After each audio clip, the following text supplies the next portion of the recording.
Call to order the regular meeting, City of Seaside City Council regular meeting, Thursday, September 19, 2019, 7 p.m. Roll call. Councilmember Kispersky. Councilmember Wizard. Here. Councilmember Campbell. Here. Mayor Pro Tem Pacheco. Here. Mayor Olson. Here. I would ask, I'm sorry, go ahead. For the record. I would ask that Reverend Murray give us the invocation and that Councilmember Campbell lead us in the Pledge of Allegiance.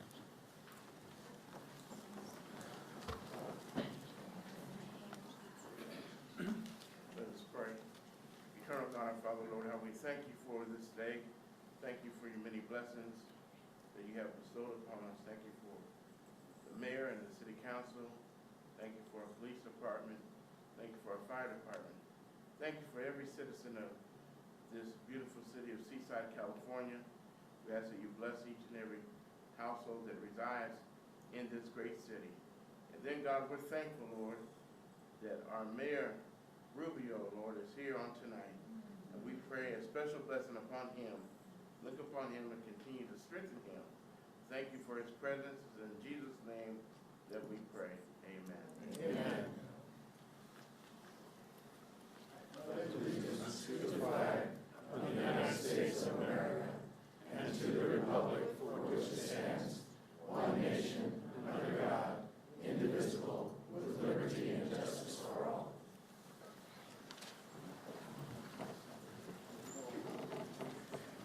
Thank you. Now we'll go to item number 4, review of agenda. Mr. City Attorney, is there anything to add to the agenda underneath the 72-hour review?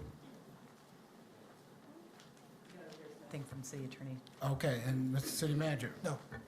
We'll go into public comment. Members of the public wishing to address the City Council on matters within the jurisdiction of the City of Seaside, but not on this agenda, may do so at this time. If you want to speak to items on the agenda, you will have to wait till that item is called for. For the public record, please state your name.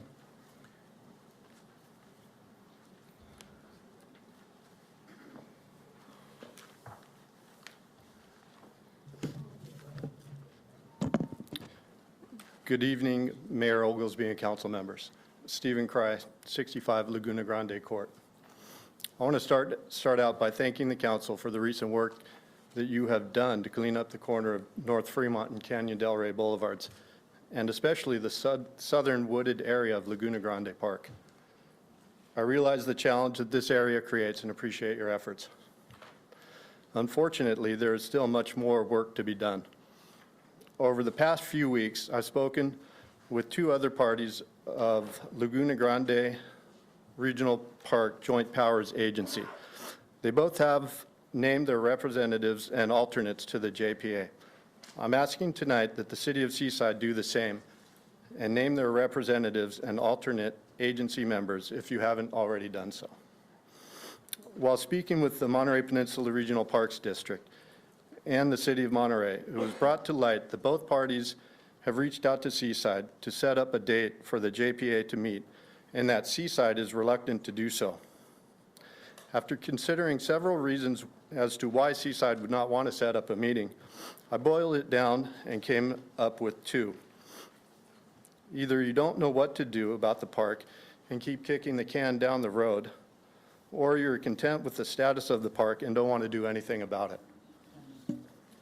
I hope that you will at least set a public meeting as described in Article 2, Section 3 of the JPA agreement to discuss possible action plans for the upkeep and maintenance of the southern wooded area of Laguna Grande Park.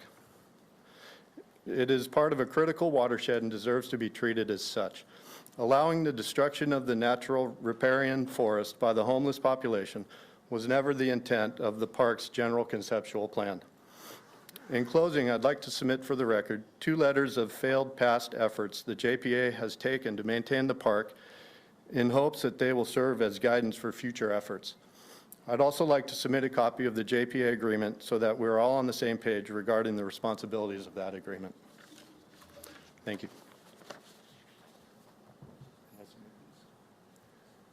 Public comment remains open.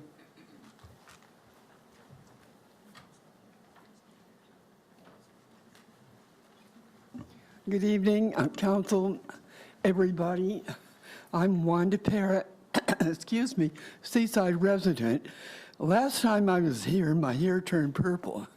It went back to normal, but I don't have any teeth.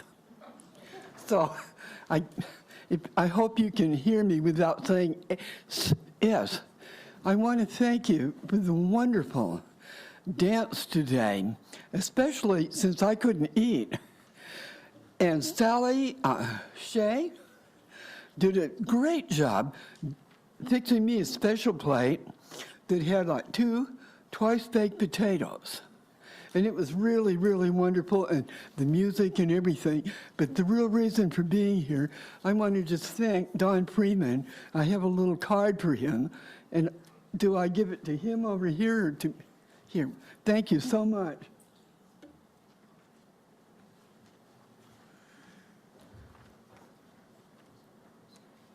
Yes, public comment remains open.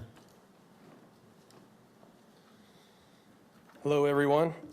Hope everybody's well tonight. My name is Jeff Langen, and I'm here tonight speaking on behalf of the model boaters of the NAMBA District 9.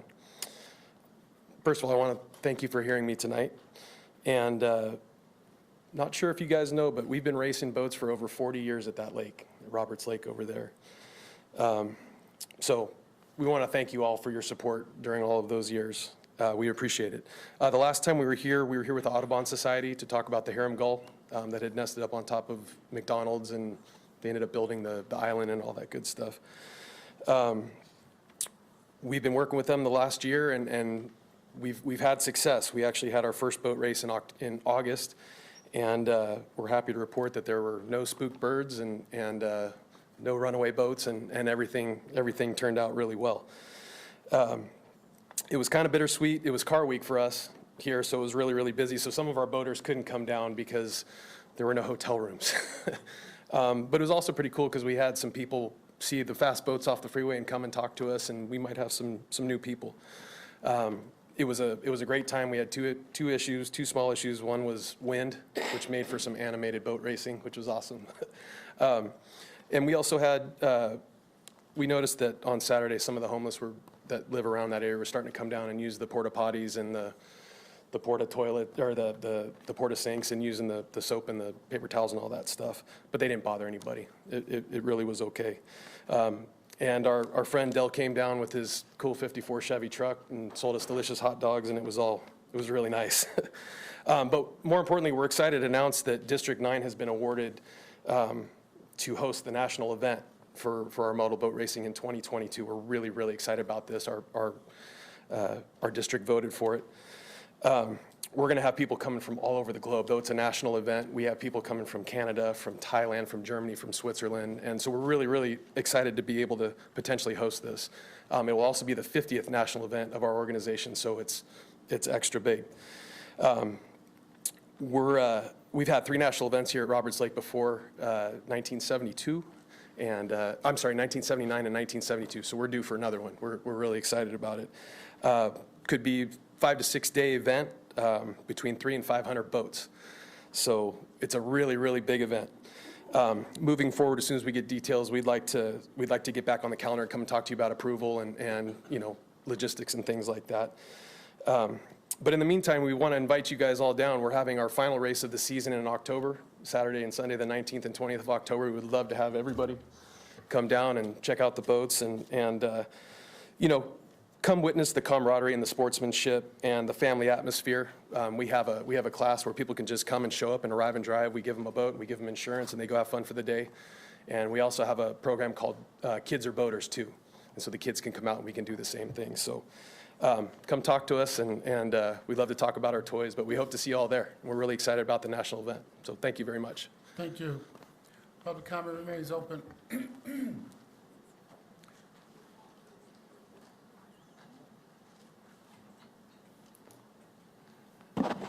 Well, Mr. Mayor and members of the City Council, my name is Ruthie Watts.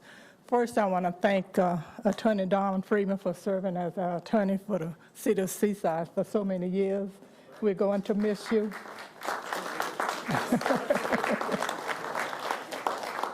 And to our new assistant attorney, I want to welcome you to the city of Seaside, and I know you're going to do a good job, and it's nice to see a lady up there among these men. Secondly, I want to say hello to the former mayor, Ralph Rubio, and God bless you. Lord is good all the time. It's good to see you. Thank you. All the time. Public comment remains open.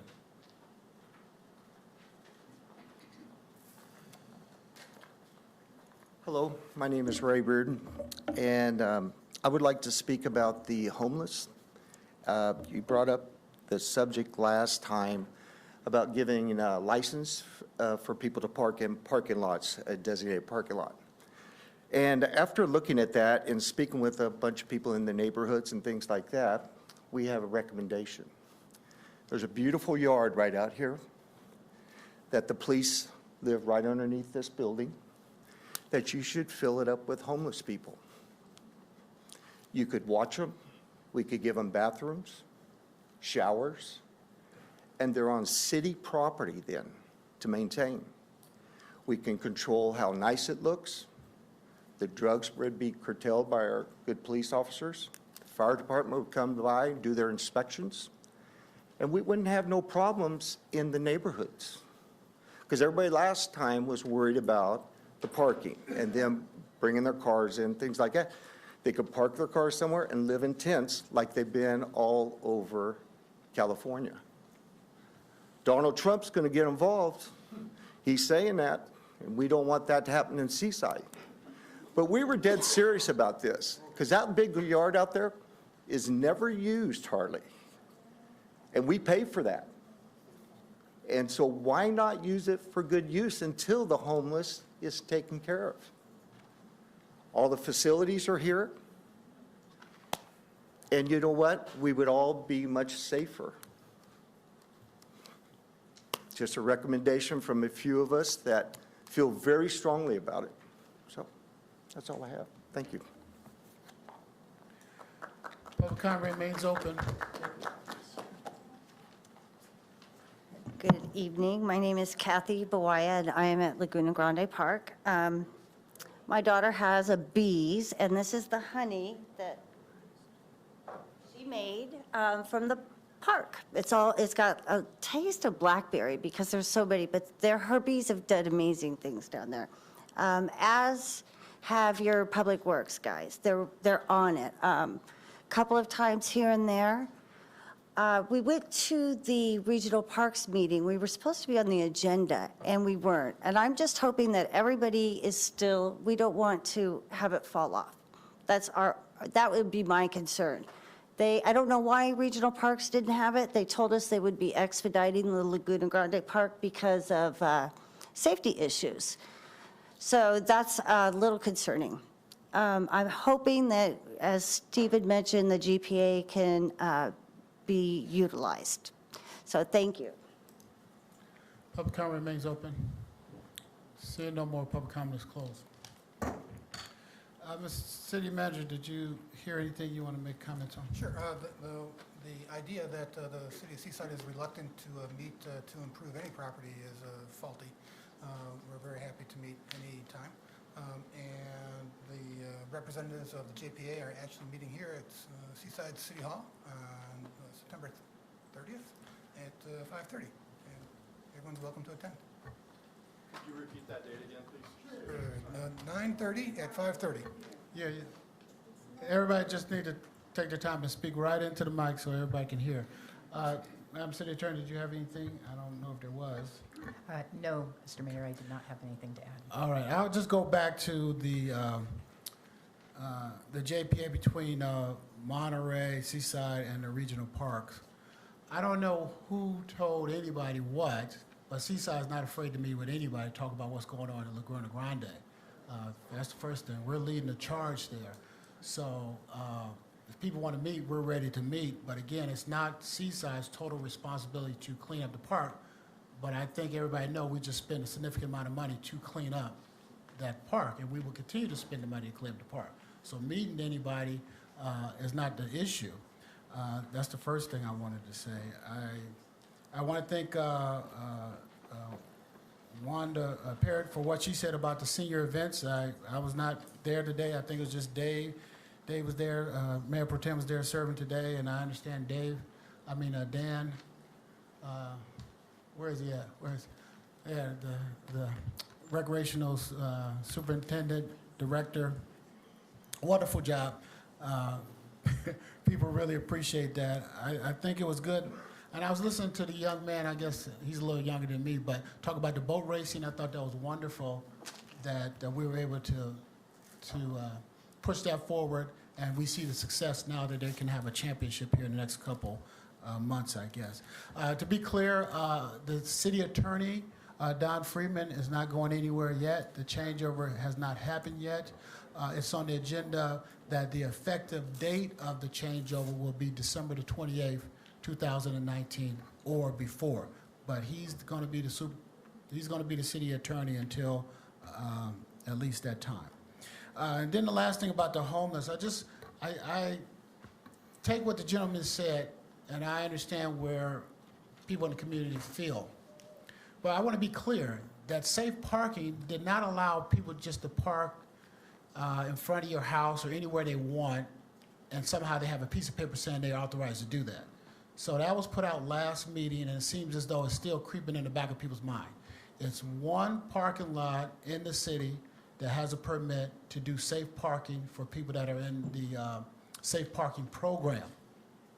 They have to be in the program in that one parking lot. So the rest of the city, that's not the concern. And then about people that are homeless can use public property to sleep. So there's no need for the city hall or the city council to designate any place. So we won't be designating any place. But they could camp out or sleep if they wanted to. And then let's be clear, just because you designate a place, and if that place does not have a roof over it and a bed, they don't have to go. Does that make sense? So you could say designate a place away from you, but if that place don't have a roof and a bed, they don't have to go. All right, so we're working on the problem. I thank you so much for coming down and talking about it. We'll go to public agency communications. I see our good friend, Director Edwards. Thank you, Mayor, Council, and all the residents of Seaside, and good to see you, former Mayor Rubio. They miss you over at the district. Alvin Edwards, Division 1, Monterey Peninsula Water Management District. Just for a little report, we have a new meeting time at the district. It's going to be at 6 p.m. from now on, instead of 7. So all our meetings will start at 6 p.m. At the district, and any special meetings we have. And October the 3rd at 11 a.m., we have a closed session going on, and it's talking about the feasibility study. October 21st at 6 p.m. is our regular meeting. So look at the agenda, find out what's going on. You might want to come down and talk. November 12th at 6 p.m. is going to be a special meeting on the feasibility study, and that's going to be held at the Embassy Suites in Seaside. The mayor asked for a meeting in Seaside. You got your meeting in Seaside. So I hope everybody come out for that. That's an important special meeting for everybody in the district to learn about the feasibility study. It's going to be introduced to the public. It's going to be out there. So we're going to have a workshop there. The district will have a workshop and talk about it. You should be there to listen and give your comments. And the last thing I have is we did a report on supply and demand on the Monterey Peninsula on water. That report, you can find it on the agenda. I brought a copy down here for the council, so you can have it. It was an update correction on that made today by the general manager. So if you download it, you might want to download it again, but it's a good report, and we're bringing that up.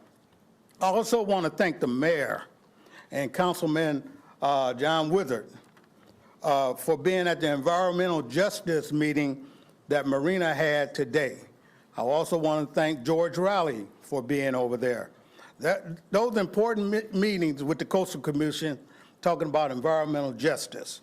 And it's new to them, it's new to this community, but I'm glad to see our elected officials were out there. And I want to thank you again, Mayor, for all the councilman done, and congratulations to our new Assistant City Attorney. And I want to congratulate this young lady for coming back home over here as our city clerk. And glad to see you all. Thank you, Mayor. All right, thank you. Any other public agency communications? We'll wait, though. You want to do ladies first? Oh, of course.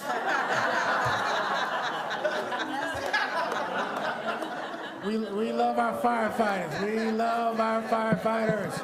I was going to mention it. Good evening, everyone. Hi, I'm Rosalind Green, Monterey Peninsula College, Area 1 Board of Trustee. On yesterday, I had the honor of being sworn in by our very own Mayor Oglesby, and he was accompanied by Mayor Carbone from Sand City. And so I want to first say thank you from the bottom of my heart for that. And I also want to thank Council Member John Wizard for attending, along with the mayor, along with our lovely Mrs. Rucker and Mrs. Ruthie Watts for the presentation and appointment meeting. So I got all the thank yous out the way, and Alvin did the rest with Sherry and Ms. Dominique Davis. Welcome.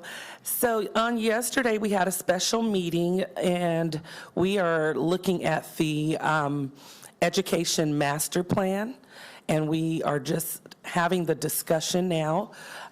We're scheduled to have the education master plan in place within the next 18 months. So that was the discussion yesterday in the special meeting.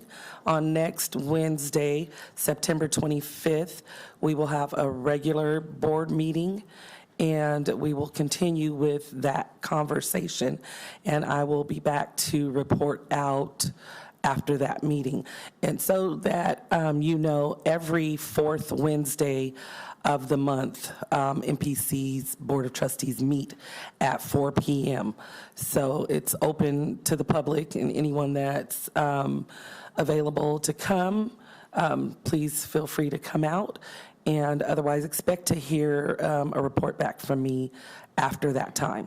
Okay, thank you. Thank you. Any other public agencies? Go slow.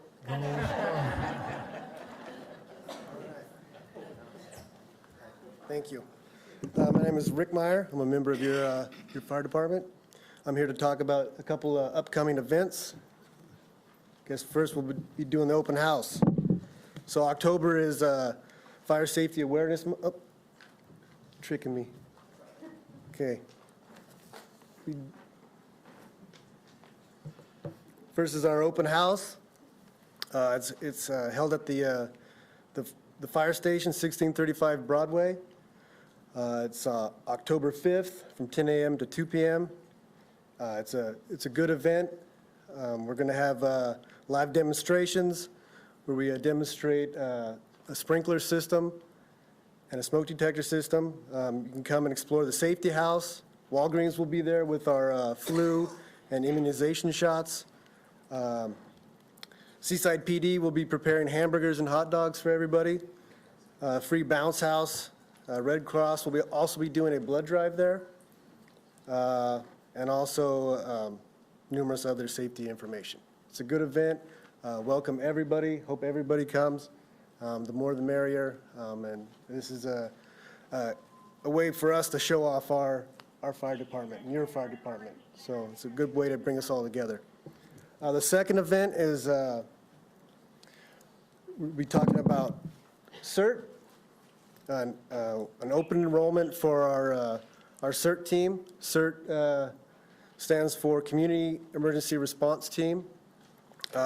It's training designated for individuals to help themselves and their families and neighbors in an event of a disaster with a focus on the first 72 hours.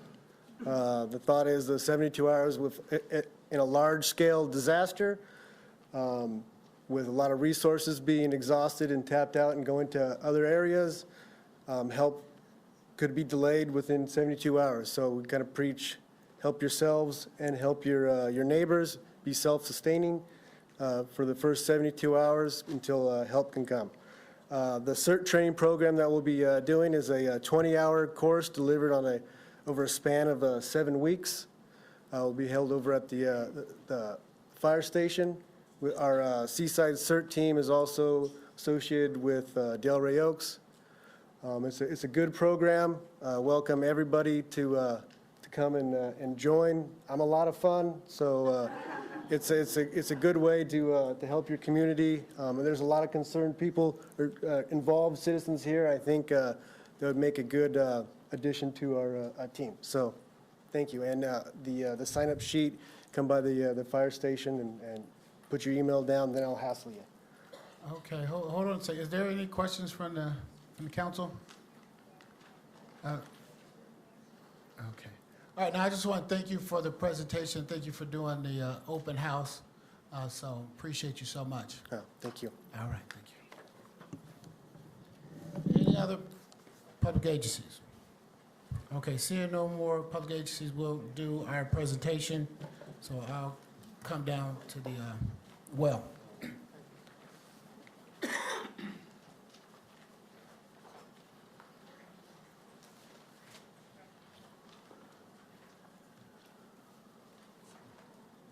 You have a microphone?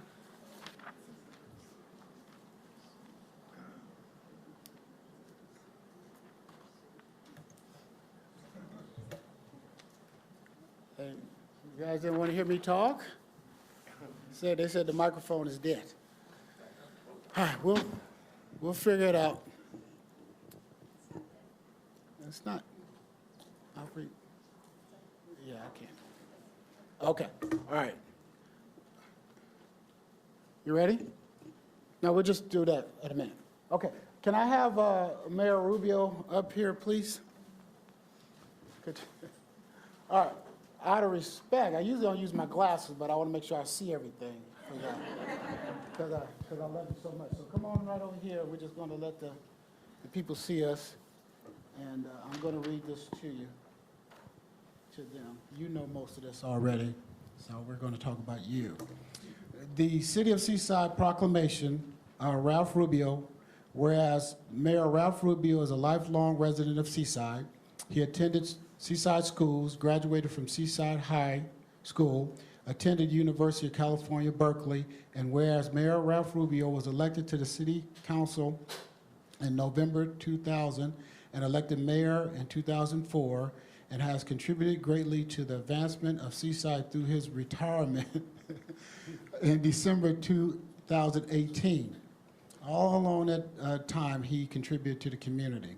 And whereas in his leadership improved the lives of many throughout his 2 decades in public office, Mayor Rubio has remained committed to growing the local economy, increasing access to city services for residents, and whereas Mayor Rubio worked diligently to improve the fiscal and economic base in the city of Seaside while promoting both city and regional infrastructure improvements by serving as the city representative on various boards, advisory boards, including the Transportation Agency of Monterey County, Monterey Regional Water Pollution Control Agency, Association of Monterey Bay Area Governments, the Local Agency Formation Commission, and many others. And whereas in his tenure as mayor, he was a strong advocate for the economic revitalization of the city, ensuring the completion of the General Land Use Plan Update, Seaside Highlands Housing Project, Soper Field Community Center, San Pablo Court Affordable Housing Development, the Auto Center Revitalization, Bayonet Black Horse Golf Course renovations, the City Center Plaza, as well as opening of major retailers such as Cost Plus World, Marketplace, Chili's, Walgreens, drugstore, and many other small businesses within the community. Whereas Mayor of Seaside, he supported the expansion of vital city services, including the police and fire departments, anti-aging and drug programs, aging. That's me. Anti-gang and drug programs, and the city beautification. Whereas Mayor Rubio was instrumental in the preservation of Seaside's land use control by serving as chairman of the Four-Door Reuse Authority, and I think you did that several times as chairman. And I know he flew to Washington, D.C. on several trips, and one time I had the pleasure of flying with them. He took me to D.C. with him and showed me the ropes over there, so I appreciate you for that, Mayor. Overseeing the development of former Four-Door base to strengthen the local economy while also protecting the environment, and in his efforts to resolve the water shortages by serving as the chairman of the Seaside Groundwater Basin Water Master and as the Peninsula Mayor's representative to the Regional Water Project. And I know as I served as Mayor Pro Tem, I think you served on at least 6 different water boards when you were the mayor and the Mayor Pro Tem. So a lot of people don't understand that. At the same time, you served on about 6 different water boards. Whereas in addition to his professional efforts, Mayor Rubio is an active volunteer for the many organizations. He has chaired the Seaside Special Olympics Committee, offering sports training and competition for children and adults with intellectual disabilities, and is a proud member of the National Association of La Raza and the National Association for the Advancement of Colored People. And whereas Mayor Rubio and his wife, the beautiful Gracie, are well known for their support of social and civic organizations, including the Community Partnership for Youth, Meals on Wheels, League of United Latin American Association, the NAACP, the Seaside Raiders, Monterey Pony Baseball, and I know you was a coach there for decades, and you want Seaside Pony. Seaside Pony Baseball. Yeah, we're gonna have to fix that one right there. Pony baseball in general. Yeah. You love kids and you love to make sure they are supported. Whereas his leadership improved the lives of many throughout his 2 decades plus in public office, Mayor Rubio has remained committed to growing the local economy, increasing access to city services for residents. And whereas Mayor Rubio retired from the Carpenters Union after 39 years, having worked as a rank and file member for 23 years and for the Carpenters Union for 16 years, and served as the senior field representative for Monterey and Santa Cruz counties and within other leadership positions. And whereas Mayor Rubio record of serving his constituents left a lasting impact on the city and the Monterey Peninsula.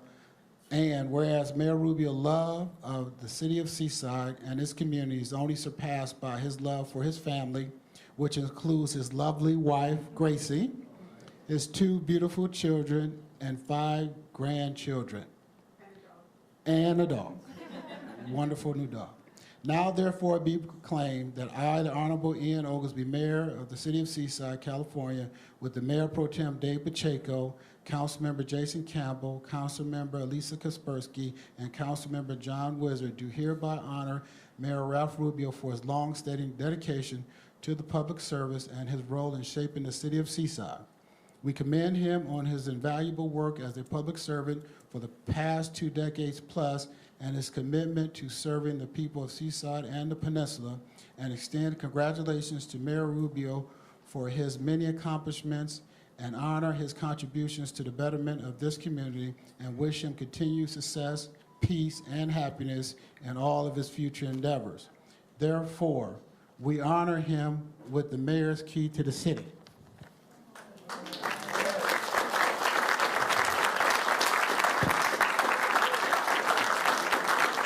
That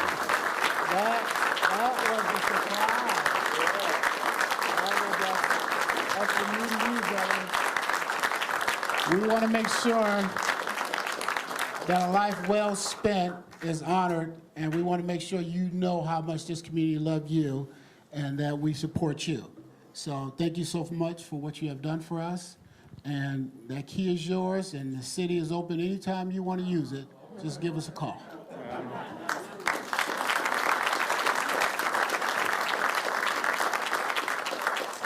This was a big surprise for me. You know, when I retired, I unplugged. I mean, I don't even read the agenda, so I didn't know what this was about. I want to thank Mayor Oglesby and the council for this recognition. It's really amazing to me that that you would take the time to recognize me. I mean, I am just a working guy working for my family, and that's all of you and all of us trying to make this a better place for, you know, the future generations. I now have a great-granddaughter, and I'm really interested in to make sure that she has a great place to live. And Seaside is a great place to live. I grew up here from, you know, the dirt streets to what we have now.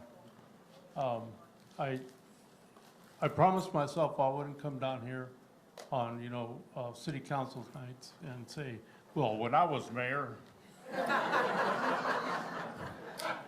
You know, I'm just not going to do that. But having said that, I just wanted to, you know, I was listening to the public comment, and it astounds me that as much as things change, things remain the same.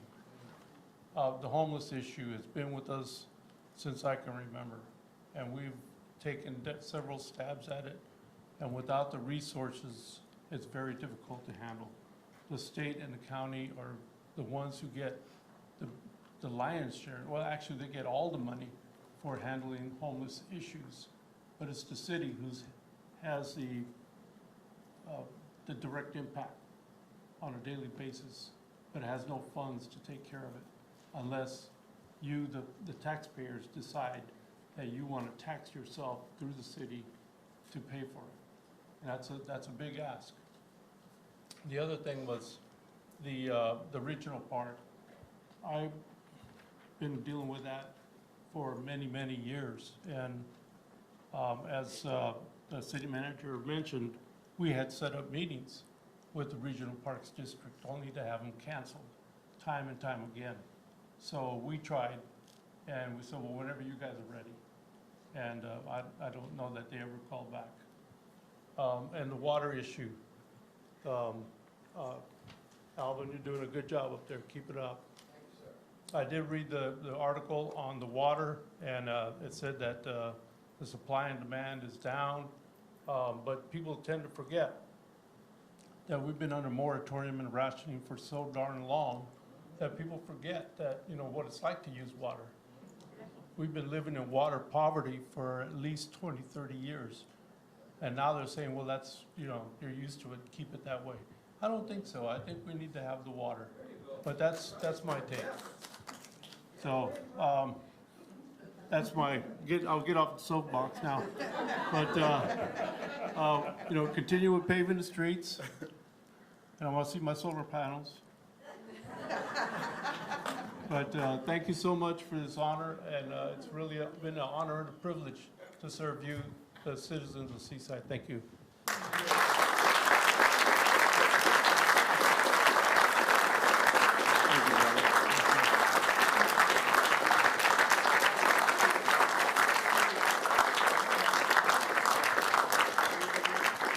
I just want to say, you know how I feel about you. You had the key to the city. You know, you gave me my start. Anytime you want to come down and tell me what to do, you feel free to come down and tell me. It's the only one person, though. Only one person. The rest of you guys tell me, but he can tell me. All right, but no, Mayor, we just want you to know the city really appreciate the, you know, your commitment to us. You know, some of us was here when you got here, when you were born. Mm-hmm. Some of us came years later. Some of us continue to come. But I'm saying that commitment you started in your life for this community, very few other cities have that. And I think a lot of people understand what I'm talking about, right? So we appreciate you. Thank you. All right. Thank you again.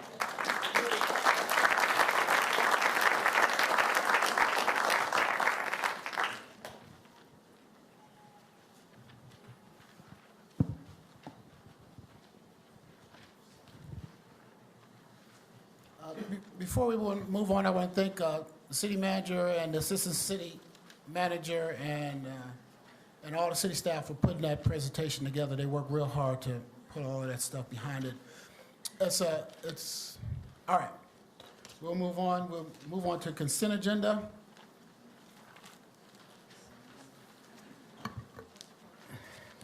A, 8A is approve the minutes from September 5th, 2019 minutes.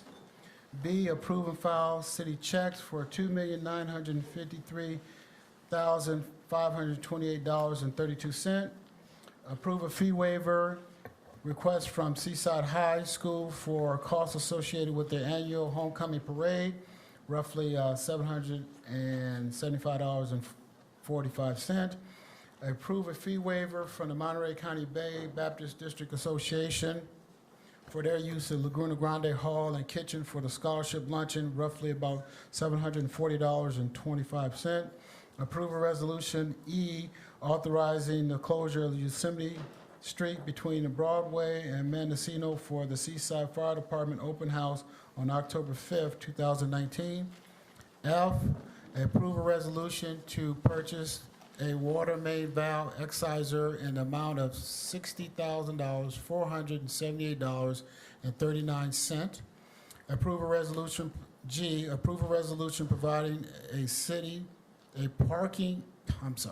approve a resolution providing a Parks and Recreation Commission recommendation to appropriate $50,000 for the design, purchase, and installation of a wheelchair accessible swing and related site improvements at Laguna Grande Park. H, approve a resolution amending the professional service agreement with Bartlett Wells Associate for amount not to exceed $8,950. I, approve a resolution approving the application for statewide park development and community revitalization program grant funds. J, a resolution approving the city attorney's employment agreement with Sherry Damon and authorizing an increase to the assistant city attorney's annual salary. K, approve a resolution accepting the City of Seaside Homeless Committee recommendation directing $2,500 of city budgeted funds each to Community Human Services, Interim, and Sun Street Centers for a total of $7,500.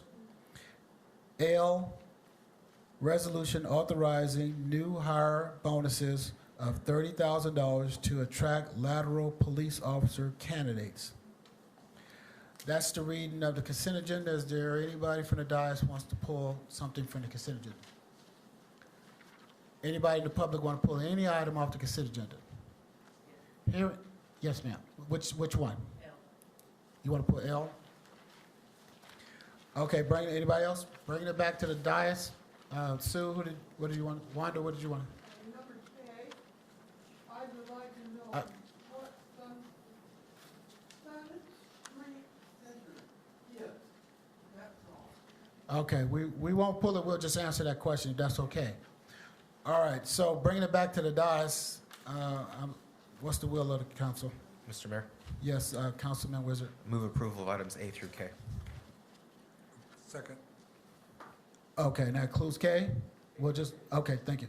We'll get the city, who wants to answer the question about Sun Street Centers? Our It's been- liaison to the homeless committee. It's been probably moved, I'm sorry, City Manager. It's been probably moved in second that we approve A through K on the question, what is Sun Street Centers and what do they do? What would they do with that type of money? Good evening, Mayor and Council. Sun Street Center's been around a while, and I would like to give you a little background on their, just a brief mission. So preventing alcohol and drug addiction by offering education, prevention, treatment, and recovery to individuals and families, and this is the key, regardless of income level. That's why the Homeless Committee selected that. Comfortable with that? Okay. Any other questions? Okay, all those in favor use the record sign of voting, which is aye. Aye. Nays have the same right. Hearing none, ayes have it, motion carried. Item L was pulled. The person who pulled item L, would you like to come down and state your concerns or questions?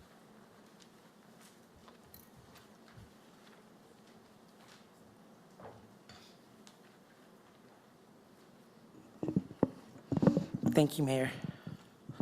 Rosalind Green.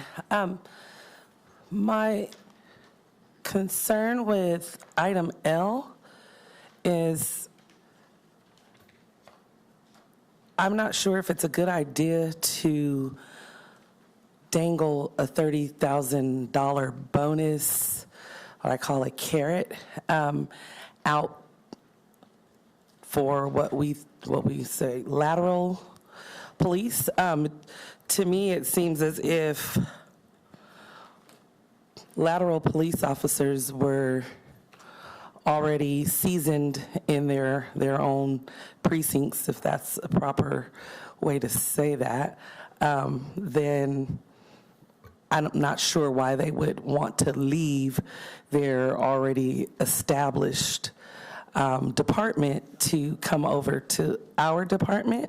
I do know that we are short, 11 officers. I do believe we could change that number to 10 if we considered the school resource officer who could be out in the city where, where we obviously need more officers. I think that other cities, I've read other cities some are offering $20,000. I think Santa Cruz and Monterey and Capitola is offering $10,000. And I know we wanted to beef it up, in hopes to probably, look better and look more attractive. But I'm afraid that that doesn't necessarily equate to getting the better bang for the buck. I'm afraid that we may attract some officers that may not be suitable for this community. And so I think that we should discuss that a little further and definitely take a look at using what we have, to fill those gaps. Dominique? Okay. So, but you were done, right? Yeah, and I forgot to thank our lovely First Lady for her support, so I wanted to throw that in there. Thank you. Well, you got 3 more minutes now. Okay. 3 So more minutes? I think we have a good understanding, and I think we're prepared to answer those questions, so thank you. Okay. Public comment remains open. Bringing it back to the dais. Council, any questions that you guys may have? We can answer questions, but do you guys have any? Ms. City, who wants to take a stab? I got some, I can answer, but we'll let staff start, and then we'll ask the question. Chief Mr. City Manager. I was going to suggest Chief Pridgeon provide his perspective on it, because that's an excellent perspective. Good evening, Mayor, members of the City Council. The $30,000 bonus is just one of many tools that we're using to try to attract people to our city. Trying to send someone through the academy, meaning someone who doesn't have any law enforcement experience, it's about 14 months before they are ultimately in a position where they control our streets and continue to keep our city safe. We have probably one of the more stringent hiring processes in the entire state. We give a personality test to every person that wants to be hired as a police officer. I don't know anybody else that does that. So anybody that works here is qualified to serve our community. I assure you that. So again, I don't know how many people we'll get, but this is enough to incentivize those who might live closer to Seaside than wherever else they're working and we're looking for an opportunity. We've had laterals come from in the Bay Area here in the last few years. We've got somebody in the process from South County. So if they prove themselves worthy, they can serve our community just as well as the officers we have now. And this, in our opinion, is one of the best ways we can leverage resources to get officers on the streets more quickly so officers can respond more expeditiously and keep our city just as safe as it is now, if not safer. I think I have just 2 questions, then we'll go to the council. My understanding is, like you just said, I just want to give you to give the public a couple examples of the other tools that we are using. This is just one strategy, which is the lateral transfer over bonus, which other communities are doing it. So, my point is, if we're not doing it, that's one less thing that people have an opportunity to look at us for. Does that make sense? Yes, it puts us at a disadvantage. And keep in mind, this is not just a California thing, it's across the entire country. Departments are having difficulties hiring new officers, primarily because fewer people are applying. Officers are transitioning to different lines of work earlier in their careers, and people are retiring at a faster rate. So this is something we are all challenged with across the country. And then my last point is some of the number of open positions, because we have a handful of officers that are hurt. So, and I throw that on the table so the public understand there's no way you don't hire an extra 5 officers thinking that 4 will be hurt, so then you're even. You usually even, and then if people are hurt, just like at the job, someone you work next to hurt their back, they're out for a couple of days, that means you do more work. So it's just to give them a fuller perspective. Yeah, so, sometimes. correct. If we're at full staffing and a few people get hurt, you're down that many more people. And so currently we have officers working extended shifts, forced overtime, and they can only do that for so long before people, just give up and look for other agencies to go to where they don't have to work 16-hour days for 6 hours a week. For 6 days a week. So, Mayor Pro Tem. Just a couple of questions. I think they're obvious, but the current police officers are working 14 to 16 hours a day, I've been told. Does that impact their effectiveness in their job and their ability to perform their bill at the highest level? Also, the impact as it relates to their families and being concerned about their families? I can only give you anecdotal information, and just think of it as a human being. If you're working 16-hour days for 6 days a week, how can you be at your best at every single moment? And then, more importantly, I think we need to make sure these people have time to spend with their families, time away from work, to make sure that they're well-rounded individuals, so when they come back to work, they're fresh, they're rejuvenated, and they're ready to serve our community. So there has to be that balance, and right now there's very little balance. And my second question is, I've attended 2 meetings this week with the mayor, I believe, that were involved with numerous administrators and numerous principals at the schools related to the SRO officer, and it relates to the impact. And we've also heard reports from other staff in higher levels. Can you talk about what your perception is of the impact of the SOR officers and what you've heard in dealing with crime and truancy and reducing negative forces as it relates to just arresting kids? I'm getting tremendously positive feedback about the role that David Rice is playing in the schools, and he's doing what we want him to do, and that is helping our youth, mentoring them, and using the juvenile justice system as a last resort, and doing a number of things in collaboration with the schools to try to improve the lives of our youth in the city of Seaside. So, again, we are a partner, and whatever the MPUSD wants us to do, that's the role we'll play. And to this point, they like what we're doing, and we had a meeting a few days ago talking about how we can do an even better job of reaching our youth. So to this point, he's doing a wonderful job. So in your opinion, the impact of the SOR officer in the schools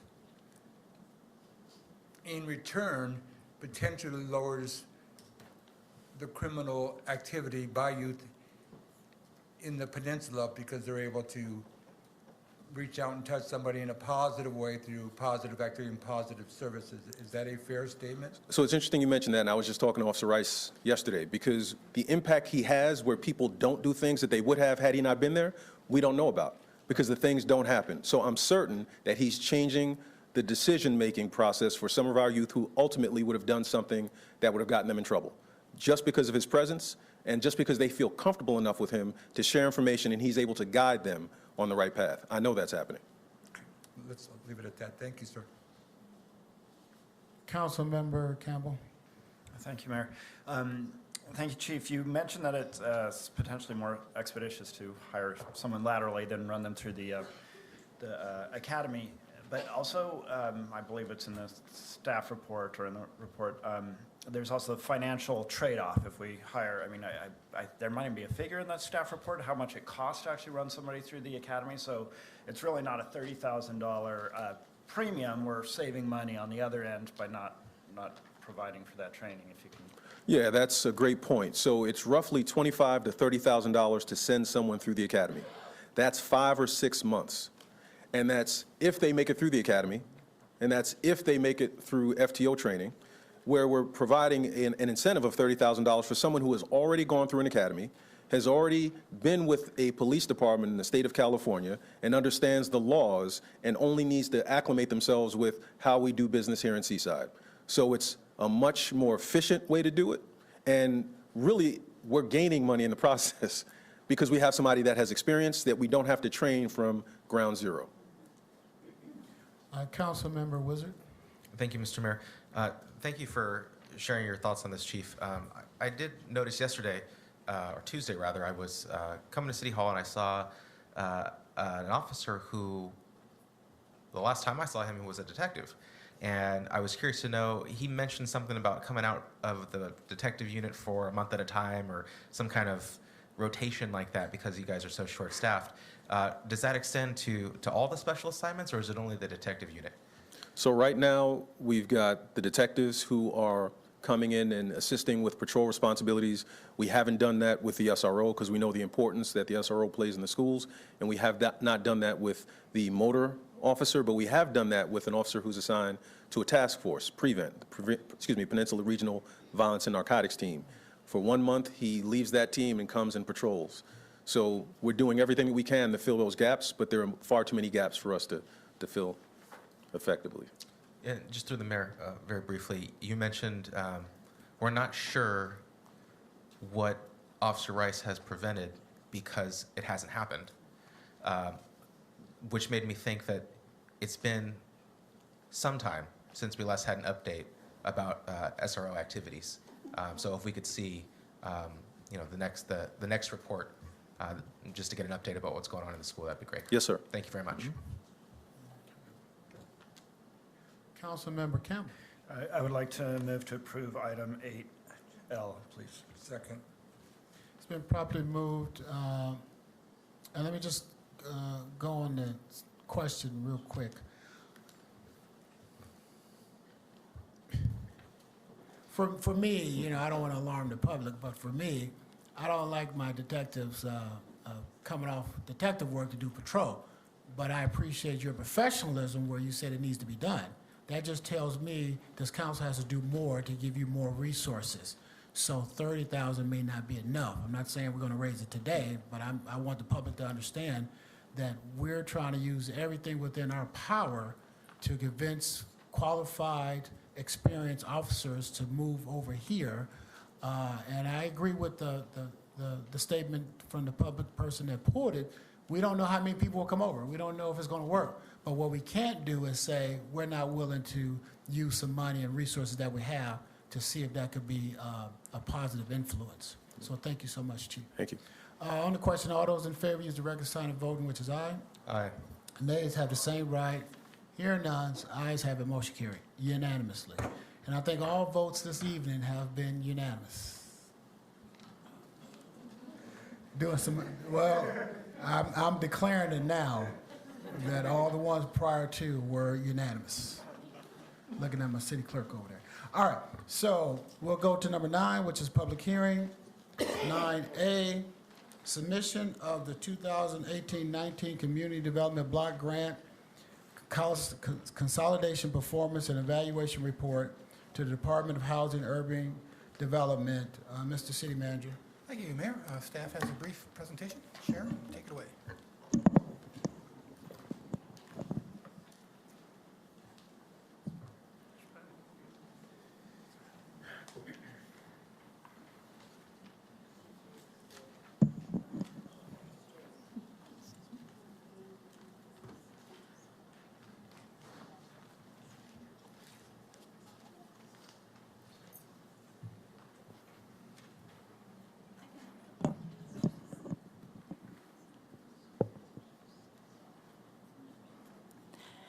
Good evening, everyone. Tonight we're going to celebrate the 2018-2019 CDBG program for the City of Seaside, and this is the Consolidated Annual Performance and Evaluation Report, which we'll call the CAPER because it's a lot easier to say.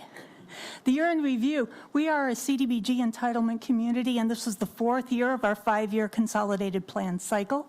During the year, we came before the City Council with the joint analysis of impediments, which was completed and approved, which means we can go on to the next consolidated plan cycle. And the CDAC received 3 presentations in lieu of on-site monitoring, and that is the Community Development Advisory Committee. During the last year, we had over $77,000 in public service funds spent for many different organizations for children, Meals on Wheels, community outreach at the Greater Victory Temple with a community program, Palenque Arts. Even Council for Hope and Opportunity is actually a tenant landlord monitoring service. Legal Services for Seniors helped our senior community. We also had many projects that were completed at the Boys and Girls Club. Community Human Services is underway with a project. Del Monte Manor had a security system and a playground installed. And the Veterans Transition Center had 8 duplexes renovated for homeless veterans. This CDBG funding helped Seaside. Over 1,300 people were helped through public services. The Boys and Girls Club had upgraded flooring in their clubhouse. We assisted 3 micro businesses, mostly in our Tract 137, which is considered a disadvantaged tract. 192 low-income families were improved with the playground and upgraded security. The duplexes, once again, for Veterans Transitional Housing. We had some accessibility improvements as part of the Catino Park program, and the plumbing improvements are underway right now at Genesis House. We'd like to send a thank you out to the Community Development Advisory Committee for helping oversee this program, and everyone involved with the 17 CDBG activities that we had during 2018-2019. This report will be submitted to HUD by September 30th. Okay, council, is there any questions from the council? Councilmember Wizard? Thank you, Mr. Mayor. Thank you, Ms. Meixel. I really appreciate, and I'm sure the public does also appreciate the brevity of your report. It's only about 200 pages in the packet, so you really did a wonderful job. The actual report is much longer, yes. Just looking here at the Table 1 accomplishments, where it goes down the list of all the different things we've done, I heard you say that the improvements at the Genesis House are underway, so that's wonderful news. I see a couple times here on the right-hand side, percent complete is above 100%. Could you help clarify how, for instance, like Action Council of Monterey County goes to 102%, or how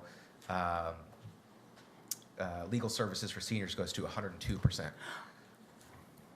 Well, and those percentages are sometimes the number of people that were served is higher than what they anticipated.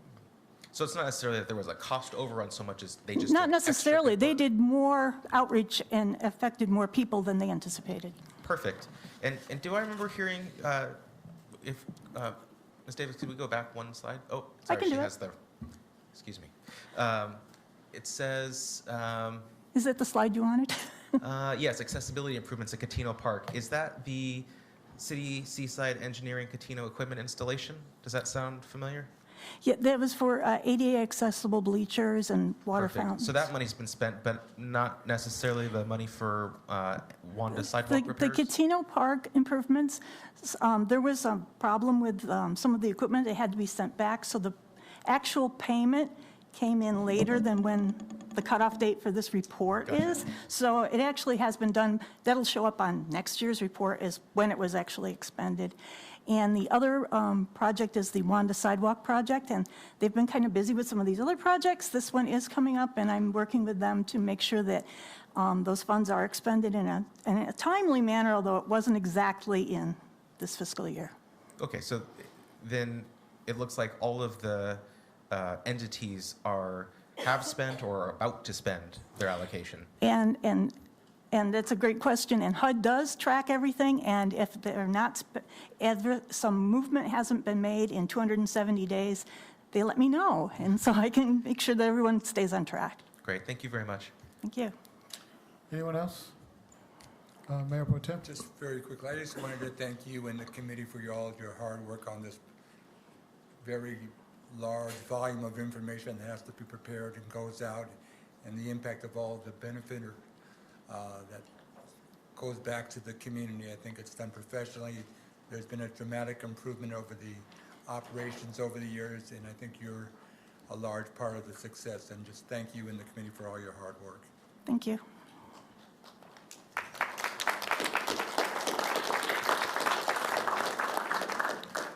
I want to also thank you, but I want to say something first. I really want to agree with Councilman Wizard about those sidewalks on the Wanda area. You know, it's busy, we're busy, but some things just can't fall behind. And I'm not saying it's you. I know it's not you personally, so I'm saying it in the ether, so we'll go over here to the city manager about some of these things cannot fall behind. But I want to thank you and the city manager for the program, and particularly the committee itself for making sure this money is spent where they believe it should be spent, because it's a community-driven program, and we have some wonderful people serving on that committee. And so we look forward to next year's report. And then, aren't you coming up for the 2-year initial review? We absolutely are. We're going to have our next 2-year cycle of applications starting in November, and we actually had the meeting last night to start for the needs for this next 5-year cycle. Thank you so much. So, all right. So thank you. Thank you. All right. Bringing it back to the dais. What is the will of the council? Yeah. Go ahead. Yeah, no, go ahead. Okay, thank you. We got a great attorney here. It says open up the public hearing. So the public hearing is open. So is there any questions or concern from the public after hearing the report?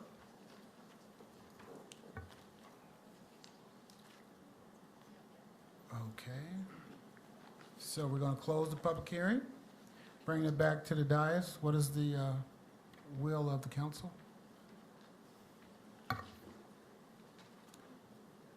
Mayor? Yeah, go ahead, Councilman Campbell. Okay, I move that we receive the consolidated annual performance report. Keeper. It's been properly moved and second that we receive the consolidation report. And on a second? On the second. Just real quick, I would like to also thank Sharon Mixel and the committee for working so hard on this. I know when I first started looking at this, when I first got on the council, we contracted your job out, and I am so pleased that it's in-house and you're doing such a great job with it. So it's working really well, so thank you.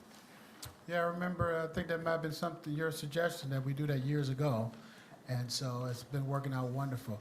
On the question, all those in favor use the record sign of voting, which is aye. Aye. Nays have the same right. Hearing none, the ayes have it, motion carried. We're going to go to 9B, which is introduction of an ordinance amending Seaside Municipal Code, Chapter 13.24, Water Allocation Program to incorporate changes requested at the August 1st, 2019 meeting, including adding allocations for accessory dwelling unit. Mr. City Manager. Thank you, Mayor. Our Assistant City Manager has a brief presentation, slightly longer maybe than the last one, but not as long as the next one. Excellent. I will keep it brief because I know we have a lot more on the agenda. My name is Leslie Milton, the Assistant City Manager, and I come before you tonight with a draft ordinance to discuss changing our municipal code regarding water allocation and accessory dwelling units. So first, for those that may not be as familiar, the state of California has declared a housing crisis. They're trying to come up with a lot of different mechanisms to alleviate that housing crisis. Monterey County also has the same issue. City of Seaside also has that issue.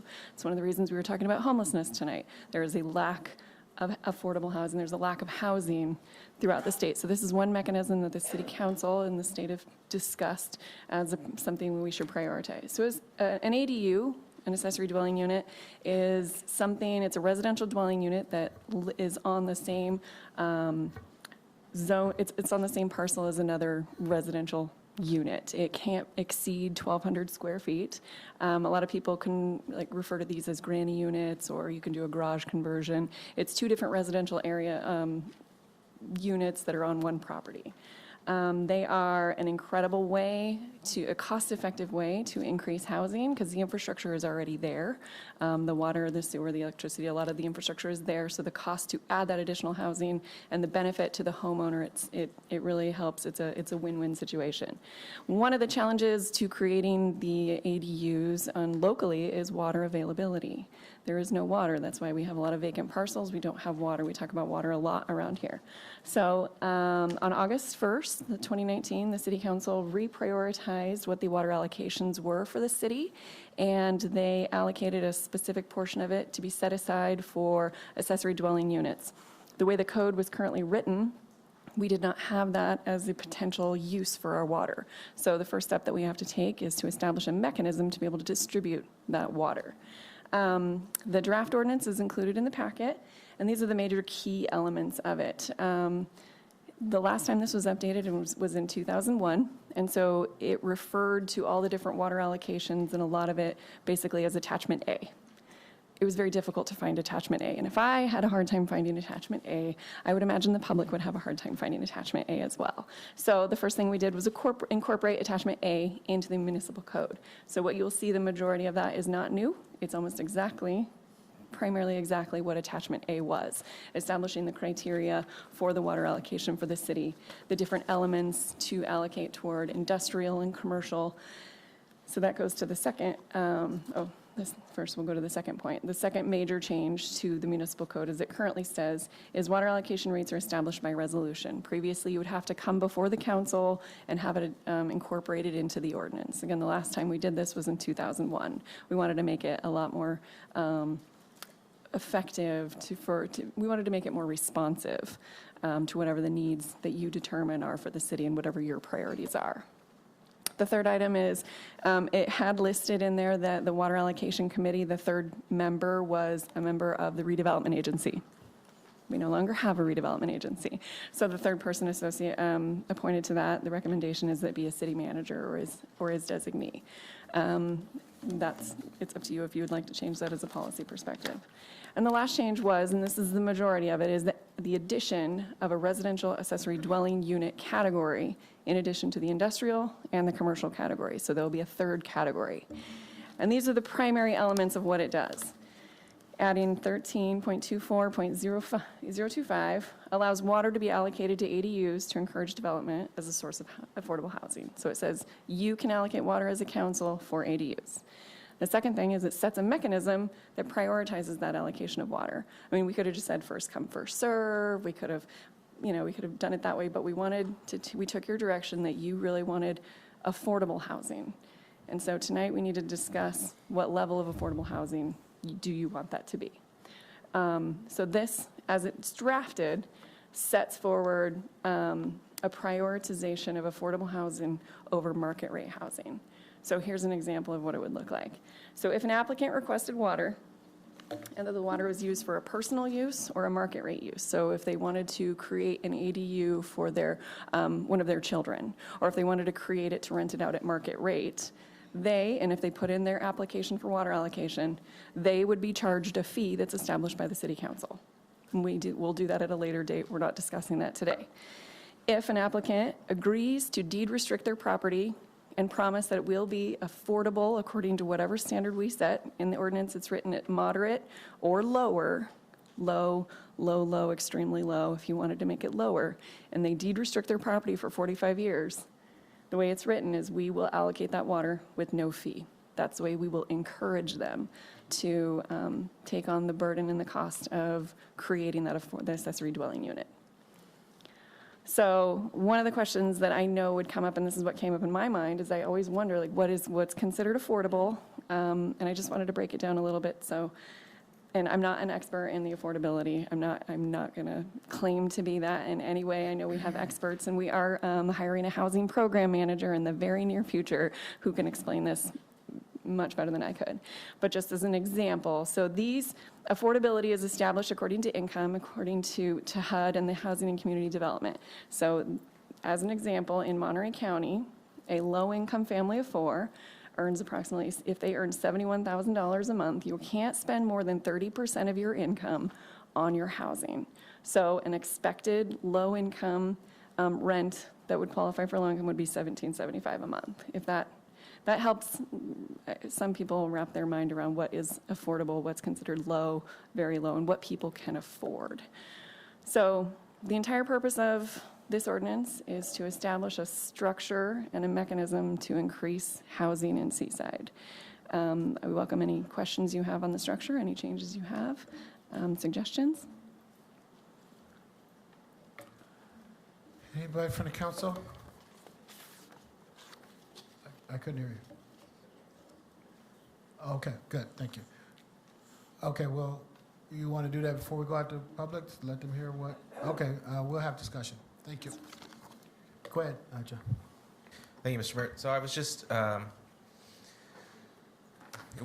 we first talked about this at the August 1st meeting, we talked about potentially prorating the amount of water. So if I was, the Monterey Peninsula Water Management District measures things in water fixture credits. So if I was 1/10 of a water fixture credit short, could I buy that 1/10 from the city, or did I have to buy a whole credit or a whole project's worth of credits? So as part of our discussion after we hear from the public, I think it might be useful to just check in on that and see if we could find consensus on that. The other thing that I thought about was us kind of, for the public's benefit, maybe we could have a staff member talk a little bit more about, or perhaps maybe the attorney would be more appropriate, talk about very briefly just what a deed restriction is, how it works, for those that maybe are unfamiliar with the various instruments in real property, just so that we all have kind of a baseline understanding as we go into these kind of unique terms around housing. Thank you. Anybody else? Councilmember Wizard? Councilmember Campbell. The great Councilmember Campbell. We do look alike, I know. Thank you, Mayor. Just for discussion, the way I'm thinking is, considering that the city of Seaside is generally a lower income city for the area, I'm tending towards the idea of both keeping the costs of these water permits low and the threshold for what is deed restricted also on the low to very low side as well. So I'm just thinking keeping things low in terms of costs to the residents, as well as the recognizing that we tend to have more residents who need to who have a harder time meeting that higher threshold. Okay, before I take it out to the public, yeah, keeping the threshold low, I understand that. And so we should just agree to, incentivize the low and very low. We really can't get into what the formula, how much is going to be. Right now it's $17.75, but 2 years from now it may creep up because it's just a formula. But what we can do is make sure people that are willing to offer it for those that are at the lowest end of that spectrum is the priority. All right, so I agree with that. And I thought you had something also, Councilman Wizard, about are we allocating enough? I think our calculations, I've seen something said, our calculations were at 0.3, and before we were talking about, was it 5? And so I think it's like 3.9 or something. We have lower than what we were talking about before. So this may be a good opportunity to make sure we flush out, maximizing how much we have, so when we start doing it, we have that number. That's what I want you to think about. And then the second thing, I agree with you about dividing up the tents. I think if we have that ability down the road, the council had that ability down the road, that may just work all kind of wonders. Go ahead, and then we'll go out. Just very briefly, when we heard the original staff report from Ms. Stearns, I think it was, it was sort of a conceptual, how much water do we want to allocate for this program, if we allocate any? And so just sort of a rough number, because you don't really need that much for residential use in a smaller physical structure like that. It was just sort of off the cuff. I think we all thought 5 would be a good starting place. In looking at the allocations within the ordinance now, there's X amount for commercial in this area and Y amount for commercial in that area. I just calculated how much was left, did the subtraction to see what the available amount was, and if all of the allocations as they stand today remain, we have about 3.9, but that doesn't mean that we can't take a half a acre foot from over here or an acre foot from over there. We can rebalance the total allocations across the board. But that, I don't know if that is appropriate to do this evening, or if that's just something we can think about as we definitively say how much water do we want to allocate to this program. No, now that you said it, 3.9 is enough. Let's use that first. Anybody else? We'll take it out to the, we're open this public hearing, and we'll take it out to the public.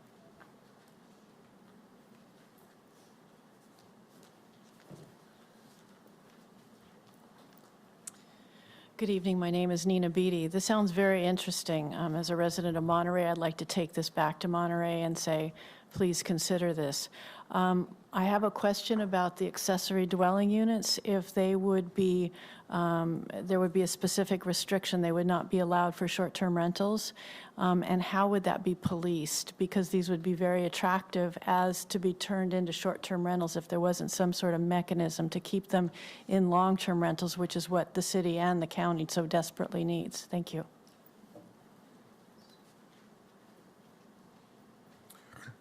Public comment remains open. Seeing no more, we'll bring it back.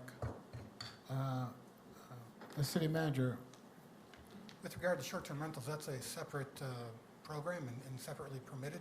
These are not intended to be used as short-term rentals, and the council would have to take new actions in order to allow any of these dwellings to be used as short-term rentals. And we're not going to do that. But I think the question is the enforcement. So you could just speak to, I guess, the police comes by or whatever. Well, if you are operating a short-term rental without a permit, the same enforcement that applies today would apply to these units, which is don't do it. All right. So bringing it back to the council, what's the will and pleasure? Councilmember Wizard. Push it through. Let's go. Mr. Mayor, I move that we amend Municipal Code Chapter 13.24 Water Allocation Program to incorporate changes requested at the August 1st, 2019 meeting, including adding allocations for accessory dwelling units. And to include, we'll authorize that water group to divide by tenths, water credits if needed? Maybe it'd be a little bit more elegant to say that whatever the shortage is, the deficit that applicant identifies. Okay. I just don't want that question to have to come back. We talked about it now. It's there. That committee, that overseer will make the proper adjustment. It's been properly moved and second. Mr. Mayor, on the question. On the question. Do I recall, Mr. City Manager, that there was in the presentation, there was a mention of the Water Allocation Committee not having a member identified, or is that going to be you or your designee is the third member? I believe it's me or my designee. Thank you. Any other questions? All those in favor use the regular sign of voting, which is aye. Aye. Nick, it's roll call vote. Who said that out there? Must be somebody it's roll call vote. I'm glad we had good acoustics in here. Councilmember Wizard, Aye. Councilmember Campbell, Aye. Mayor Pro Tem Pacheco, Aye. Mayor Oglesby. Aye. So did it pass unanimously? Thank you so much. We'll go to item C. Appeal of the use permit application UP 16-07 and UP 15-04. The City Council will consider 3 appeals related to the use permit application submitted by CSAC Wireless on behalf of Verizon Wireless for a wireless facility at 1416 Hilby Avenue and for the installation of 4 small cell wireless facilities on utility poles near the following locations: 1101 Bruna Street, Buena Street, 1268 Yosemite Street, 1108 San Lucas Street, 1431 Warren Street. Mr. City Manager, and then I will know we'll have the city attorney read us through other steps. But did you want to? We'll go to the city attorney. Go ahead. Yes, thank you, Mr. Mayor, members of the public. There are 3 appeals here. It's long and complicated, so I'm going to outline the process that we're going to use to hear the appeals so that there's a fair process and everybody can be heard, and we can have a nice, clear record before the council so they can make an informed decision on everybody's appeals. So we have 2 appeals for small cell master use permit will be heard first. So the small cells will be heard first. The one appeal for the Hillby conditional use permit, which has been continued from the June 2016 meeting, will be heard second. Staff will make a presentation. It will present a report on all 3 of those items together in order to save enough time for everybody who wants to speak on this, members of the public, to be able to participate and present public testimony. On the small cell master use permit, the appeal procedure will be as follows. The Verizon appellant will present for 10 minutes with the option to preserve some time for rebuttal. Then the other appellant, Mr. Ferguson, will present, also has 10 minutes to present his appeal with the option to reserve some time for rebuttal at the end. The council will then open the public, public testimony will be then taken, and no more than 3 minutes per person, and that may be reduced depending on how many people speak, because we want to have time for everybody to present, but the mayor will make that call, depending on how many people indicate they want to speak. The Verizon appellant will be allowed to rebut if they reserve some time. Then Mr. Ferguson will be allowed to rebut if he's reserved some time. And finally, depending on if there is a denial of the appeal, then the second appeal will proceed for the Hillby conditional use permit. And that appeal procedure will be separate, and it will follow the same format. So the appellant will present, there will be public testimony, there will be a rebuttal, there will be council discussion, and finally a decision on that as necessary. Okay. Any questions? Councilmember Campbell. Thank you. Just for clarification's sake, the small cell appeals, we're looking at 2 appeals, and if one appeal, I'm not sure if one or both appeals are denied, then we do not hear the third one. Is that correct? Or at what point do we hear the third one? If the appeals are upheld, we go to the if the appeal on the Ferguson appeal is upheld, then we go to the. Wow. Let me jump in there. For the people that are not really intimate with what's going on now, as you can imagine, the wireless company wants to put up small cell towers. One large cell tower is already at the church location. The church wants to remain at the church location, so they're appealing moving it, or they're appealing having smaller towers. So that's one appeal. No. Just let me finish what I'm saying. Right? And so then the second appeal is from people that don't want any towers, small or large, right? I know, I got it. I got you guys. But I want the people that are at home to understand why we're having this difficulty finding out if we want to deny one and deny the other, how do they move forward? and it's very complicated. So that's where I just jumped in for those people.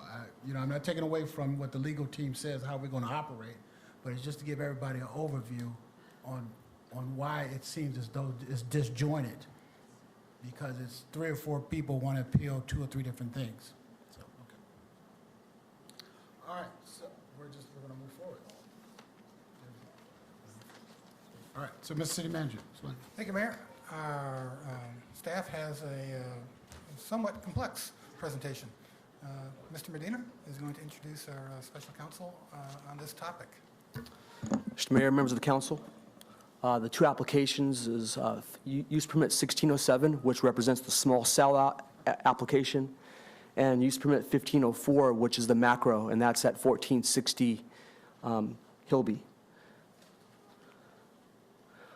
So this began in July of 2015, whereby the macro site was the first application considered by the city, and it went before the Planning Commission in July of 2015, and then it was continued into August. And at that point, the Planning Commission had denied the application, and then it moved forward to September 9th, where they accepted the findings and evidence in support of that denial. In September, the Verizon then appealed the application to the City Council. And between September and January, we were working through the tolling agreements as we had hit the shot clock. And that what our attorney that will come later this evening will represent to you what the shot clock is and how we are under federal guidelines to process an application within a certain time period. So we had tolling agreements, and in January there was a tolling agreement established. We moved on through February and March with additional tolling agreements, and whereby we finally were able to get to the council in June of 2016. And it was at that hearing the City Council, after considering the proposal and hearing comments from the neighbors surrounding 1460 Hilby, acted to continue with Verizon accepting that continuance with an additional tolling agreement whereby they would be looking at alternative sites. And so starting where we then we had a series of tolling agreements again, and then it was in June of 2019 that we finally were able to establish the small cell application as the substitute or alternate site of the analysis. And that was brought before the Planning Commission in July and August, whereby the Planning Commission had acted to make a adoption of findings and evidence for the project in August, whereby then we had appeals submitted by Mr. Walt Ferguson on behalf of the basically Seaside residents. And then we also have an appeal submitted by Verizon, a second appeal, because they had the first appeal with the macro site. And the second appeal by Verizon was related to a specific condition for a quarterly evaluation of the RF reports from each of the 4 sites that we'll go over next on the next slide. And the appeal from Mr. Walt Ferguson basically is seeking that the City Council would overturn the decision of the Planning Commission and would deny the application. And they have an appeal statement which was included as part of your packet. The small cell application, we have 4 sites. We have 1108 San Lucas Street. There's 1268 Yosemite Street, 1101 Buena Street, and 1431 Waring Street. These are not on the properties, but these are the closest residences that are near these. And so that's how we identify them for the public in the event that they wanted to go out to the site and inspect which poles were going to be used. City staff had also posted notices on each of the project poles. In the case of 1268 Yosemite, that is on a open space area between the right-of-way and the Alwood Williams baseball field, and whereby we were able to put that onto the fence at that location. We also were able to put notices on 2 other additional notices surrounding the area on the telephone poles. So here's 1108 San Lucas Street, and this is between Roush and Kimball, and that is on the east side of San Lucas. The site at Yosemite is here. This is on the corner, northeast corner open space area between Alwood Williams Park, the baseball field, which is also part of MPUSD's Highland School. There is a third site, and that's at 1101 Buena Street, and that's a dead-end street that's accessed off of Kimball. And then the fourth site is 1431 Waring Street, and that is the located here adjacent to the Noche Buena Child Daycare Center and residential areas that surround it between, that would be between Elm and, between Elm Avenue and Sonoma.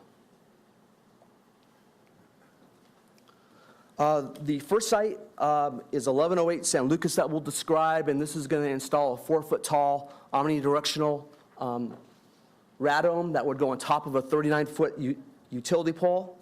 And they're going to use the existing pole. That would employ a 4-degree downward tilt, and the effective height would be 42 feet 4 inches. And the equipment will be mounted between 14 feet and 7 feet. The top would be the RRUs, which is the radio remote units. That's basically the computer that communicates to the antenna. And then below that, you have an equipment cabinet and then an electric meter on the bottom. And that would be the same on all 4. Here, the RF emissions were evaluated at 1% of the applicable level per SEC standards, and the top level to the nearby resident, to a nearby building, would be 0.63%. Our attorney later will give a further explanation of what the FCC RF reports on terms of how that evaluation occurs. But at this point, what I'll be telling you just basically what the applicable limits are. Here would be a site plan showing San Lucas Street, and the antenna would be here on top of the existing utility pole. Here is a visual showing the antenna being mounted to the top of the utility pole. And then here is a visual showing the meter at the bottom, the equipment cabinet, and the RRU units. Here's a photo sim. Here's what it is now. This is what's proposed. Again, visualization showing you what the existing proposed with the antenna on top. The next site is 1268 Yosemite Street. Again, there's going to be a 4-foot-tall omnidirectional radome on top of a new 20-foot tall pole. Antenna would employ a 4-degree downward tilt, and the effective height would be 23.5 feet. Equipment's mounted between 16 feet 7 inches and 9 feet. The RF emissions is 1.7% of the applicable level. Exposure from the top level to the nearby building is 10% of applicable level. There's a fence currently that is on back of sidewalk that surrounds the property. This area between is public right-of-way. This is the property boundary for MPUSD school. The antennas and the pole would be set up within the back of that right-of-way, and that would be behind an existing chain link fence. Here is a visualization showing you what the pole would appear as on an elevation. And then here is a schematic identifying the electric meter, the RRU units, and the antenna above. Here is a visualization showing the site from looking to the west on Wanda. Here's a visualization without the pole. This is a viewpoint looking at the pole on Yosemite, looking to the south. Viewpoint without the pole. This is a viewpoint looking to the north. Existing conditions. 1101 Buena Street is the next property. Again, it's a 4-foot omnidirectional cylinder. The top would be on a 30-foot 8-inch utility pole. This would be a new pole, and this would be a side mount in this case. And the employee would have a 4-degree downward tilt, and the effective height of the side mount would be at 29 feet 5 inches. The equipment will be mounted between 16 feet and 9 feet. The RF emissions are identified as 2.9% of applicable level, and from the top level nearby building would be 5.5%. Here is the location. And this would be kind of in the middle of the properties between 1101 Buena Street and the property that would be to the corner. Here's a visualization of the elevation.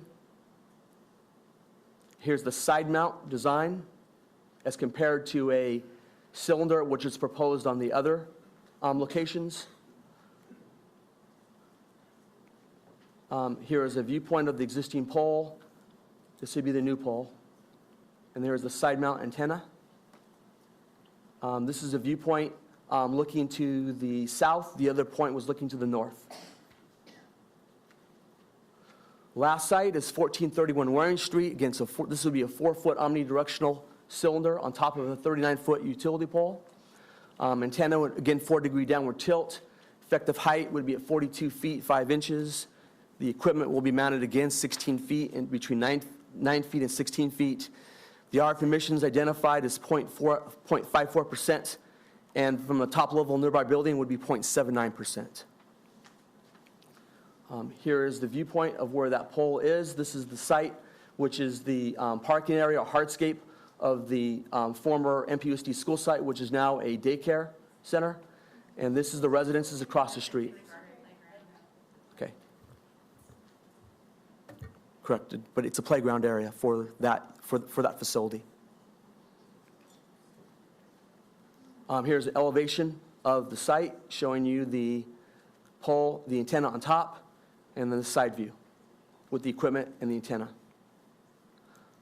Here is a viewpoint looking at the pole, looking from, this would be looking from Elm, looking to the south.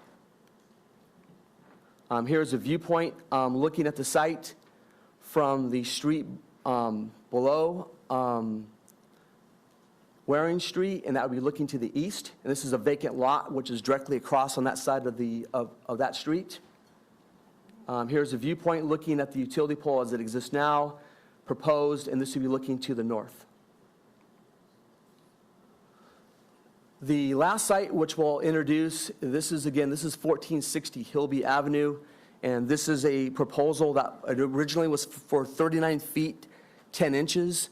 The applicant has submitted in their appeal statement that they would be reducing the height of this pole from 39 feet, 10 inches to 37 feet. And it's proposing to have a church spire steeple element that would be on the back side of the church. There would be an equipment area that would enclose the equipment cabinets and materials behind that within this fenced area. Here's the parking lot, which accesses the site off of Hilby Avenue. This would be the proposal. Again, they have a photo sim showing it from, instead of being at 39 feet, 10 inches, it's been reduced to 37 feet. And this is a viewpoint looking at the property from Hilby Avenue. And then this would be a viewpoint looking at the property from the side view looking to the west. Here's a viewpoint from the rear and a viewpoint from the opposite side looking to the east. The equipment layout, this would be a generator that would be proposed within the facility, and the other equipment cabinets that would be used to operate the macro site within a fenced area. So this is a viewpoint this would be from Waring Street looking to the east. This is a viewpoint off of Hilby Avenue, and this is a photo sim of what that would appear from Hilby. And this is from the rear of the site. And this would be from looking at the backside on Buena Street, the dead end of Buena.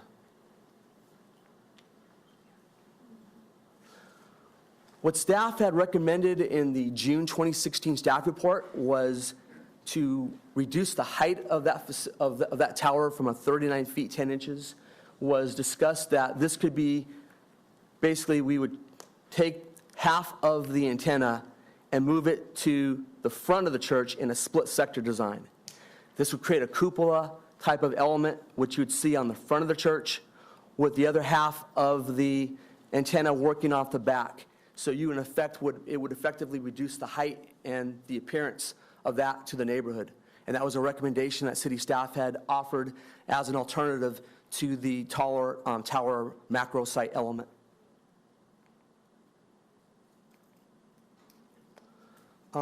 At this point, city staff is going to introduce Trip May. He is the city's legal counsel and also is representing the city as a city staff in terms of presenting the legal framework and background that would be applicable to the macro site and the small cell site, and giving you an overview of recent legislation which is coming to play in terms of how we evaluate small cell applications. Okay, thank you, Rick. Okay. Good evening, Mr. Mayor, members of the council. I'm Trip May. I'm a partner at Telecom Law Firm.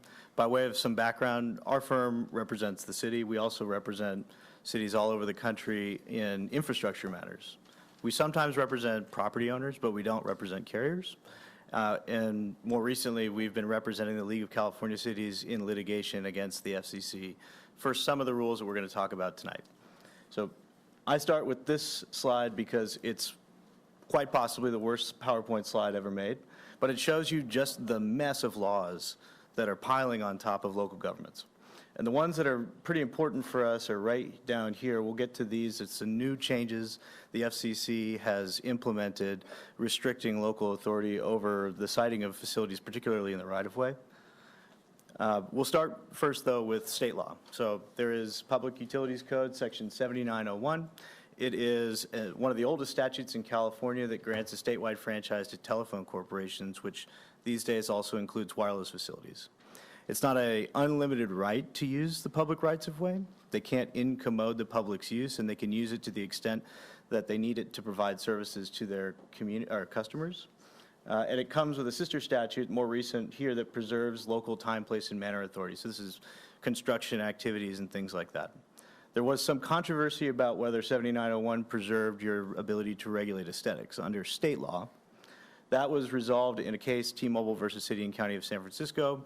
San Francisco adopted an ordinance regulating aesthetics with discretionary permits. Industry sued them, said you can't do that.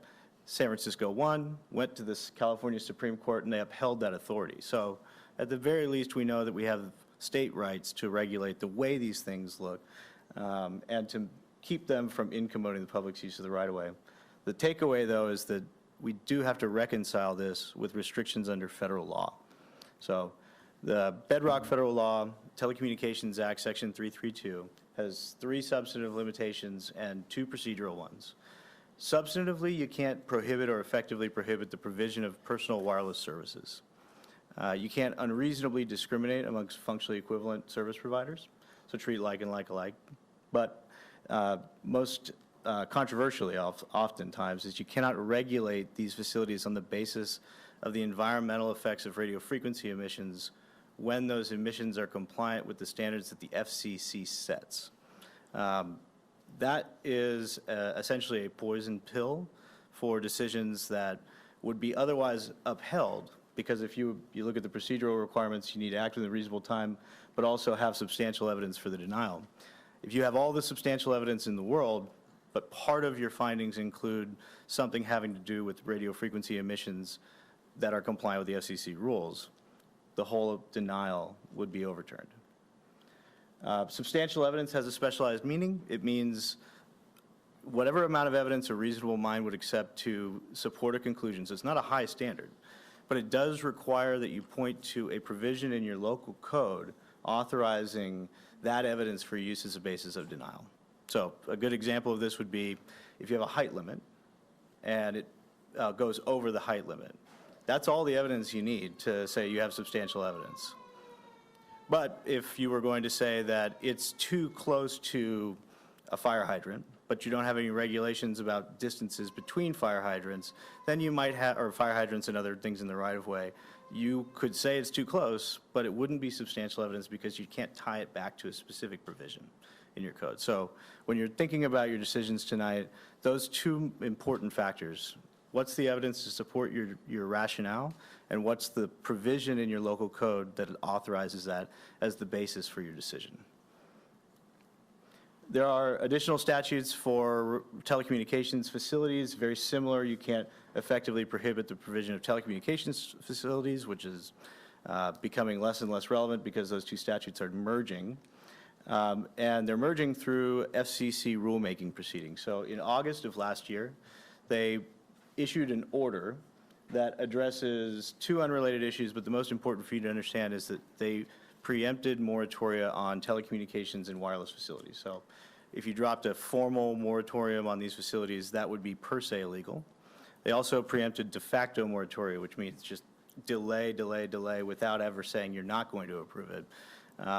That would also be an independent violation of the Telecommunications Act. Shortly after the August order, they dropped what gets a lot more attention, what's called the small cell order, and it was quite the doozy. It had broad preemption over state and local rights, and that meant that they said we're no longer going to recognize the distinction between your regulatory and proprietary capacity over the rights of way.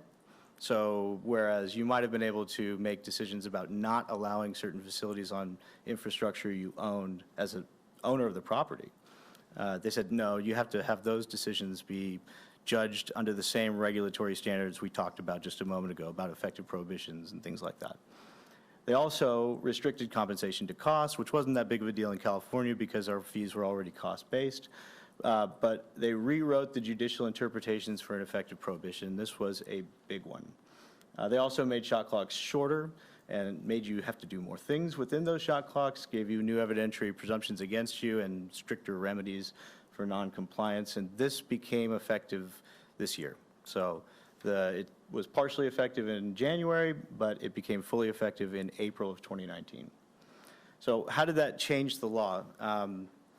This might be a good point to say that another reason why we wanted to separate the decisions and the hearings for the two different appeals is that we now have two slightly different legal standards for right-of-way versus non-right-of-way. So we wanted to make sure that your discussions were looking at the right standard at the right time. Within the right-of-way, the effective prohibition standard, which used to mean there was a significant gap and they were proposing the least intrusive means, now means this, which is a state or local government requirement effectively prohibits the deployment when it materially limits or inhibits any competitors or potential competitors' ability to compete in a fair and balanced legal and regulatory environment. Because that doesn't mean a whole lot to most people. They gave us a couple of other interpretations. Most important for us is the restrictions on aesthetics, zoning type restrictions like the ones you have in your code. They said that in order to be a valid restriction on a small wireless facility in the public rights-of-way, it has to be reasonable, which means technically feasible, and aimed at an aesthetic issue. No more burdensome than those applied to other infrastructure deployments, objective, and published in advance. And this is a big deal for us because most of our zoning regulations are not objective, they're subjective. So it takes away a lot of authority on top of the takeaways that you already were dealing with. They also displaced that significant gap test. So they said explicitly that significant gap is not a relevant factor in their opinion, and then they overruled the courts of appeals that had created that test, which they can do as the agency that administers that statute. They did not necessarily overrule the least intrusive means component of that test, so we can still consider alternatives. But as far as denying something on the basis of they don't need it, the FCC doesn't find that to be relevant, and it would not be substantial evidence. So we have new shot clock rules. Both the projects in front of you are under tolling agreements. We have blown way past 60, 90, and 150 days. But because of those tolling agreements, we are still within our time frame to make a decision. All right, so I mentioned that we're going to be looking at the use permit considerations for both of these appeals, but that the standards may be different. In looking through your code, there's not a lot of information about what the standards are specifically for right-of-way facilities. The chapter dealing with telecommunications facilities only mentions a right-of-way facility one time and requires that the equipment be either underground or in some kind of concealing structure other than the pole and the antenna. So we looked at the general provisions about ground-mounted facilities or towers that might be applicable and pulled out some of them for you to just highlight. So as I mentioned, they must be underground in the right-of-way. It also says that it could be enclosed in some kind of a shroud. placed as far from property lines as possible, no more than 20 feet above the height of the existing support structure, but up to 80 feet with an exception for adequate service, and that the equipment cannot encroach over property lines themselves. There was a few others we picked up right before the meeting, including they have to be painted to match the underlying structure and blend in with the primary colors of the support. As far as locations go, the facilities under the code could be allowed in residential areas so long as the applicant demonstrates that they've exhausted other alternatives, which was why the continuance occurred in the first place, to make sure that the alternatives analysis was robust. And then the applicant may be required to co-locate with existing wireless facilities or other non-wireless communication facilities, utilities, when the review authority, which would be you, determines that that co-location would minimize the overall aesthetic impact. So now we have the appeals. The resident appeal by Mr. Walter Ferguson seeks to overturn the Planning Commission's approval of the small cell master use permit. The stated grounds for the appeal that were in the filings were that there was no significant gap, that it was not the least intrusive means, that the facilities could themselves become larger under other federal regulations, and that there may be adverse effects from the RF emissions, and that there was defective noticing. The appeal also mentioned that there may be additional grounds presented tonight. Verizon appealed the same approval, but because of a specific condition requiring testing every 6 months of the facilities for compliance with the FCC's rules. And their stated grounds for the appeal is that it's preempted by federal law. And lastly, we have the Verizon appeal for the Hilby Avenue site.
and the betterment of the community, that the community has put forth effort to enhance their livability in a positive environment, would that not fly? No, it would not. And the rules the FCC put together are specifically aimed at getting away from those types of findings, like livability, quality of life. They're subjective standards. That's why they said it has to be objective. The coverage gap has no merit either, as far as perceived to be no coverage gap or no coverage. That has no merit at all. According to the FCC, that is not a basis for a denial. And I'm just trying to clarify, because I'm trying to keep it simple for myself, as maybe for the residents as well. The lowering of property value, perceived lowering of property value, has no impact in our potential decisions. Is that correct? It could if you had a provision in your code that would allow for that decision to be made, and specific evidence in the record showing the effect of a particular facility on the surrounding properties. But at this time, we do not have that. Is that a true statement? Standing here at this moment, that's a true statement. So if we did it after the fact, that would be, yeah, pointless. That would not be. If it was presented in public testimony, then it could potentially come in. The record isn't closed yet. Okay. And then, same question, at the 1460 Hillary site with the fence, I think I heard a fence around the activity area, for lack of a better word, that could not be considered aesthetics from, as you drive up or down Hilby Street. That would not merit or warrant approving the appeal. Is that correct? I don't believe there's a provision in the code that would allow you to make a denial on that basis. Meaning just the fact that there's a fence around it, or?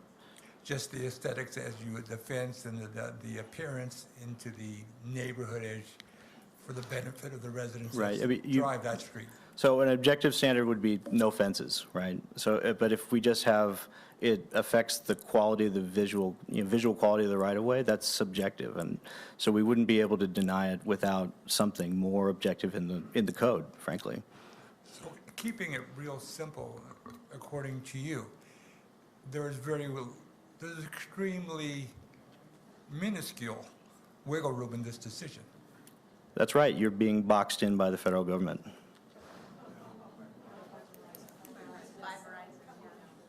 Good. Thank you. Councilmember Wizard. Very much, Mr. Mayor. Just several questions, but to go back to something you just said, and thank you, actually, that this is incredibly complex stuff, and I think I won't make a joke at your expense. It was going to be a lawyer joke, but I think that I think that you did a really good job distilling it so that it was palatable. I was able to follow it very easily, so I really appreciate that. Something you just said to Mayor Pro Tem Pacheco's comment about after the fact, about how it wouldn't be in the code tonight, and so, or something to that effect.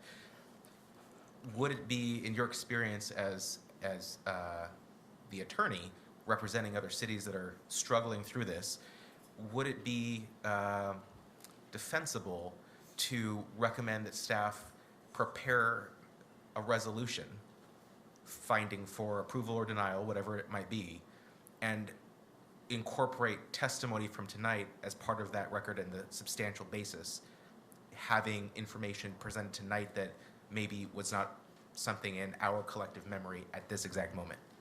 My recommendation would be you should, if you're going to add new evidence into a resolution or modify it, you should do it tonight. As we sit here, we can add it.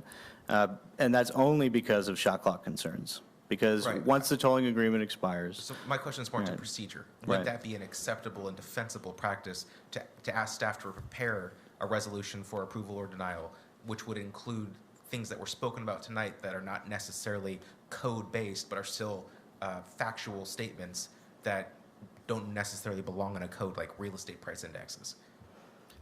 So it would be proper to prepare a resolution based on findings tonight elicited from public testimony. If it can be substantiated and fact-checked. Right. It would not be substantial evidence if it still wasn't tied back to a provision in your code as it exists Sure. today. Right? Okay, great. Thank you. Through the mayor. In the staff report, it talks about recommendation that we have a maximum height of 50 feet. How did we arrive at that number? The height was hard to figure out because there isn't a specific height limit in the code that applies to these types of facilities in the right-of-way. There's a 60-foot height limit for these types of, or for pole-mounted facilities in PI zones, 40 feet for similar facilities in commercial zones, 20 feet above a structure pretty much everywhere else. So the facilities are all below 50 feet. The poles themselves are, I think, about 30 or 45 feet.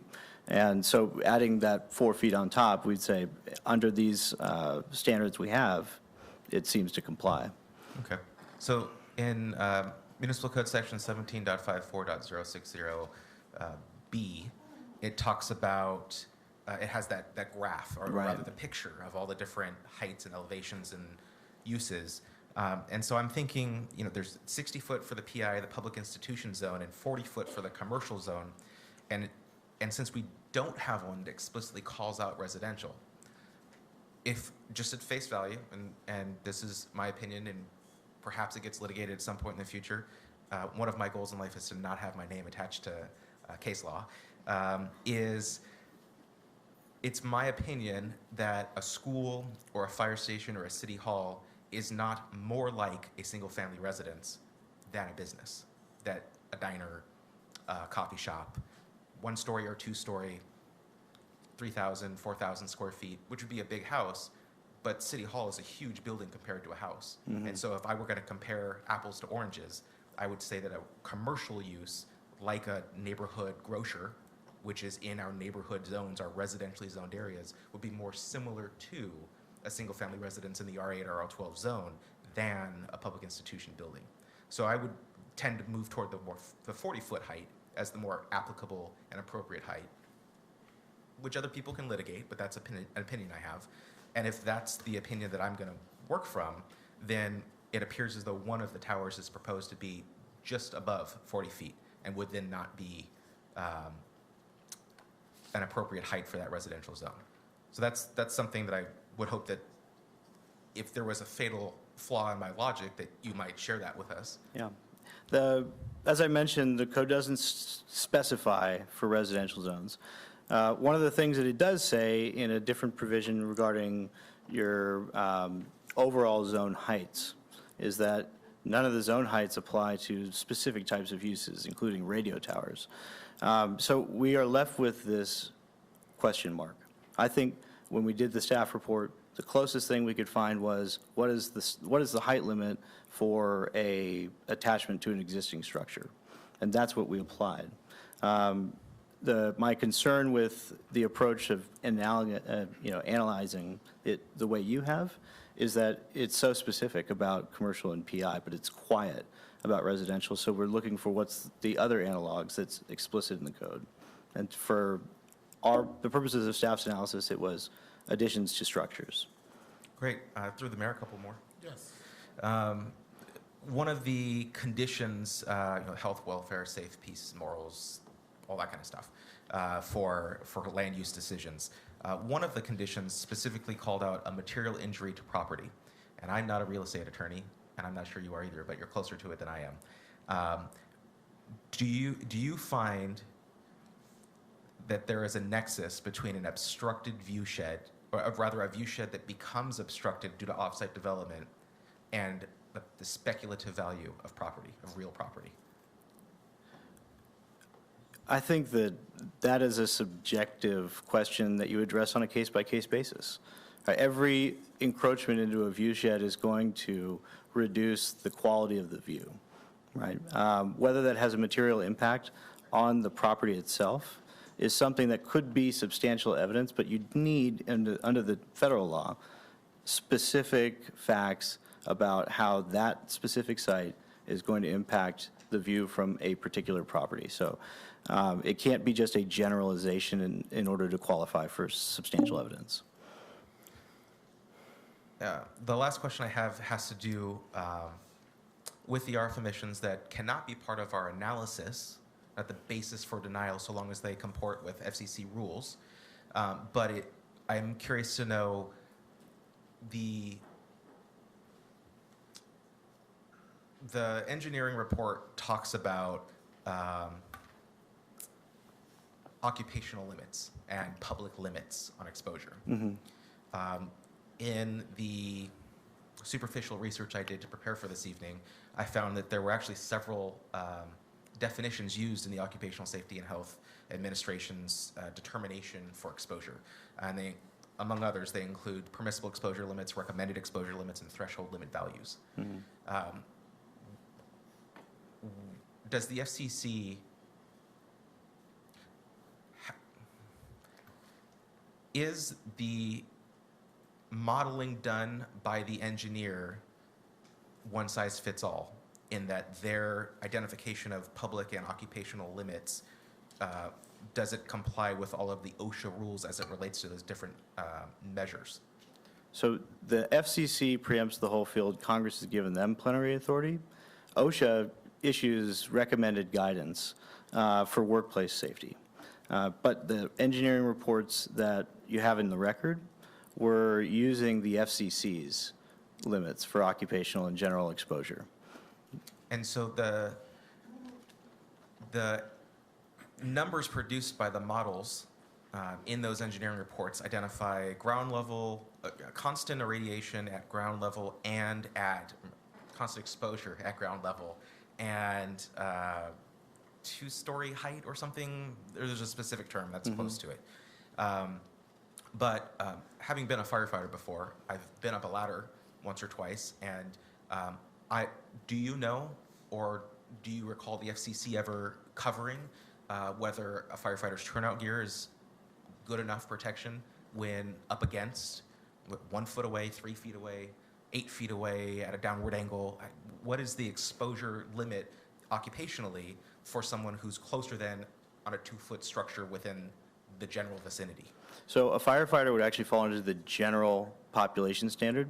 The difference between them is that at the occupational standard, it's for people who can control their exposure, meaning they've had special training or they have turn-off power over the facilities.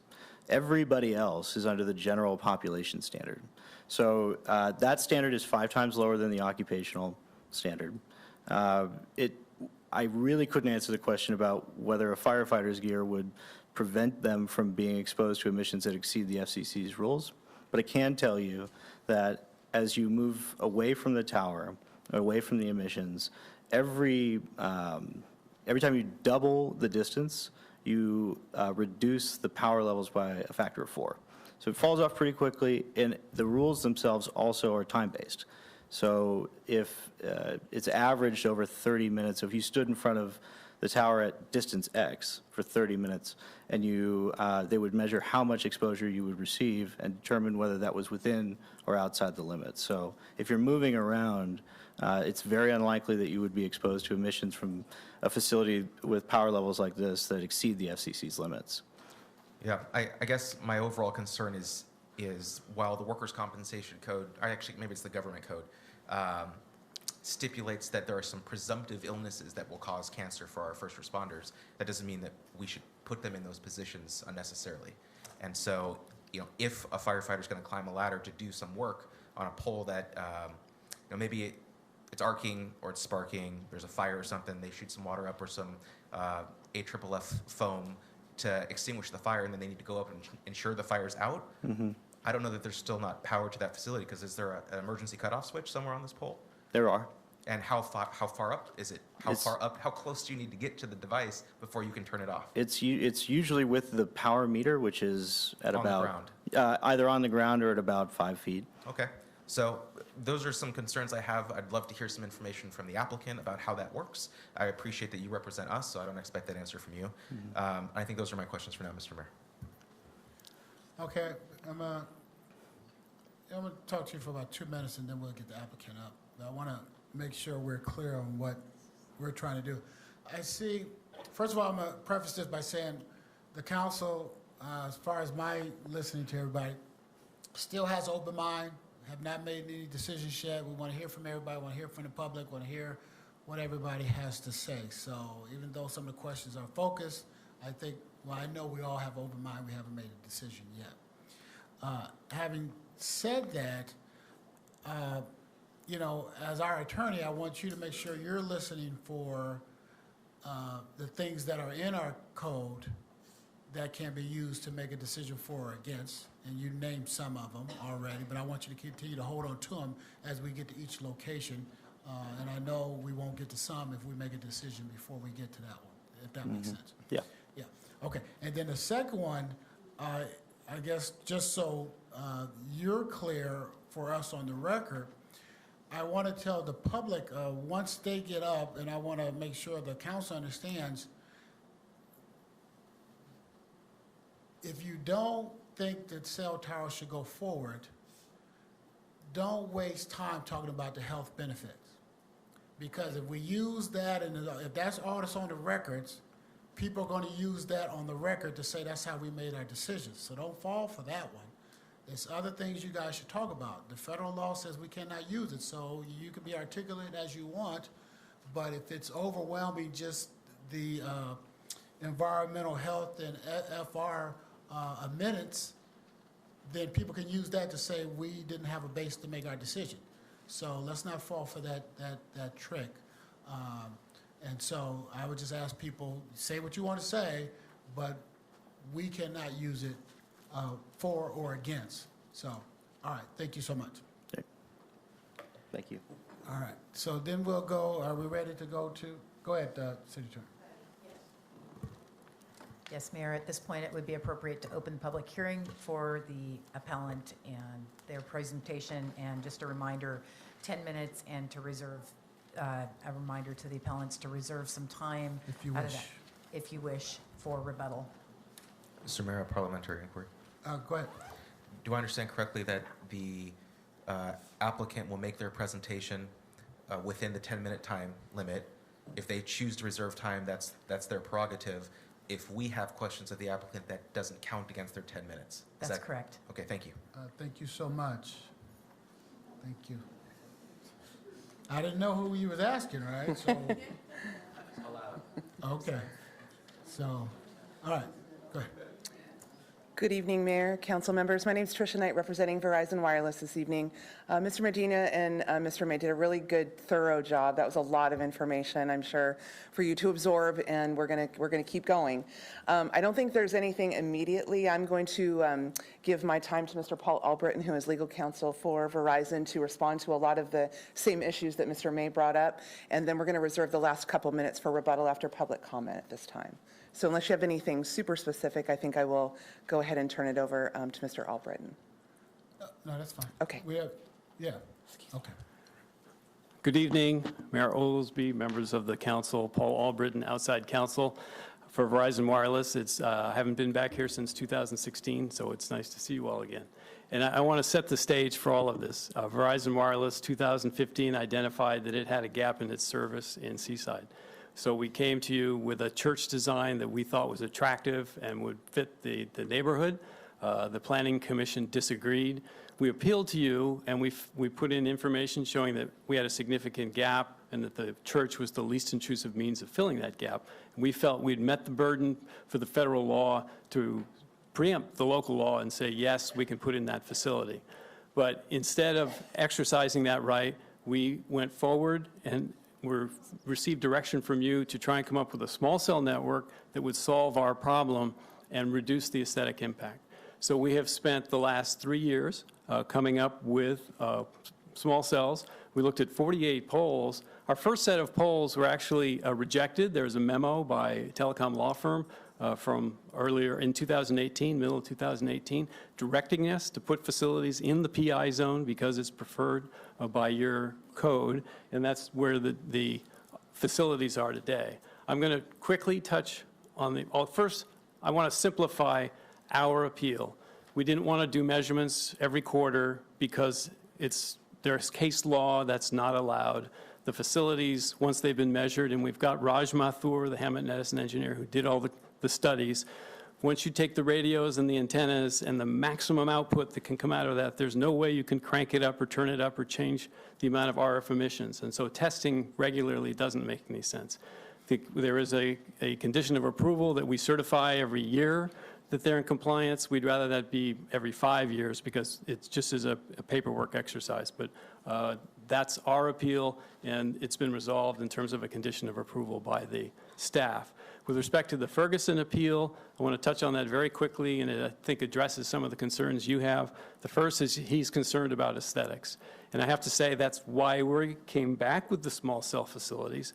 They are designed to go on a utility pole to look like telephone equipment on a telephone pole. The radios are narrow, they're designed without fans, so they're quiet. The antenna is a cylinder to look like a telephone pole. The 6-foot extension is required by state law so that a lineman can climb up there without having his feet touch the electrical wires. We don't need the antennas that high, but that's the reason for that. So we feel that in terms of aesthetics, we're putting telephone equipment on telephone poles, and the Planning Commission agreed. The Planning Commission thought that those aesthetics, in fact, that the character of those utility facilities did blend in as required by your conditional use permit findings. The second issue was safety. There was raised by the appellant that the antennas would fall and start a fire. Nothing could be further from the case. Those poles are carefully regulated by the state under General Order 95 and the Public Utilities Commission and exercised by PG&E. And PG&E has inspected these poles and told us that we need to replace 2 of them. So these poles will be stronger than they ever were before. And so the safety issue is a misnomer, and your fire department has already indicated that there needs to be a review for the final permit with respect to any kind of safety concerns with respect to those poles. The next issue raised by Mr. Ferguson is that there is no demonstrated need. We feel the need was demonstrated for the church in our presentations in 2015, all of which, by the way, are an attachment to the staff report, the maps of the capacity graphics of how our system is run out of the amount of volume that's needed to keep the facility running. As you heard from your council, we don't need to show that requirement now under the FCC for small cells. We feel that we have done that. Mr. Ferguson raises the maps, the marketing maps for Verizon Wireless. That's not the first time that's been issued. Those marketing maps are created for a completely different purpose, and there's case law. It's cited in your staff report, T-Mobile versus Huntington Beach, where you can't use the difference between the marketing maps and our design-specific network design maps as some kind of a reason for demonstrating that there isn't a need. He mentions property values, and you heard a good description of that from your counsel. I want to add to that that there's 2 cases that clearly state that if you deny a facility based on property values, to the extent that that's based on concerns about RF emissions, then that is tantamount to a denial based on health effects. So denying property values because of fear of property values or the perception of property values declining because of health effects. There's 2 cases, AT&T versus Carlsbad and Verizon versus Madera County, where that is not an allowed grounds for denial. He also raises the specter of modifications to the poles without any kind of oversight. Any modification to these poles is going to require a permit. And I am being tapped because we have 2 minutes left, so I'm going to save the remainder of our time for rebuttal and cover any remaining points, unless you have any questions now. Thank you. Hold on. Okay, no questions. That's fine. But I'll ask the city attorney. I think they're keeping track too with the time, so we want to make sure we're more than fair. So how much time did you have left? Yes, Mayor, I had 3 minutes and 57 seconds left. So that's, okay. We'll go with that time. That way it's the record that we gave them more time than probably what they should have. So, all right, so we'll go with Mr. Ferguson. If you would like to, Mr. Ferguson, would you like to come down, sir? Yes, sir. And then, Dominic, we will again have the city attorney do her smartphone watch. Yeah, we'll that way they have a good understanding too. But all right, so hopefully you guys start at the same time. So. Oh boy, wow, what an evening so far. That reminds me of the Arlo Guthrie song. This land is your land. This land is my land. From California to the New York Islands, from the Redwood Forest to the Gulf Stream waters. This land is your land, and this land is my land. Good evening, Mayor Oglesby, City Council members, staff, and Verizon representatives, our community. It's been quite an education since I received notice of a public hearing on July 16th, the master permit application. 1607, something about 4 cell towers being installed within one within 400 feet of my home. Here's what I've learned. Our community has a conscience, and corporations do not. Our community objects to this ill-conceived proposal for residential towers, and so do I. That's why I filed an appeal to the Planning Commission decision and why I stand here this evening. Shame on this faceless corporation for bringing such stress and anxiety to our communities. That includes Monterey and Carmel, and now they've come to Seaside. They're not accountable, they're nameless, they're faceless, and they won't be tolerated in our paradise. We'll send it back where it came from. That's what we need to do. Verizon's earlier application, 1514, for the Faith Lutheran Church on Hilby was denied by the Planning Commission in August 2015. The City Council requested an alternative solution. Verizon agreed. In a letter from the Verizon's attorney in January 2016, they stated the proposed facility will fill a significant gap in Verizon's wireless service. Quote, an appeal to the City Council stating that the Planning Commission's denial was disingenuous and was based on unsupported findings that thinly veil concerns over radio frequency emissions and was not based on substantial evidence and should be overturned by the City Council. That's what they said in that letter. They went on to claim that the existing Verizon wireless network in the vicinity had reached capacity exhaustion and was compromising network reliability, resulting in slow data speeds and poor connectivity.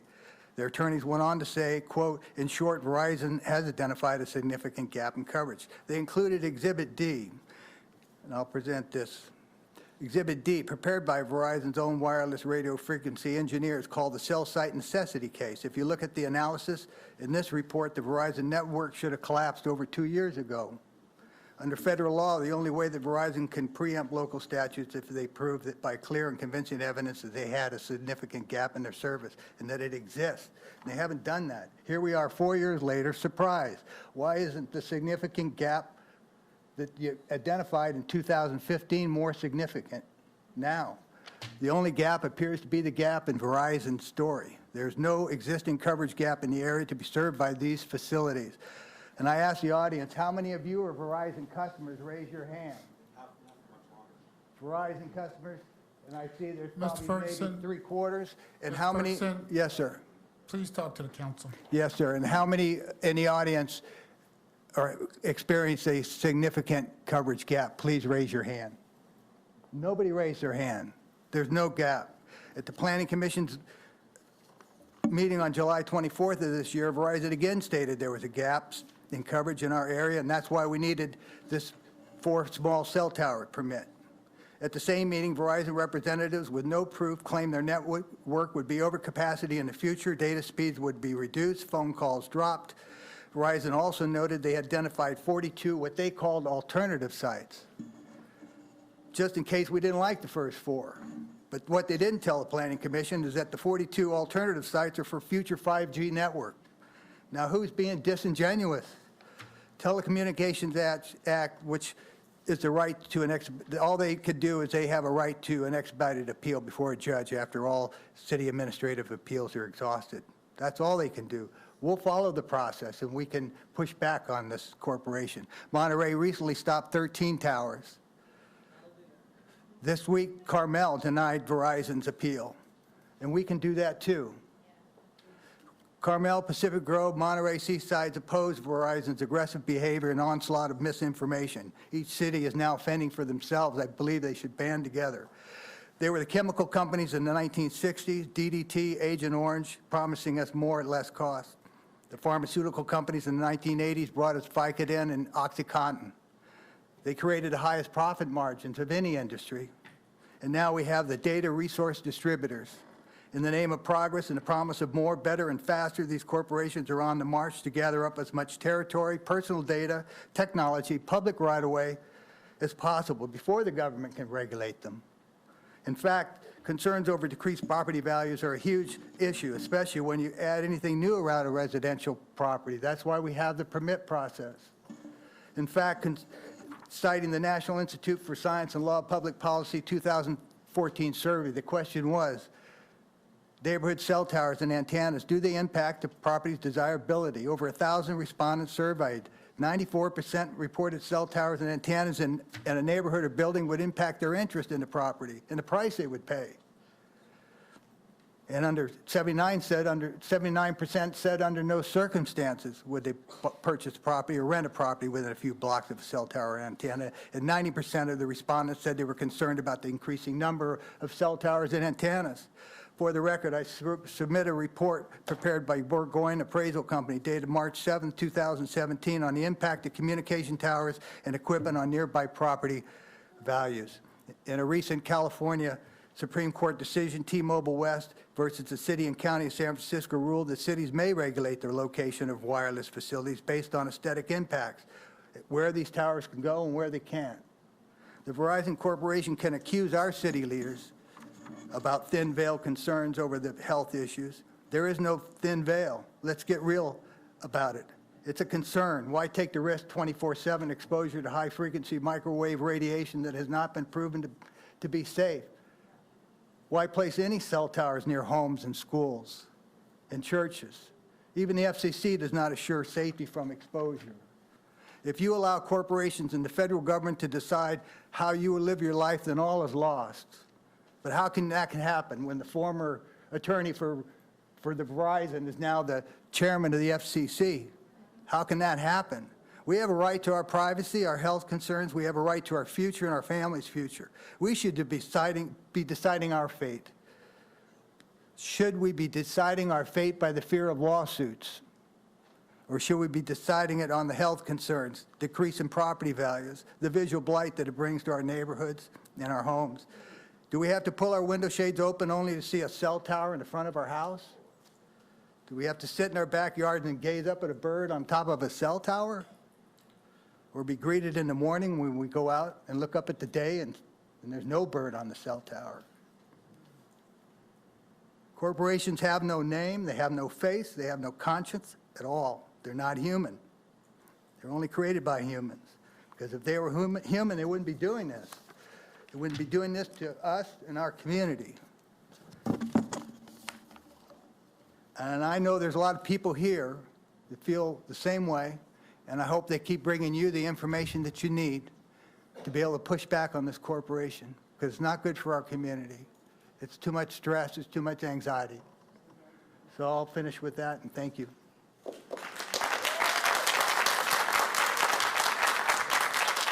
Yes, sir.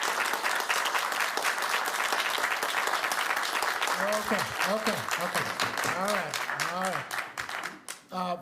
Mr. Ferguson, did you want to submit your written notes for the record also?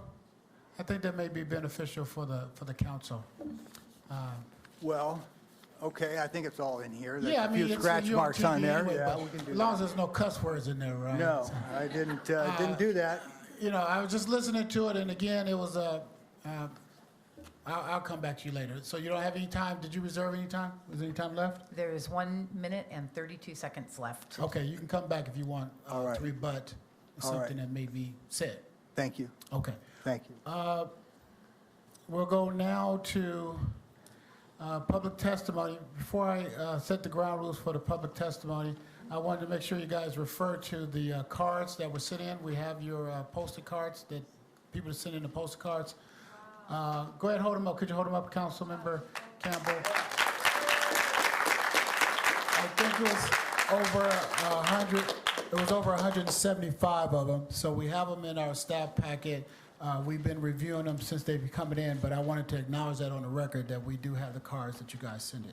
That's the first thing. All right. Can I see a show of hands of everybody that wants to speak before I make the rules on how long you can speak? I think if we do the max 3 minutes, you know, that'll be another hour before it even comes back to the council for you guys to even hear what we're thinking. And I don't know if that makes sense. Does that make sense? So maybe we should limit the time. What is a good limit on the time? A minute? Well, if we do 3 minutes. 50 seconds. How many? 2 minutes. We'll go with 2 minutes. 50 seconds. That was a good one. So what I would do is I will limit it to 2 minutes. And I think if you are repeating what someone else said, then save your time for someone else to come up. Because what we can't do is go all the way till 11:30 before we even just try to think about deciding it. So I want to hear from everybody, but just again, if I'm not going to tell you what to say, but I will say that we can't take into consideration the health aspects, but you can put it on the record if you want to put it on the record. All right, so, yes, sir, I'll just... Would you clarify whether or not the public discussion now is only on the Ferguson? Okay, good one. City Attorney? Yes, the public testimony is on the microcell appeal right now. If you can limit to the 4 microcells, that would be appropriate, because remember, there's two appeals.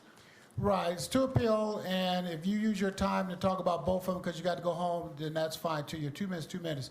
But that is a good aspect of, this is just one appeal. So if you guys want us to get through the 2 of them, then we just need to move efficiently. So public comment is open. Excuse me, I have one more. 176. It's okay, I'm fine. There's much more in what we need to do. My name is Annalie Green. Good evening. I'm a longtime resident of Seaside. I'm coming before you to oppose Verizon's proposal for 4 cell towers, antennas, and 1 40-foot structure on the Lutheran Church on Hilby Street in our neighborhood.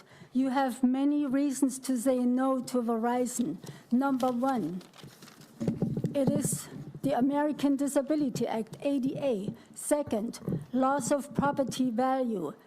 Third, it opens up the door to all other carriers to come in and do the same.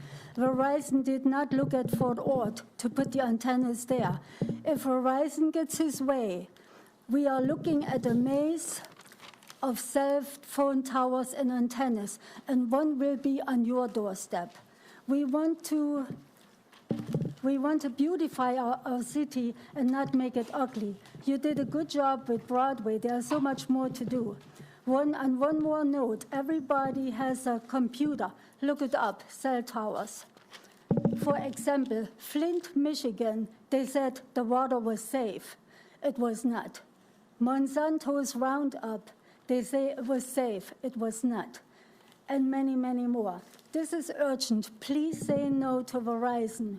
You have the citizens of Seaside supporting you in this decision, please. Thank you. I hope I did it fast.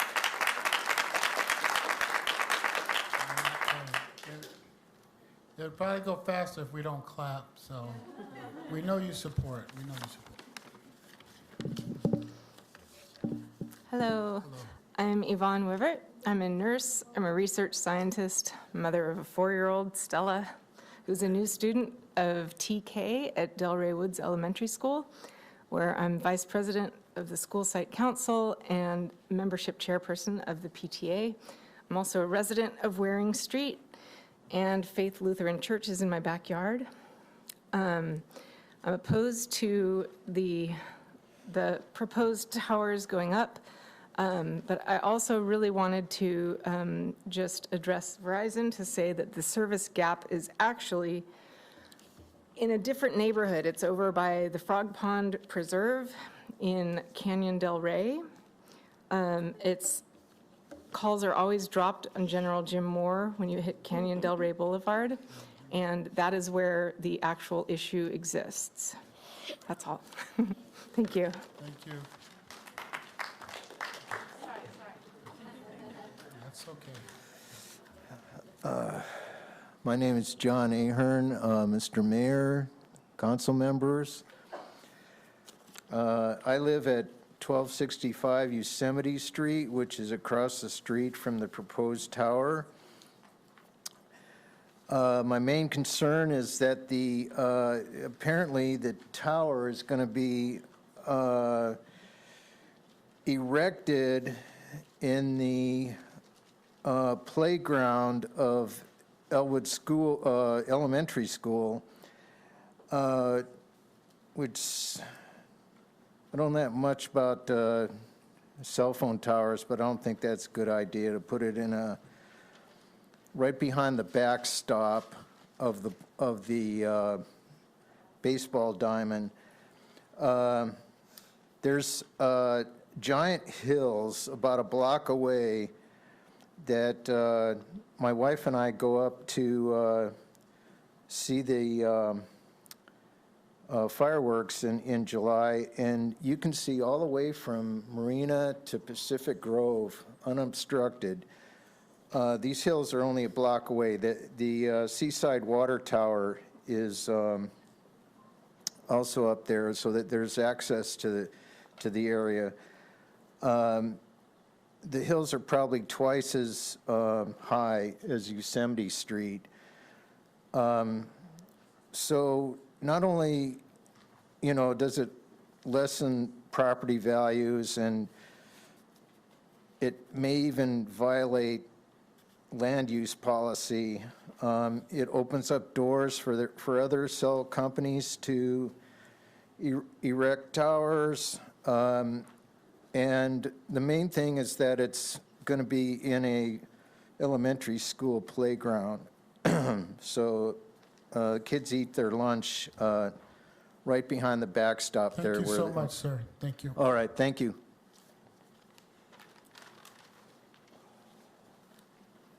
Good evening, Mayor, council, staff. I'll try to make this as brief as I can. I'm dealing with a little hypoglycemia right now, so bear with me. This is all about the small towers. It's all about the 5G network that Verizon and other wireless carriers want to roll out in the not too distant future. So don't be had by them saying that's not the case, but that's what it's basically all about. Now, in the particular area of Waring, Boyna, and Hilby, what I'm curious about, that particular zone for the two small cell sites and the macro one on Hilby, is there any particular, that particular zone, is there any way that they can be dispersed, at least the smaller ones, the one on Waring and Boyna, can they be dispersed further out? Is there anything in the zoning that says that they have to be that close in proximity, or I don't know what kind of leeway is there with those particular sites? Because I'm kind of in an area where I'm really triangulated by the Waring, the Boyna, and the Hilby. So I'm hoping that they can be, at least the one on Waring can be dispersed maybe further down Fremont, down Kimball towards Fremont Street. The other thing is with regard to, on the PowerPoint, earlier for the 1101 Boyna Street location, it mentioned RF frequencies of 2.9% and 5.5% respectively with applicable limits. And there was one point on in the PowerPoint that it mentioned a city up in Northern California where they had to, they were being checked periodically, annually or biannually for those limits. Because my concern is, what are the applicable limits and how high can it go up to? And how do we know, if they're going to stay at these lower limits or it's going to change at some point in the not too distant future? So thank you very much.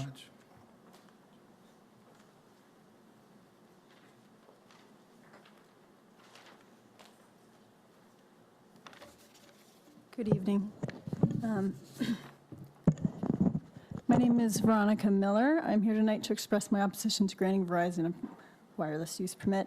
I'm a resident and homeowner in Seaside. My 6-year-old son, Finn, is a first grader at Monterey Bay Charter School, which is located at the Seaside Children's Center, where one of the Verizon proposed towers would be located on Waring Street. The first point I'd like to make is that according to Wireless Oracle, an online source that provides coverage maps and quality ratings for wireless services, Seaside was given a score of 88 to 94% for our level of coverage. Wireless Oracle states, quote, "Overall, the city has above-average wireless coverage compared to the nation. Coverage is above average when compared to other cities of similar size. Cell phone coverage is above average compared to the rest of the world." That would indicate to me that there's not currently a need for expanded wireless service in our town, or a problem that Verizon's wireless use permit would serve to solve.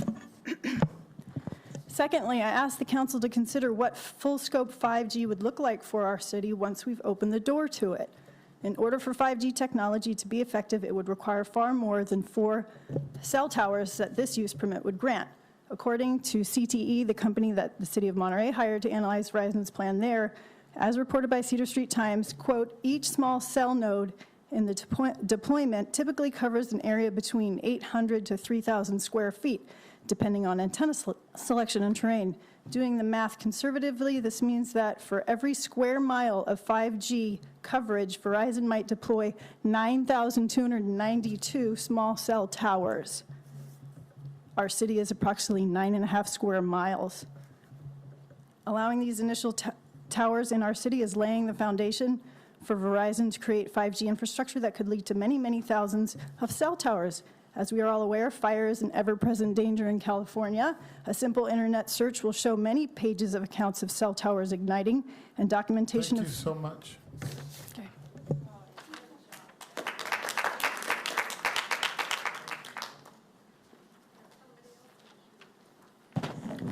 Good evening. My name's Faye Crosby. I own a home at 1127 Cielito here in Seaside. I know that many of us feel passionately about what's just or unjust.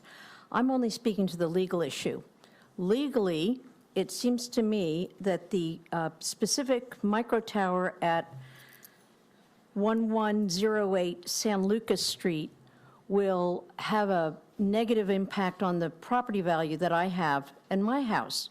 The upstairs bedroom window looks out towards the sea, and it's my contention that that specific micro tower is going to bring down my property values and make it very hard for me to find tenants for the house. I can't care about their health. I can only care about the legality. Thank you. Thank you. Do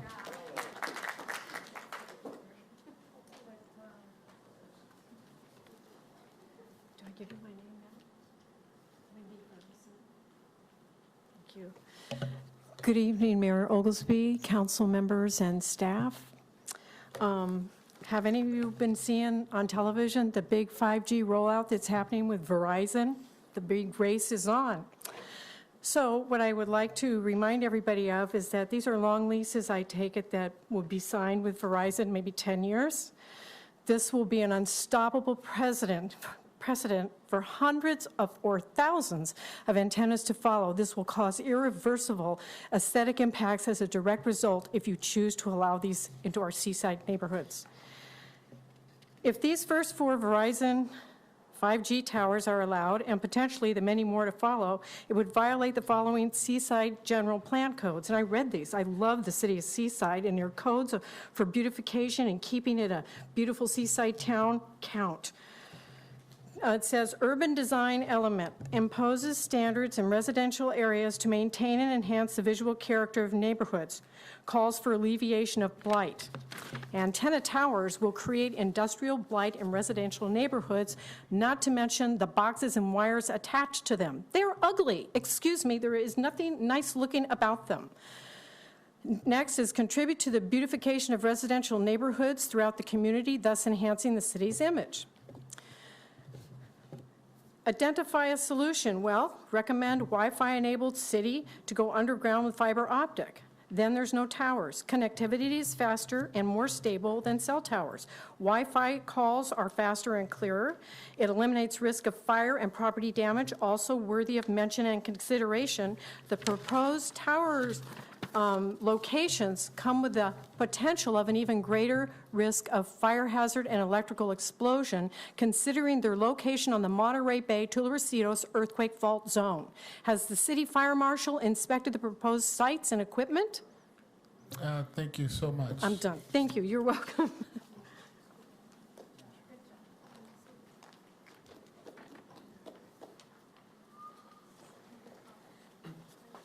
Hello, my name is Justin Sumter, and I live on Buena Street. Yep. So I'm going to talk about the visual enhancement programs, urban design, land use. Goal UD-2, create and preserve distinct neighborhoods and business districts. Policy UD-2.1, protect the character of single-family neighborhoods by restricting out-of-scale buildings, incompatible uses and designs of blocked views. The sidearm design of the cell phone antenna towers have dramatically impacted profile that is unmistakably as a cell facility and will adversely impact views and vistas.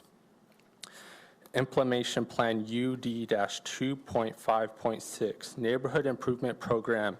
Support the Neighborhood Improvement Program. Our school neighborhood on Elm and Warning is zoned medium density single family residence, RMS, in the Noche Buena neighborhood. As described in detail in the housing element, several neighborhoods in Seaside require targeted rehabilitation of activities such as increased code enforcement, property maintenance, house painting, and underground of utility wires. Several housing elements programs include specific requirements and a plan of action for addressing the revitalization need of these neighborhoods. These housing element programs should first be targeted to the Cabrillo, Terrace, Olympia, and Noche Buena neighborhoods. Land use pattern and capability. The community can plan and guide future development and land use so that it can complement the existing community, protect and enhance the character of Seaside and the desirable traits of existing neighborhoods. Please deny these cell towers and let's follow behind Carmel, PG, Monterey, your neighborhood communities. Thank you.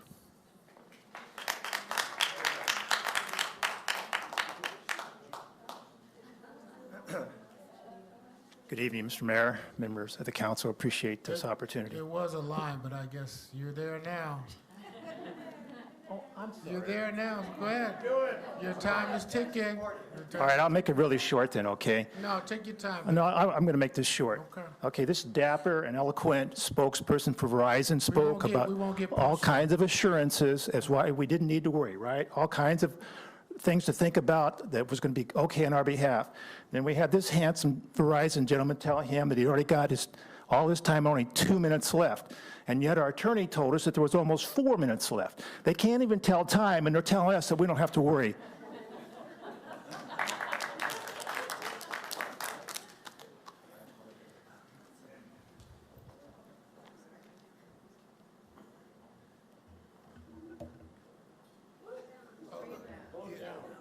There you go. Hi, my name is Daniel Robles, and I have been a resident of Seaside my whole life. Mayor and council members, I live right next to 1460 Hilby, and I would hate to see a cell tower every time I go out to play in my backyard. Thank you. Did we get your name? I want to make sure his name is in the record. Thank you for being here. Daniel Robles. Okay, Daniel.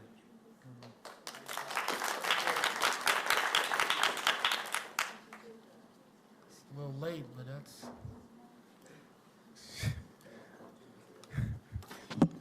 Regress parents. Good evening. My name is Mara Seidenstecker, and I live right next door to Danny Robles and his family.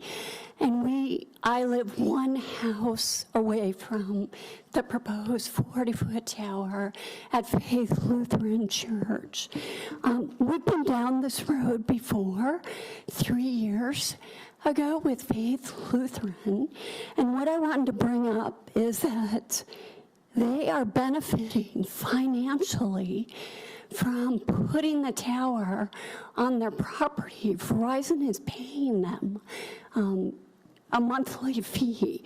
I don't know how much, but this doesn't sit right, that they are benefiting financially at the expense of all the other neighbors around them. You cannot dispute that there is an aesthetic loss of our scenic visibility, especially when you're going to pull up every day into your driveway and see a 39-foot tower. In addition, the American with Disabilities Act does recognize that people with the electromagnetic sensitive EMS or those with medical implants can experience radio frequency interference. And this EMS is a disabling characteristic recognized by the Federal Access Board under the 1990 Americans with Disabilities Act, which predates the 1996 Telecommunications Act by 6 years. People with EMS are part of a protected disabled class. Thank you.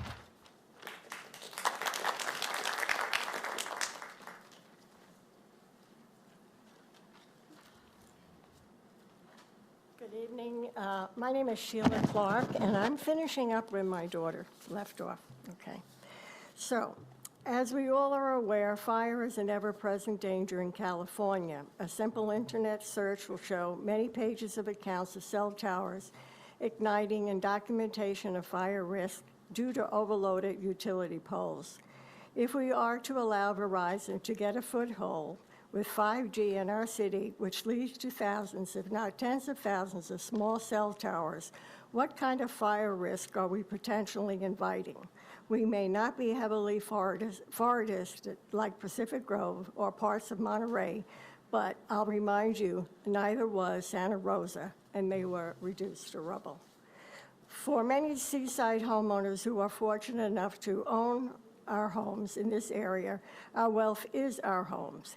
And for many of us, the ability to continue living in the area is a fragile balance.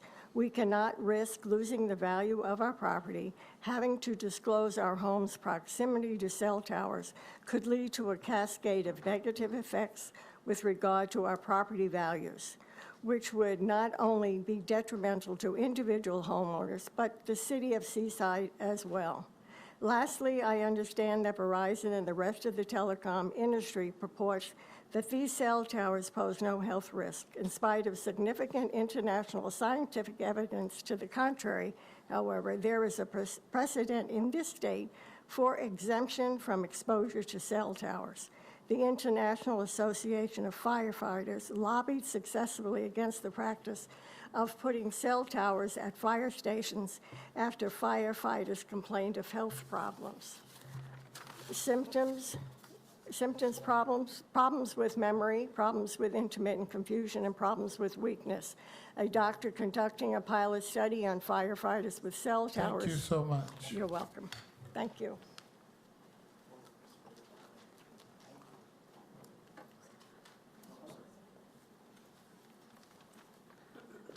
Hello, my name is Rachel Christofferson. I live at 1542 Waring Street. Thank you all for your service. I know this is great that you're here guiding our city, helping your citizens to be safe, for us to develop economically. I know this is not an easy task for you or an easy position to be in, but I have to, I know health and public safety cannot be part of this decision, but I have to say that any law barring that consideration is abhorrent to me.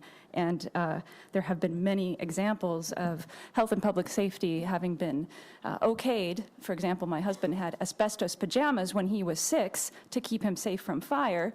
Obviously, the problem with the asbestos pajamas, but that was FDA approved. I really regret that you are in this tight spot. So I'd like to focus on the economic value of beauty. Hopefully you can find something in your code that will allow you to deny the cell towers, the cell towers, because living in a tourist economy, we know that the natural beauty of this place is a huge component of what makes us prosperous. Thank you for all you've been doing with the beautification of the city. And putting cell phone towers on the top of telephone poles goes in the opposite direction of that. I actually would like to see us put all telephone poles, all utility poles underground. That would employ our people. That would instantly raise all of our property values. So this goes in the opposite direction. And regardless of hopefully what you can find to deny these cell towers, public perception is real. You can feel the fear out there, and there is evidence behind that.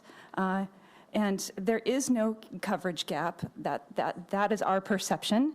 There is no coverage gap. And you you will. Thank you so Thank you. much. Yeah, thank you.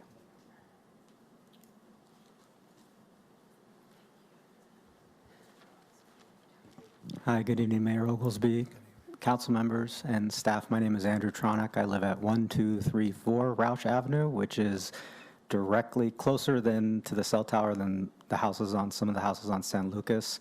My porch looks directly eye level with it. So obviously, I'm not happy about the proximity. We're very concerned about the economic impact on our house value, which is amazing that that's written into law, that's not a consideration, just like the health considerations. I would just like to urge you to do everything you can to find what you can in the city code or amend it. Be creative, do whatever you can to stop the cell towers from going up if possible. I hate to say something good about Verizon at the moment, but their service is screaming fast. I've lived at my house since 2009. I've had Verizon for a long time before that. Their service doesn't exist in PG. It doesn't exist in parts of Carmel. It doesn't exist in parts of Ryan Ranch. But I walked my dog from my house today to CSUMB. I had to take an Uber to get back here in time because it turned into like a 3-hour walk. And I could do any videos, any games I wanted the entire time. I do not understand any lack of coverage. So I think that's kind of a specious argument. I don't know why, what the reason is, but I don't think it's that. And I just, it doesn't seem like there's a whole lot of room, but again, I would just urge you to do whatever you can.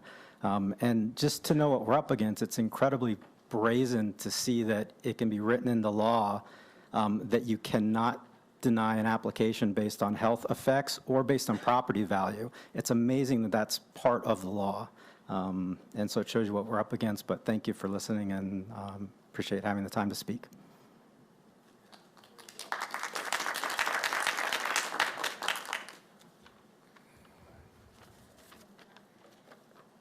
Hello,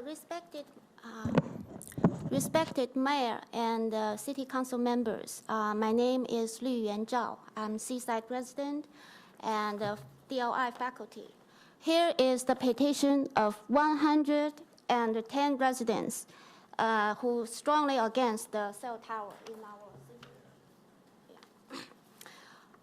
I understand that our city is under the pressure of FCC. Actually, there's nothing to worry about from the legal perspective. On September 26, 2018, FCC voted to streamline the path to 5G small cell deployment. On January 14, 2019, the federal bill HR 530 was introduced in the House of Representatives by California Congresswoman Anna Eshoo to invalidate the FCC September 26 ruling. The HR 530 is titled that certain actions by the FCC shall have no force or effect. It simply states preservation of rights of the state and the local governments. On June 27, 2019, Senator Dianne Feinstein introduced SB 2012, Restoring Local Control Over Public Infrastructure Act of 2019. It's a companion bill to Congresswoman Anna Eshoo's HR 530, which would similarly repeal FCC rules that limit state and local government control over telecom infrastructure. Senator Blumenthal blasted FCC for not spending any penny in conducting independent research on 5G safety. He said, "We are flying blind here on health and safety." In April 2019, in what could be a precedent-setting decision, the California Supreme Court ruled unanimously that the aesthetic argument alone can be enough to justify the rejection of new 5G infrastructure. Thank you so much.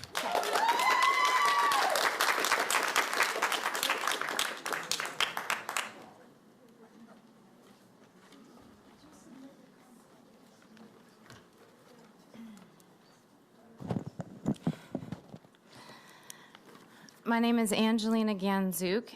My 5-year-old wanted to be here tonight. She had her own speech. She recorded a selfie video Respectfully, Seaside Mayor and City Council, thank you for officially declaring September is Childhood Cancer Awareness Month in the city of Seaside. Clap, clap. In honor of that, it makes sense that we should focus on prevention and not take unnecessary risks that expose our children to getting cancer, right? Your proclamation states, the very first line, "The character of our community is revealed in how we treat our most vulnerable," dated September 5th. That's the same day I found out you approved a cell tower at our school, 1431 Waring. I just got my daughter into kindergarten at Monterey Bay Charter School. She's so happy, but now I can barely sleep or eat. I feel threatened by the image of this tower pointed straight at my beautiful, healthy child, at all the children, radiating their vulnerable bodies and minds. So I created a petition for those opposed to cell towers at schools. I've gotten 182 signatures in 3 days, and I'm prepared to get many more. This is just the beginning, and I'm just getting started. All signers absolutely agree that cell towers should not be placed at schools, without a doubt. So on behalf of all people worried about the safety of children in Seaside, I'm publicly asking you to protect children and help prevent childhood cancer by creating regulations that prohibit cell towers near schools. If there's any doubt, please err on the side of caution. It's the job of the mayor and city council to make sure people aren't worried about their children being safe in Seaside. Approval of these 4 cell towers adjacent to 4 schools adds up to thousands of children being exposed to EMF radiation for a minimum of 4 hours a day, up to 10 hours a day, 5 days a week. The very fact that there are safety limits means it's not safe. They say we can't use environmental or health impacts as a reason to deny tower installations, but you cannot deny the fact that among people living in close proximity to cell towers, Thank you so much. there, oh.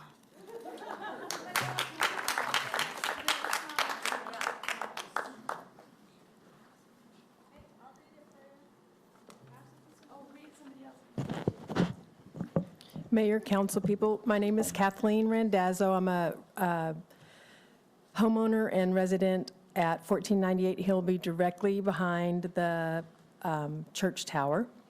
And I'm a real estate agent, and I can speak directly to the fact that homeowners are opposed to excess power lines, view shed. It's highly important. It's the most important thing in our area. My other concern is the possible generator and the noise impact it could make. There are mating hawks, red-tailed hawks, that are in the eucalyptus trees directly behind the church that come and have their offspring 2 times a year. So we have at least 2 hawks twice a year, 4 hawks a year. I don't know how that might impact, these towers might impact that wildlife. I don't know. My last point is especially at the Yosemite location, where the power lines are underground, there is no existing power line at all, right? So this is especially aesthetic blight, especially so. Thank you.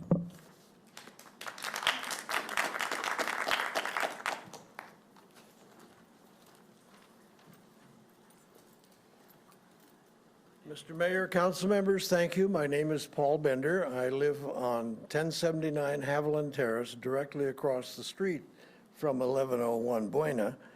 I've been a homeowner there since 1973, and my firm belief is that Verizon is simply attempting to establish a footprint here so they can build anything they want, anywhere they want. And I firmly believe that if we deny them that privilege, because we, the citizens, should decide what's built here, not the FCC.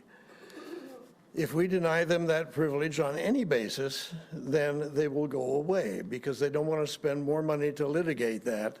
And the FCC, if the FCC overrules that and demands that you allow the building of it, that'll prove that the FCC is in charge of the country and we are not. Thank you.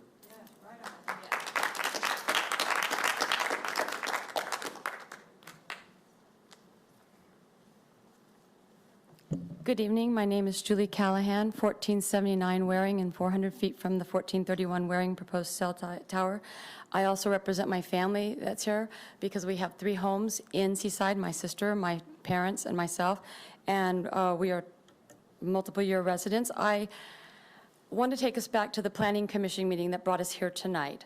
That planning commissioner, all the planning commissioners had to settle down a room of 45 people who spoke out that night, very upset about this because we were not informed in a timely nature, and they led us to believe that City Council had the power and the ability to deny this appeal, and they actually regulated based on what they could because the code limited them. So you brought up a great point today, Councilman Wizard, in regards to putting a resolution in, anything that we can do to address our codes, and they're from 1996 anyways that we're looking at, and technology is constantly changing, our community is constantly evolving. We need to reassess completely. It's obviously not wanted by any resident. I've walked 3 blocks, not one resident has stood up and said, yeah, I want this. So I really think that we need to address the whole bigger issue with the codes limiting your abilities to actually fight on behalf of this nature. And so let's talk aesthetics. I bought my home in Seaside because I have the best view. I bought it because I can see Monterey Bay, right? Beautiful. Well, over the 22 years of there, I'm seeing less and less of that view based on palm trees and telephone poles and things that are limiting it. But I still love it. I still love my community. I love what we've been doing. And I would love to say, I know for a fact that property values will go down and have gone down for anybody that is across from a tower or has a blight in their neighborhood. You couldn't just have a neighbor who has rusting cars in their neighborhood. Any code violations, that's a blight. This is a major blight, and I thank you for listening to all of us.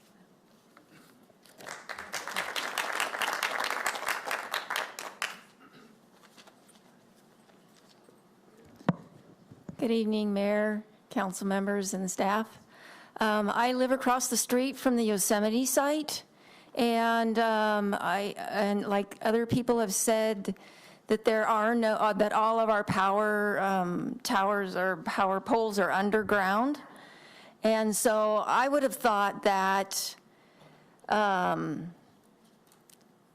would be against one of our city codes. So I just wanted to add that. So, but thank you all for your service, and this is a really tough thing to decide and listen to, so thank you.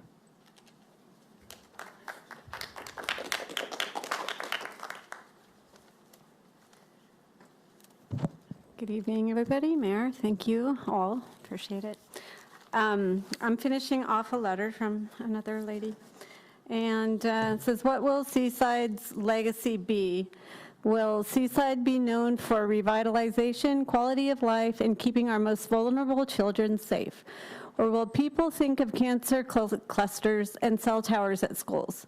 We will have to pull our children out of Seaside schools to keep them safe, or will we? Will kids be safe in Seaside? I believe in you, City Council, to make the right choice and put people before profits. I believe in you to maintain the character of our community by protecting our most vulnerable. I believe you will protect our children by creating city ordinances that prohibit cell tower installations within 750 meters from schools. Yeah, and I trust you will use the available remedies as to immediately deny the 4 Verizon towers you approved for installation next to 4 Seaside schools. Because we are watching and waiting and asking, will our kids be safe in Seaside? And one more thing on my own personal note is, you know, AT&T came in like 8 years ago and put all these fiber optics in. Personally, my service was great. And then they stopped using it and did all this other crazy stuff. So why can't we do fiber optics? Because now my service is terrible and I want to switch to Verizon, but now I'm not so sure. Hello. My name is Raquel Sumter. I live on Buena Street, and it's in the middle. So I'm right behind where the Lutheran church is and right by where the Buena cell tower, small cell, is going to be. I have Verizon. My cell service is just fine. We've lived there for 6 years, and it has always been fine. And I wanted to address the Yosemite Street. So when we were going around talking to people, that was the one area that really impacted me because everything's underground. They're going to erect this big brown thing, and not even the street lights are that color. It's on a hill, and so there's just all this view. And so this is going to be in front of this beautiful bay view. And then I think of the people who live up above us. Again, they're going to look down on this big brown pole. The sky is not brown, it is blue.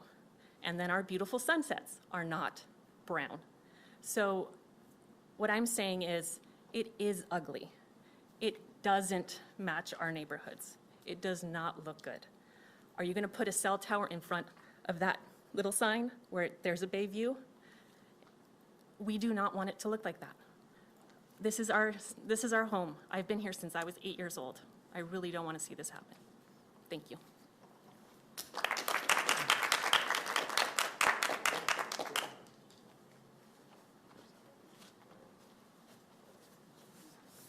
Kay Klein, 1614 Kenneth Street. It's really heartening to me to see all these residents come down here and talk about aesthetics and our care about our city. And I think the work you've done on Broadway, making us, I mean, it's phenomenal, the change. That street now is really a downtown for us. I'm feeling so much pride in our city. And I don't know how Monterey and Carmel and PG managed to say no, but I think you can find ways somehow to say no also. We have a city we're proud of. We have passion to have our city continue to grow in its beautiful ways. You have the authority over land use. And it seems like you can stand up and find ways to not be bullied by Verizon. Thank you.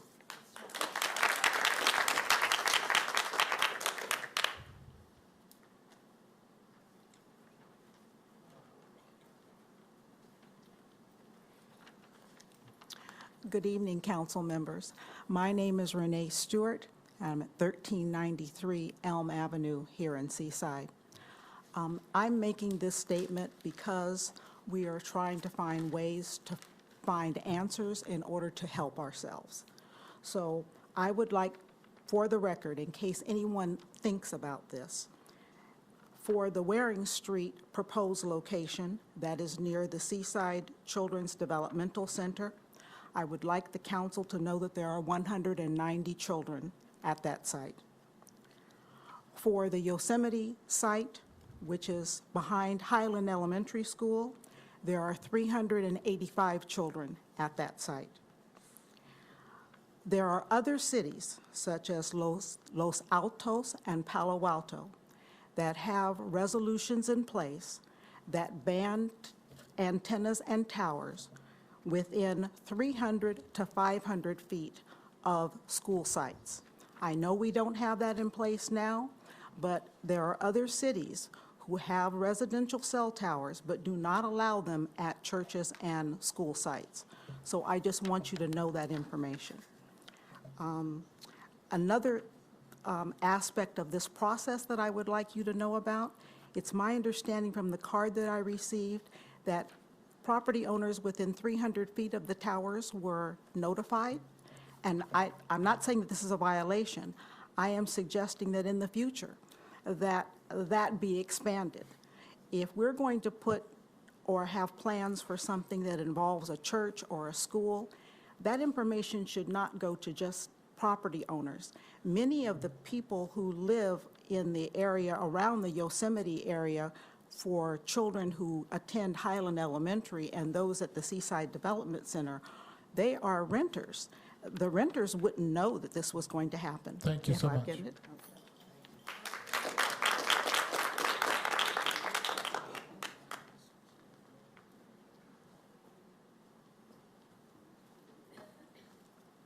Good evening, Mayor and City Council people. I live at 1162 Waring Street. I'm right between the two proposed cell towers. and I'm fairly new in the neighborhood. I have a business in Monterey. I've been a local business owner for 24 years. I love the area. And I'm shocked to know that there is a cell tower, that a church was bought off to have a cell tower on their spire. I can't believe that it's there, and they want to do more. I'm just appalled at the fact that financial is more important than human welfare, and that they want to put these cell towers so close to children. I'm a child advocate in town, and I work with children.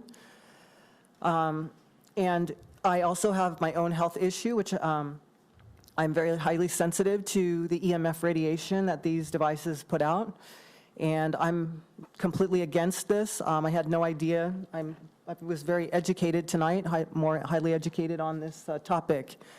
And this is, I was renting in Monterey for all these years, paying rent at my business and living in New Monterey, beautiful area. I finally was able to purchase a home in Seaside, and this is my retirement.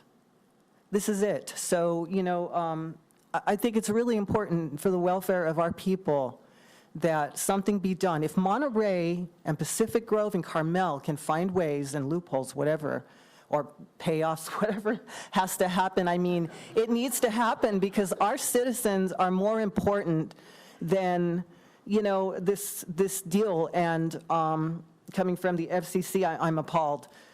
It's just shocking to me. And, you know, I just know that something good is going to come from this. I know you guys are going to find a way. Thank you. Thank you so much. I believe you spoke already, sir, so. I did, sir, but I'd like to use my last 30 seconds. No, you cannot. Thank you very much. I just want to say I... No, you cannot. No, okay. Yes, I think we have a feeling about what you're going to say, so. It looks as though this will be the last speaker on this portion of the appeal, so. Nina Beatty, former resident of Seaside. What happened to the anti-commandeering doctrine that against overreach of state and its local, its political subdivisions? What happened to that doctrine? That needs to be enforced by this council. Property values are impacted by many, many, many issues, including the fire issue. Who wants to live in a fire zone? Who wants to live where they can't get fire insurance for their homes? The Malibu fire included Verizon equipment, and the poles fell over at 1/2 the amount of wind that they were supposed to withstand. Equipment on poles can act as a sail. Another fire danger on these small cells is the smart meters that are on them, and I sent you information about they don't have adequate surge protection, and they don't have a direct connection to ground, and a new failure mode for these meters is catastrophic failure. Visual blight has been covered. In Santa Rosa, there was an uproar when Verizon installed equipment. Junkyard on poles is what people called them. The ADA, you've now heard from two of us that we are disabled by electromagnetic sensitivity, and ADA is state and federal laws that protect us.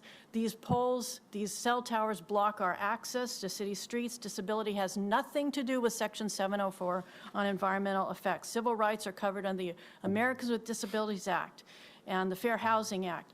And California law says that uses of the right-of-way cannot incommode the public. I am in a protected class, the disabled, and a recognized characteristic within that protected class. And at least 1,000 people, men, women, and children in Seaside could have the same thing by state health department statistics, could be just like me, and they couldn't live. They'd be redlined out of Seaside because these would be installed in the neighborhoods. They wouldn't be allowed to be in Seaside. It would be segregating people that are disabled. You are required to cover disabled law and to protect the civil rights of people. Thank you so much. This would be the last speaker on this item. Good evening. My name is Susan Nine, and I won't repeat what's already been covered. I'd just like to make sure you know about a court case. It's a Supreme Court case that limits the remedies available to telecoms from denial. based on the Telecommunications Act. It's Palos Verdes Estates v. Abrams, and it states that the only remedy available to telecom companies is what is found in the Telecommunications Act, which is an expedited hearing. You can't be sued for damages or attorney fees. So don't be afraid of that, because I've found a lot of local governments don't realize that. I'd just like to point out real quickly two cumulative aesthetic impacts. The Spectrum Act was mentioned, but I think you were left with the impression that you have the ability to deny co-location on existing facilities. That is not the case. As long as they're within a certain size limit, it can enlarge and it could change out the look of these facilities without your ability to say no to those. Also, the Telecommunication Act requires all competitors to be granted equal access. So what you are doing when you open the door to a residential neighborhood is you are inviting all competitors in, and you cannot discriminate on that basis. So the aesthetic impact will build and build and build, and you really need to consider that. You only need one ordinance to pin this on. Substantial evidence is a very low standard of evidence. This is more than a scintilla unless the preponderance. It's a reasonable person standard. So I hope you will deny these.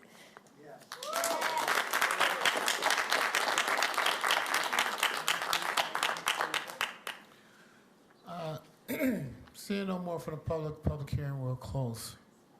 We'll go to, we had a few minutes for Verizon to rebut if they choose to. It was how many minutes and seconds?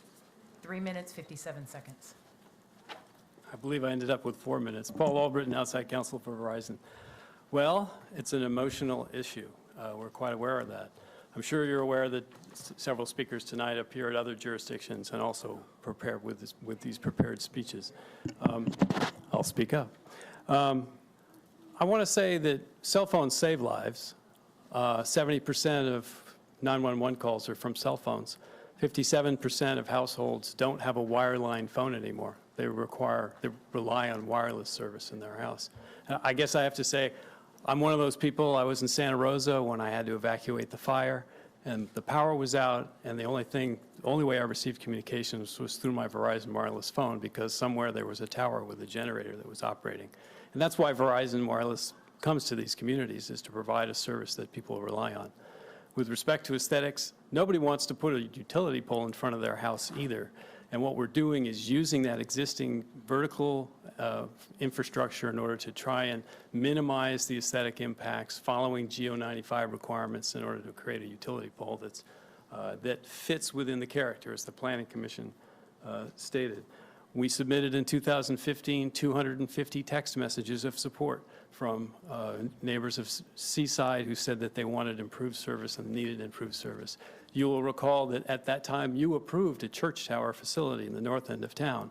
I'm not aware that anyone's property values have diminished since that church tower has been operating now for almost 3 years. I'm not aware of any major changes or spikes or aesthetic concerns or health issues that have even arisen from that tower that was built 3 years ago, which is probably why you're hearing people saying my service works, because we were able to improve in the north end of town. It's the southeast end of town where we've shown there are coverage gaps and we're having capacity problems from our facilities. There's no 5G plan for Seaside.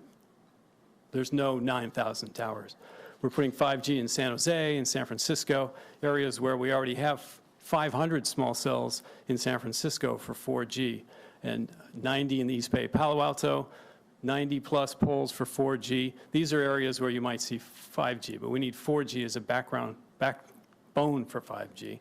Pacific Grove actually approved a facility. Palo Alto has approved facilities. So you're getting some misinformation in what you're hearing.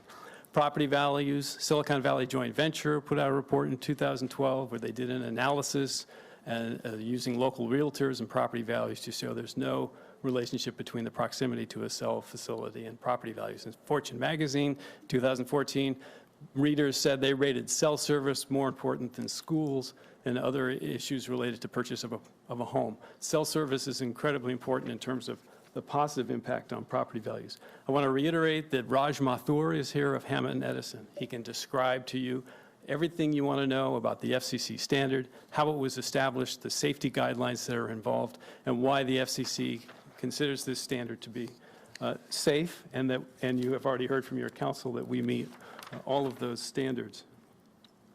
There was a mention of a water tank. Why don't we put it on the water tank? You'll find that water tank in the alternatives analysis and why it doesn't work for our coverage purposes in the alternatives analysis for the Hillby Church site. Thank you so much. Am I done with my report? Yes, Thank sir. you. Appreciate the time. We're here to answer any questions you may have. Thank you. We'll have Mr. Ferguson, you have, I think, a little less than 2 minutes. Well, it's what? 1 minute and 32 seconds. 1 minute and 32 seconds, Exactly. okay. I think I can do that.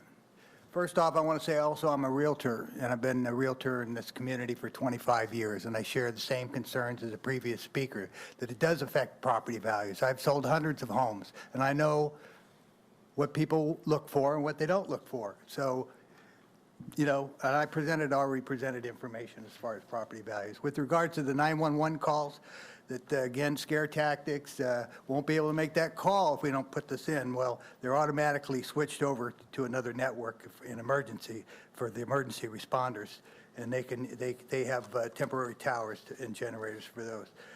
Also, these small cell towers don't have backup generators.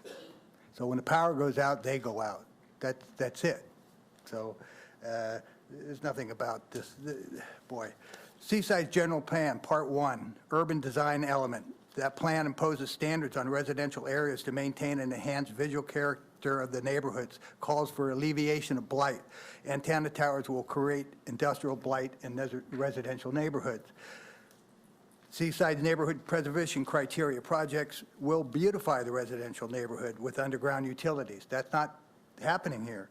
Also, number 6, visual enhancement programs, policy UD2-1, protect the character of single-family neighborhoods by restricting out-of-scale buildings, incomplete uses, designs, and blocked views. We know they're going to block the views. The side arms of these designs of the antennas have dramatically impacted and they're unmistakable blight. Thank you Neighborhood so improvement. much. It's also in the NIP, UD Thank you, sir. 256. Thank you so much. There's just one more. No, All we right. wanna, we want to be fair, so. All right. We don't want no one to think you got more time than what you should have. Okay.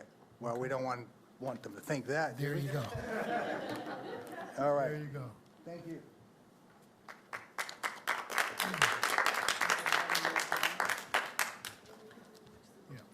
Bringing it back to the dais,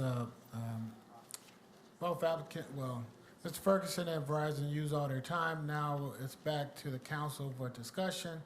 Any questions you may have? Close the public hearing. Okay, I need to close the public hearing. She got a code word, just close. So close the public hearing, and then we want to have any questions from the applicants or appellants? Go ahead. Thank you, Mr. Mayor. A question for applicant appellant. Are you familiar, sir, if the technology required to establish a 5G network would fall into the permissible minor alterations that are allowed under the Telecommunications Act? So essentially, could Verizon, not you, I don't mean to personalize it, could Verizon install 4G technology on the pole and then at some point in the future switch it out for 5G under the authority of the Telecommunications Act? So we do have Dwayne Bonham here, who is an RF engineer. I play RF engineer sometimes, but I want to answer your question. The 5G technology is what's being used by Verizon Wireless is a high frequency, and so as a consequence, the radio and the antenna are the same unit. It's like a CPU with an antenna on it. The 5G units there are 3 placed in San Francisco. It's going into a hexagon that's 27 inches by 25 inches. The 4G antenna and the configure of the 4G antenna, and it's going, the frequency is so weak that it doesn't travel very far, so it has to be at a height of about 25 to 27 feet. So the antennas, the 4G antennas that we're putting in today would not work for 5G because you have to have the radio next to the antenna because there's a signal line loss. So those antennas wouldn't work. The radios that we're using, the 4G radios, would not work. We would have to put an entirely different configuration on that pole. And it would require a permit from the city in order to modify that pole. The law that you heard about, the Spectrum Act, says that we can modify a facility so long as it doesn't substantially change the physical dimensions of the facility, but we still have to get a permit. We still have to do, but it says that it's an administrative approval. Now, one of the requirements is that it cannot defeat the concealment elements of the existing pole. I described to you the narrow radios that we're using that make no noise. I described to you the antenna and how it has the verticality of the antenna, and your findings in your staff report and painting the facilities to match, identify those as concealment elements. So we would be, A, we have to get a permit, and B, because of the technology, I think it would be very difficult for us to say that it didn't somehow modify the concealment elements that are already there. So that's all with respect to 5G. I have to reiterate, 5G is used in very high-density locations. It only travels about 300 to 700 feet. So these poles would not work for 5G. It would only go in a very close-knit situation. Now, my office in San Francisco, there are 3 poles on the block already with wireless facilities. That's the kind of configuration that you're going to see where you might go to 5G. But it's, again, it's only in the high-density urban capacity situations. So I can tell you there's no 5G planned here for at least, Verizon projects 3 years out, and there's nothing planned in the next 3 years for here. Mr. Mayor, I have several more questions. I'll try and be more brief. I apologize. Yeah, that was going to be my request. Yeah, I will. In the interest of everybody's time and it being a school night, and the other members of the council, I would appreciate being as brief as possible. I will do that. And these questions are more technical, so if you need to refer to somebody on your team, that's fine as well. Have fasteners for the suspended equipment on the poles been tested for earthquake retrofit standards? Well, all of the equipment is, as I mentioned, subject to General Order 95, which is a book like this that is put out by the PUC and regulated by the PUC and by PG&E. And so the fasteners for the bayonets that they're called are all specifically designed right down to the bolts and the thickness of the metal. And they're not a sail, they're thin so that the idea is that wind does not go around them, or it goes around them, excuse me. So the short answer is yes. The brackets are defined. The radios have to be 4 inches off of the pole so that a lineman can get his belt behind it. So it's very stringently controlled. Okay. And then the last question I have for you, I'm going to skip a couple of them. Since the presentation identified that Buena Street would require a new pole, are you able to, in your representation of SAC and/or Verizon, commit to, upon a not yet decided condition of approval, would you be able to commit to undergrounding at that site as a complement to the new pole? Undergrounding what? All of the equipment that would otherwise go on the new pole. So antennas can't be undergrounded. Of course. Yeah.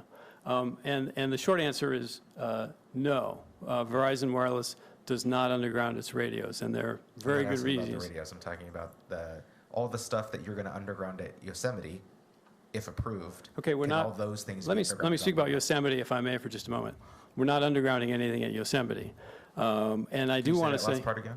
We are not undergrounding anything at Yosemite. If you look at the photo simulation that was provided, the radios are on the side of the pole and the antenna's on the top. Now, we did become aware that there was a concern about that mismatch, and I think the staff has a slide, if we could pull it up, of a pole that we think is more appropriate for the Yosemite location. And it's a pole that we use in Cupertino, and it is a light standard. It's a light standard where the radios are placed in the base of the pole and the antenna on top.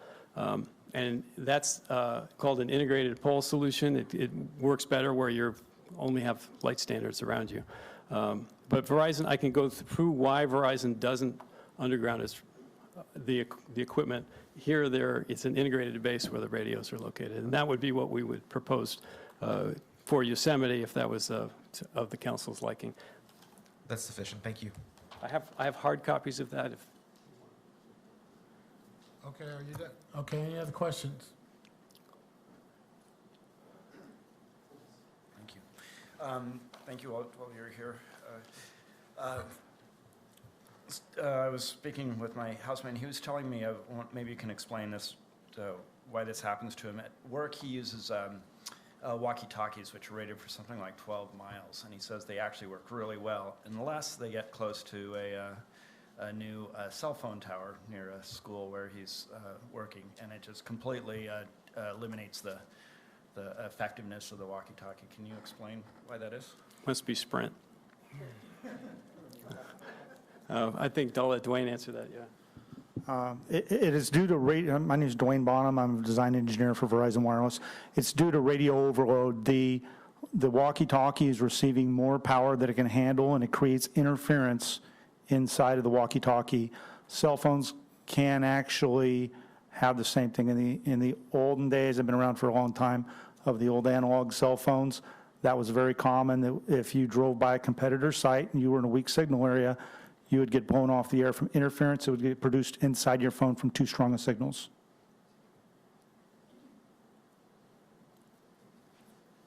Mayor Pro Tem.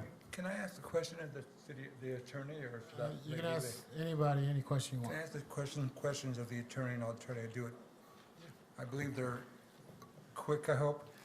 It was mentioned earlier that Carmel denied the towers. Do you know why? You know, I don't know why Carmel denied those towers, but I am familiar with Pacific Grove and Monterey. Do you want to share that information? So Monterey occurred, and I represented them through this before the FCC order came down. So it was during the time when we could use subjective criteria to move them around and condition them in different ways. Pacific Grove adopted a new policy specifically for small wireless facilities right after the rules became effective. So they had more tools in their box, so to speak. Okay. And if we support the appeal, what would be another company's next step, or what's the process? So generally, quick and short and simple. You mean what would a competitor do? Let's say we support Mr. Ferguson's appeal. Mm-hmm. What's the next step in the normal situation? Well, normally the statute of limitations is only 30 days from a denial, so there's a lawsuit that's generated. Okay. And then the idea of the ADA, I know that's a health concern, and I appreciate that, but I think I heard comments associated that may be a effective reason for appeal. Is that true or not true? ADA can be an effective reason when it's physically blocking passage. There have been some cases in other areas of the country where they've sued for the electromagnetic sensitivity of it, but the courts have not been favorable to those lawsuits. So I don't have an answer for you here in California about how that would rule, but elsewhere it hasn't been. Okay, and then the concept of the general plan, protecting the character of the neighborhood, the guidelines set forth in that general plan, is that a pliable, valuable tool for consideration? So the two things I heard from speaker comments that seemed like a basis to make any kind of a decision were the undergrounding requirements, because that's stated in your code. It also says in your code that it could be shrouded instead.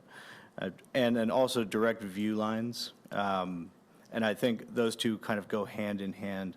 But I still think it is less, how should I say? It's a less compelling issue in those areas where there's already existing overhead lines. You'd have to make a special finding about the addition of more equipment incommoding the public's use of the right-of-way before you could get into an area like that. And then it sounds like then that excess power lines related to the aesthetics is not a reason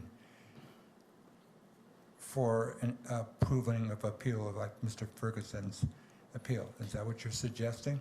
Well, it is for you to decide, but there comes a point when too much is too much, but there is also the point of view that it's just more equipment on a pole. So you need to look at the facts of each case and say, is this going to incommode the public's use of the right-of-way? And then the concept, the idea of a resolution based on aesthetics, after this discussion, would that be a tool to be used in support of potentially approval of appeal? Not in this case, because those rules wouldn't have been in place in time to be applicable to these applications. Those rules have to be in place when the applications are filed and complete. Makes sense. The fire protection, I'm just looking at things that I heard from the general public. The fire protection concerns, as mentioned by the general residents, for health and other, not health related to the, Health, like not being burned? not, Right, you know, yeah. does that work as a positive? The substantial evidence standard requires a specific problem with that site. So the general notion that these things are unsafe for fire danger is not enough under the standard we are working under. You have to say there's a problem with this site for a specific reason. Okay, thank you.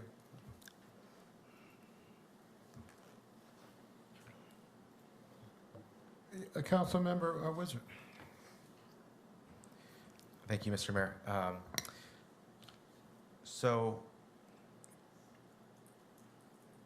the mayor likes to make fun of me when I say this, but when we were campaigning, I knocked on 5,600 doors. I've seen every last residential street in this city. I've seen every commercial street. I've knocked on nearly every door in this city. I specifically remember visiting Buena Street, and that pole is very close to a tree. I'm not an arborist. I don't know if it's deciduous or evergreen. I don't know the flammability rating of that tree, but that tree is next to the pole, and that tree is on private property. What authority does the city or a private corporation have to demand the removal of a tree or trim a tree that was there before a new facility gets installed? Well, it'd be like if PG&E needed to trim a tree that was encroaching into the right-of-way for fire safety.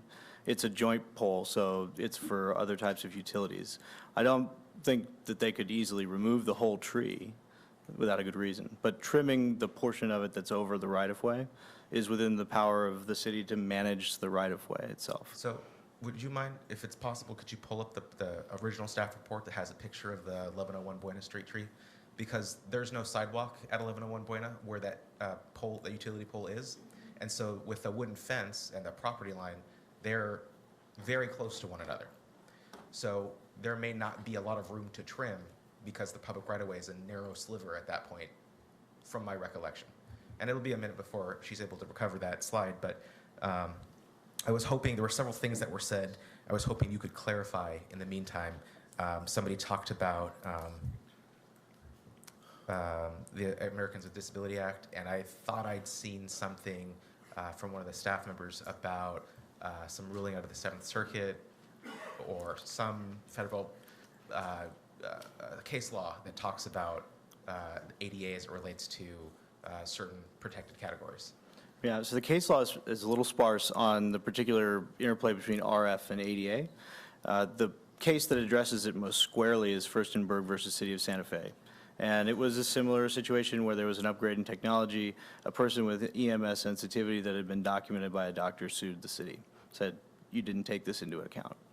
The district court ruled against the resident and decided that because the city could not regulate the radio frequency emissions that were compliant with the FCC's rules, then its hands were tied to regulate for that specific disability. And it said that because the Telecommunications Act was newer and more specific about RF, that it preempted that specific application for the ADA because it was older and more general about disability. That court case was overturned by the 10th Circuit for a reason totally unrelated to that decision-making. So that's why I say it's not great law.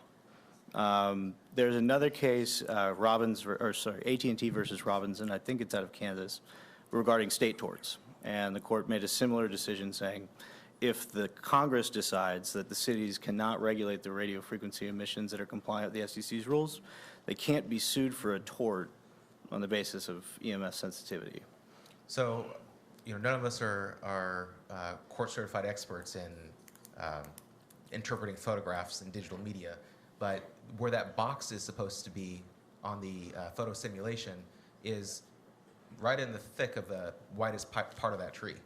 And so if you can see the small white pillar next to the pole, that's arm's length from the fence, which is the property line. So I'm not sure that that tree, which is very much on the property and extending maybe a foot over into the public right-of-way, I'm not sure that 1 foot of separation is enough with convected and radiated heat to not constitute a fire hazard. I'm not an arborist or a fire marshal, so somebody should, with those qualifications, should probably research that before we continue to go down a path of approving something that nobody that I'm aware of in this room is qualified to evaluate. Okay. The other question I had was about legal notices. Somebody asked if we could send a further radius of legal notices, and it's my understanding that you potentially invite criticism and liability by inviting a wider group of people who wouldn't normally have been notified, because you could be accused of prejudicing the decision by bringing in more folks, which is the same logic about limiting it. And so you send exactly 300 feet, whether you want to include more people or not, because that's what the law stands, that's what the law states. And if you deviate from that, you open yourself up for a lawsuit. Does that? I'm not aware of any law that requires you to limit yourself to 300 feet of radial notices. Some cities don't send citywide mailing notices because it's difficult, but they do have online registries of applications and actions and other ways of sending out broader notices that don't involve mailed notice. Posted notice is another way of handling it. So there's flexibility in how you want to notice these things. Okay. Thank you for that clarification. I think the only things I have left, Mr. Mayor, are some comments as we start cobbling together the decision. Thank you. Any other questions? Councilmember Campbell. Thank you. I suppose this might be for staff. This is from staff analysis. This is from staff analysis. It says some things. It says the city council may approve the master use permit when it finds that the proposed facilities, 1, comply with general findings in SMC, 2, comply with applicable requirements in SMC Chapter 17.54, which governs telecommunications, and 3, will not adversely impact the character and aesthetics of any public right-of-way. I'm just curious where that number 3 comes from. And 3. I'm sorry, it's staff analysis, page 11 of 28, on item 9C. It's just, it lists 3 criteria, and I'm just curious where they came from. The first one clearly calls out Seaside Municipal Code 17.62.070. The second one clearly calls out 17.54. So, and then I'm just curious about the third one there. That's pardon me. So I think maybe there's an error there, but in 17.54 that governs telecommunications facilities, there is a finding that's been there since the mid-90s about not adversely impacting the character and aesthetics of the community or the right of way. Okay. So that is what that's something we can consider. Thank you.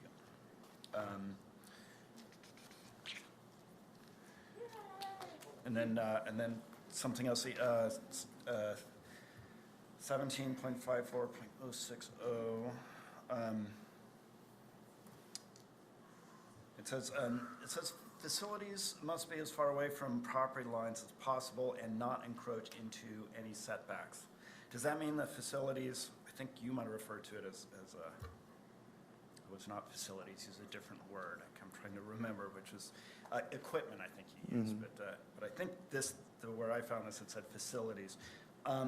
So could you define what the setbacks are, or Right, so because there aren't a lot of provisions in your existing code that deal specifically with right-of-way facilities, we looked at whatever general provisions might be applicable to any facility anywhere.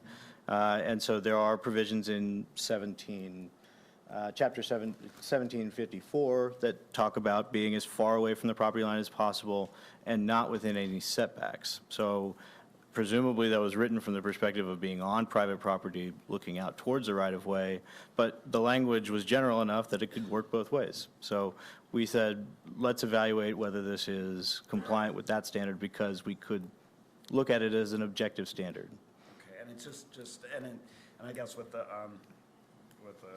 qualification, no more, as long as it's no more burdensome than any other, as long as we hold that standard and we don't make it more burdensome than we hold to, say, other utilities like the power companies and the. Well, it's to competitors, right? So PG&E is not in competition with Verizon, I guess, yet, but, yeah, so, the rule says treat like and like alike, right? So if it's another wireless provider, they are playing by the same rules, and you interpret your rules the same way when they apply them to their competitors. I think this is our municipal code. Oh, your municipal code? Yeah, it's 17.54.060. I don't think we're necessarily referring to any particular utility. I think it's generally all utilities, any use of the public right of way. But still, we're talking about a cell there. So we're talking about their competitors. So whatever we do for one, we just do for other. So that's what they're talking about. It doesn't make a difference whether they specify or not. It's just whatever you want to do for Verizon, you have to do it for the others. That's all. And I'd like to make a clarification too as well, if I may, that I don't believe that that rule means that you have to live with any mistake you make forever. Right? It means that you apply the same rules at the same time, to competitors that come to the city. So if you changed your rules, as long as you applied the same rules to everybody under the new rules, you'd be in compliance. Right. Well, let's move along. We need to make some new rules or apply our rules, and let's try, one. No, I'm gonna bring it back. I want to ask a question or two. Okay, yeah, but we're gonna dispense with this fairly quickly, but appropriately. I just want to ask you a couple questions. Now you can put on make sure you're wearing your city attorney representative hat for us. So I was, I read the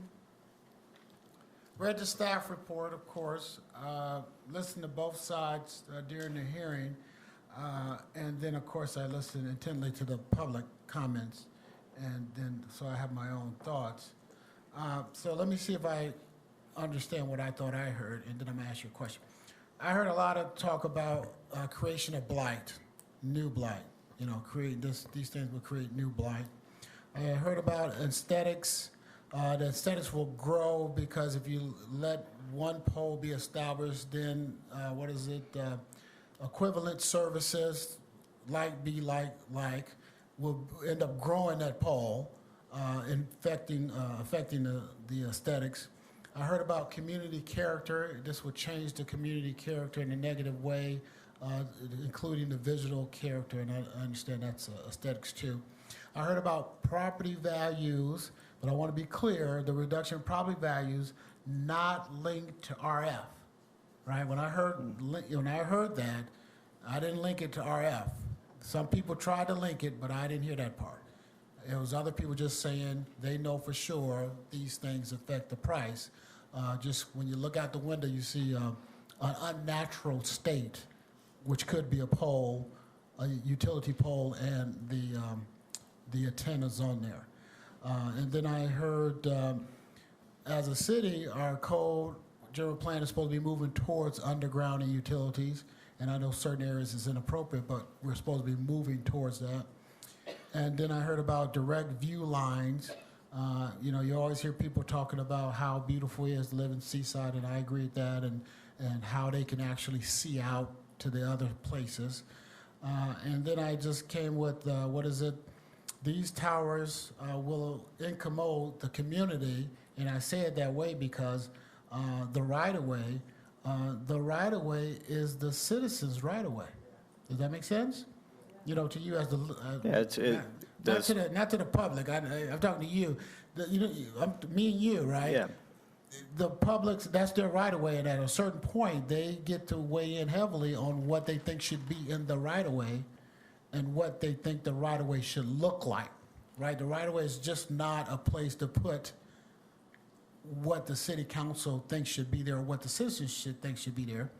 It's a place where they think could just be left open. Right? If they think, right? I mean, you don't have to agree. Yeah.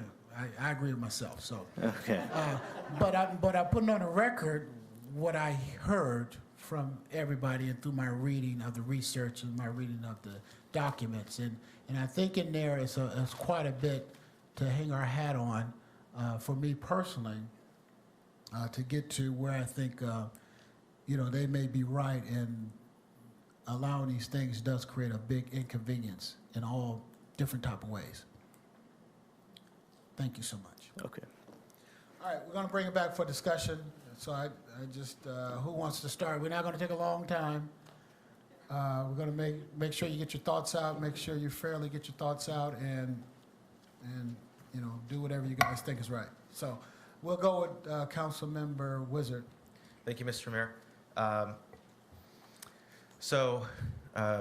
Seaside Municipal Code Section 17.54.040E.2 says the communication facility will not adversely impact the character and aesthetics of any public right-of-way.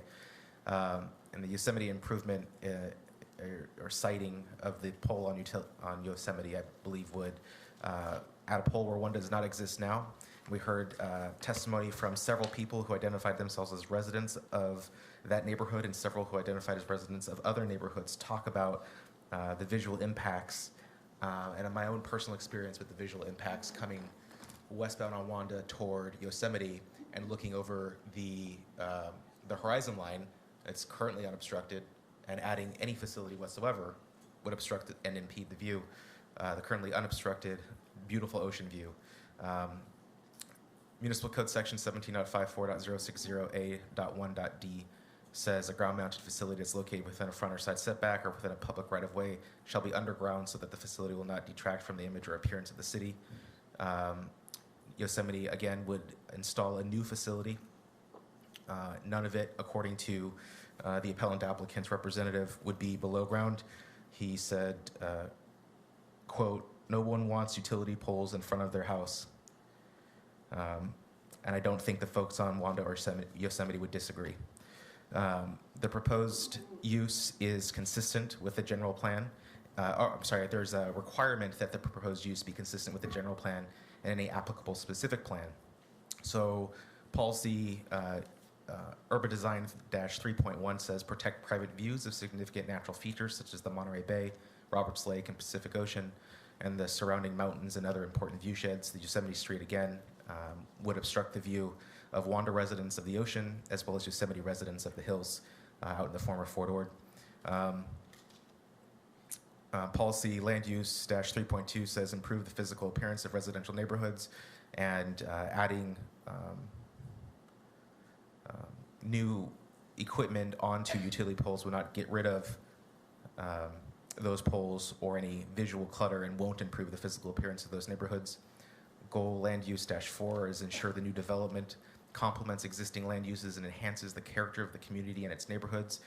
Policy land use -4.1 says requires all new development to be compatible with the surrounding uses, the site, and available infrastructure. So again, Yosemite facility does not conform to that policy or goal. There's a requirement that the site is physically suitable for the type, density, intensity of use being proposed, including access, utilities, and the absence of physical constraints. So a new pole at 1268 Yosemite would complete the small cell site network, the mesh network, but siting that pole in the public right-of-way would constitute an increase in intensity of that site, whereas the public right-of-way now has nothing in it. So I would also add that while the Silicon Valley Business Journal or whomever, the applicant appellant representative spoke about as it relates to property value and cell sites. San Jose is not Monterey, and there's not unobstructed views of the Monterey Bay in San Jose. And we are not like San Jose, and we don't look up and see skyscrapers and so don't care about what goes on our streets. We heard expert testimony from people in the real estate business who said that they have personal expert knowledge of diminishing property value as it relates to new facilities, regardless of what those facilities are. My own personal experience in shopping for a house here in Seaside, I specifically avoided a home that had a utility pole and its guy wires installed in the front yard because I didn't want to deal with that, and I thought that it brought down the value of the home. So to say that nobody would mind both contradicts what the applicant appellant representative said and anecdotal experience. Last, I'll say that Seaside, it's no secret that Seaside has, compared to PG, Monterey, and Carmel, even Delray Oaks, Seaside has some lower property values, lower median income. We have 2 opportunity zones, several impoverished census tracts. And when we hear testimony like our wealth is our home, we need to clearly state that we appreciate that our community is not one that's flush with cash. And if we do anything that both violates the investment in our community that our residents are making and also does not explicitly comply with every last policy in our general plan, we have not made the correct decision. So, Mr. Mayor, I would, I'm sorry, I also forgot, there's 2 other things real quick. Urban Design Policy 2-1, or 2.1 is to protect the character of single-family neighborhoods by restricting out-of-scale buildings and compatible uses, signs, and here's the important part, blocked views and or access to sunlight and excessive through traffic. So then, Mr. Mayor, I would like to move that we deny the master use permit subject to the conditions identified by this council, reject the Verizon appeal, and approve the resident appeal.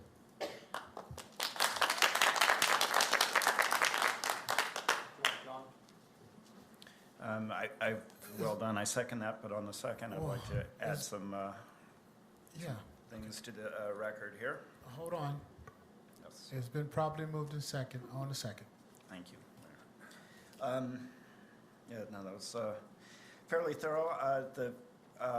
As our attorney mentioned, FCC attempted or has boxed us in and made this, tried to basically take away our ability to make decisions on this, and so we have to act, I hate to say very, with a stack deck like this, we have to play our cards very, very carefully and thoroughly, so I appreciate what my colleague has done down there. But so basically what I find is, as I mentioned before, the idea that this will not adversely impact the character and aesthetics of any public right-of-way is just is false. I mean, there's the evidence is the testimony that's brought here today, this stack of more than 175 postcards. It's very clear, the public has made very clear that this would adversely impact the character and aesthetics of our public right-of-way.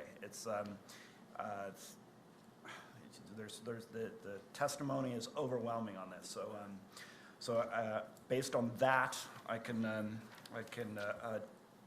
uphold the appeal, the Ferguson appeal.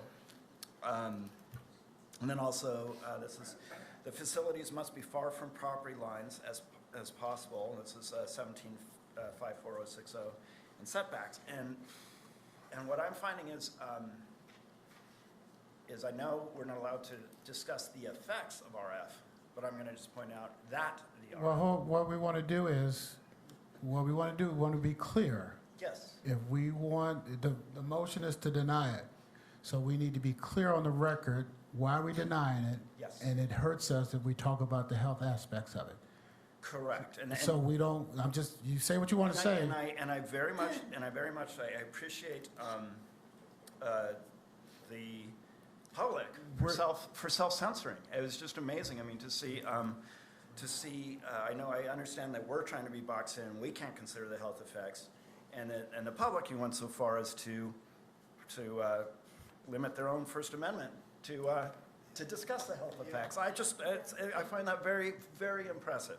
But I'm not going to talk about the effects of the RF, okay? I'm going to acknowledge they exist. Is that a problem? I hope not. The RF does exist, and the RF does not only cross the setbacks, but crosses into private property. So I'm not talking about the effects. I'm just. Well, I want to, I'm just going to, as the chair, going to interject. We don't need to be too cute. We're talking about denying it. Oh, let me finish. We're talking about denying it. We don't need to give anybody anything to use against us. So we don't need to add in that we think that we believe the RF is there, right? We're talking about passing this motion. Let's just talk about everything else except the health effects. Correct, and I am not talking about the health effects. All right. Okay, I'm talking about the commodity that is being sold by this corporation. I'm not talking about the health effects. So anyway, and that's in our own municipal code, 175460, that it needs to be limited. The facilities must be limited to the public right-of-way and stay out of the setbacks. So those are my 2 points. Thank you. Excellent points. Thank you so much. Mayor Pro Tem. Thank you. When I had a chance to drive by the neighborhoods today and talk to some of the residents, and I want to congratulate the neighborhoods for the past 2 to 4 years, because I've seen tremendous improvement in the removal of blight. And I think that's a very positive testimony to all of you that live in those areas, because it's obvious of your efforts to do that. 2, the city has been working extremely hard over the years to improve the quality of life in the neighborhoods as it relates to blight. 3, our Neighborhood Improvement Commission has a program that recognizes and awards people that are doing that kind of program, and recognize those people that do that as an incentivized program to remove blight, to improve the neighborhoods. I think and what I saw today and the residents I talked to, what I saw was that the towers would negatively impact the goals, the vision, and the efforts of the aesthetics of the neighborhoods.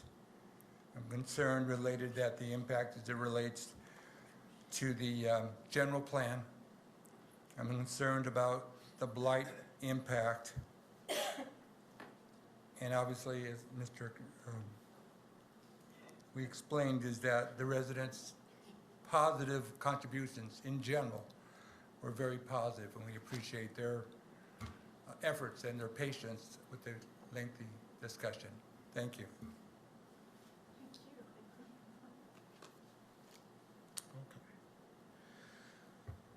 It's 2 or 3 things. I want to thank everybody that came down here, Verizon and the applicants, and Mr. Ferguson for his leadership on this issue, and other community members.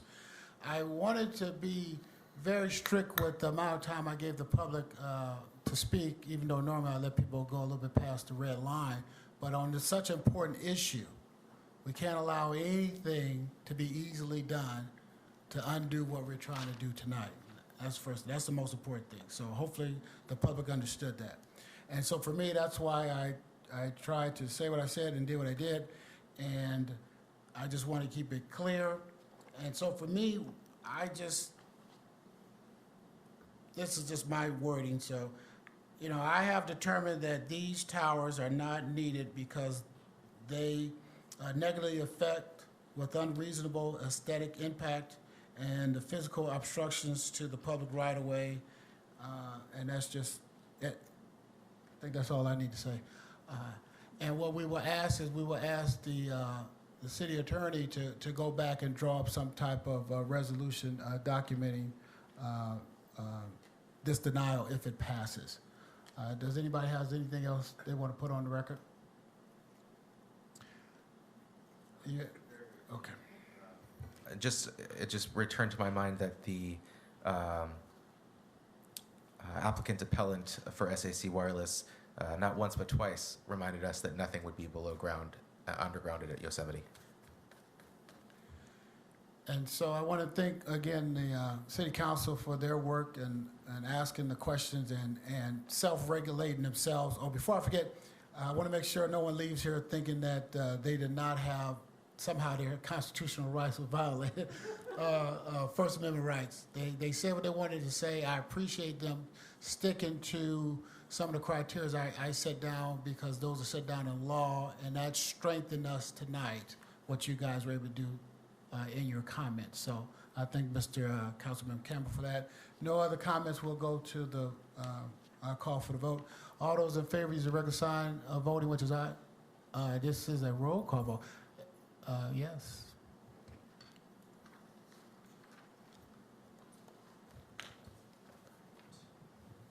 Councilmember Wizard. No. Wait, no. It's a positive vote. You made the motion. You're not going to vote down your own motion. So I'm just to be clear. So Yes, the motion will pass. Well, I stated the motion because you put it out there. A yes vote will pass the motion to deny. Thank you. Okay. Yes to deny. Yeah, you never have a negative vote, so that's all you got to remember. So, Councilmember Campbell. To be clear, it's yes to uphold the Ferguson appeal. that Yes to uphold. Let's do two votes, one for the Verizon one and one for the Ferguson one, so we have a clear record. okay. There you go. So why don't we just take one step back? No, there's no problem. We will have two votes. Okay, and they're both to. Yeah. All right, both to. Which one you want to do first? Because one is deny and one is uphold, right? Do I need to clarify my motion to say one or the other? Yeah, because we're doing two now. So, yeah, well, I just tried to read the staff recommendation, and that's what got me all sideways. Let me pull that up real quick just so I get the words exactly right.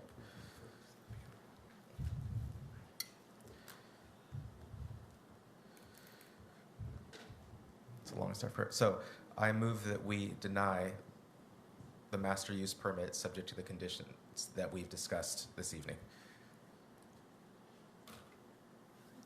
Do I also need to include to deny the Verizon appeal, subject to the modified, deny the Verizon appeal as well? Is that? Yeah, and then we're gonna deny Verizon and support the Ferguson, right? But that's, I thought you got, yeah, just one at a time. We're gonna do, okay. So Well, I there's was, three is there a things in a second? No, it's gonna be three of them. Is there a second for denying the Verizon appeal? Second. It's been properly moved in second. All those in, we already went out to the public, so we won't go out no more. So, no questions? All those in favor, it's a roll call vote. So go ahead. Okay. Councilmember Wizard. Yes. Councilmember Campbell. Aye. Mayor Pro Tem Pacheco. Yes. Mayor Oglesby. Yes. And the results? Oh, motion passed unanimously. Thank you. 4-0 unanimously. Now, who wants to do the other one? Share the wealth. I move to approve and uphold the Ferguson appeal. Second.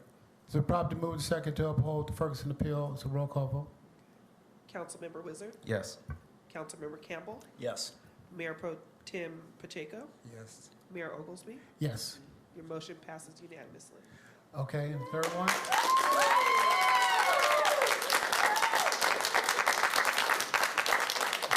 So, Madam City Attorney, where does that leave us? I believe you're making a motion, you have denied the permit application, you've granted the appeal, and we need to hold a public hearing now on the second appeal on the Hilby site.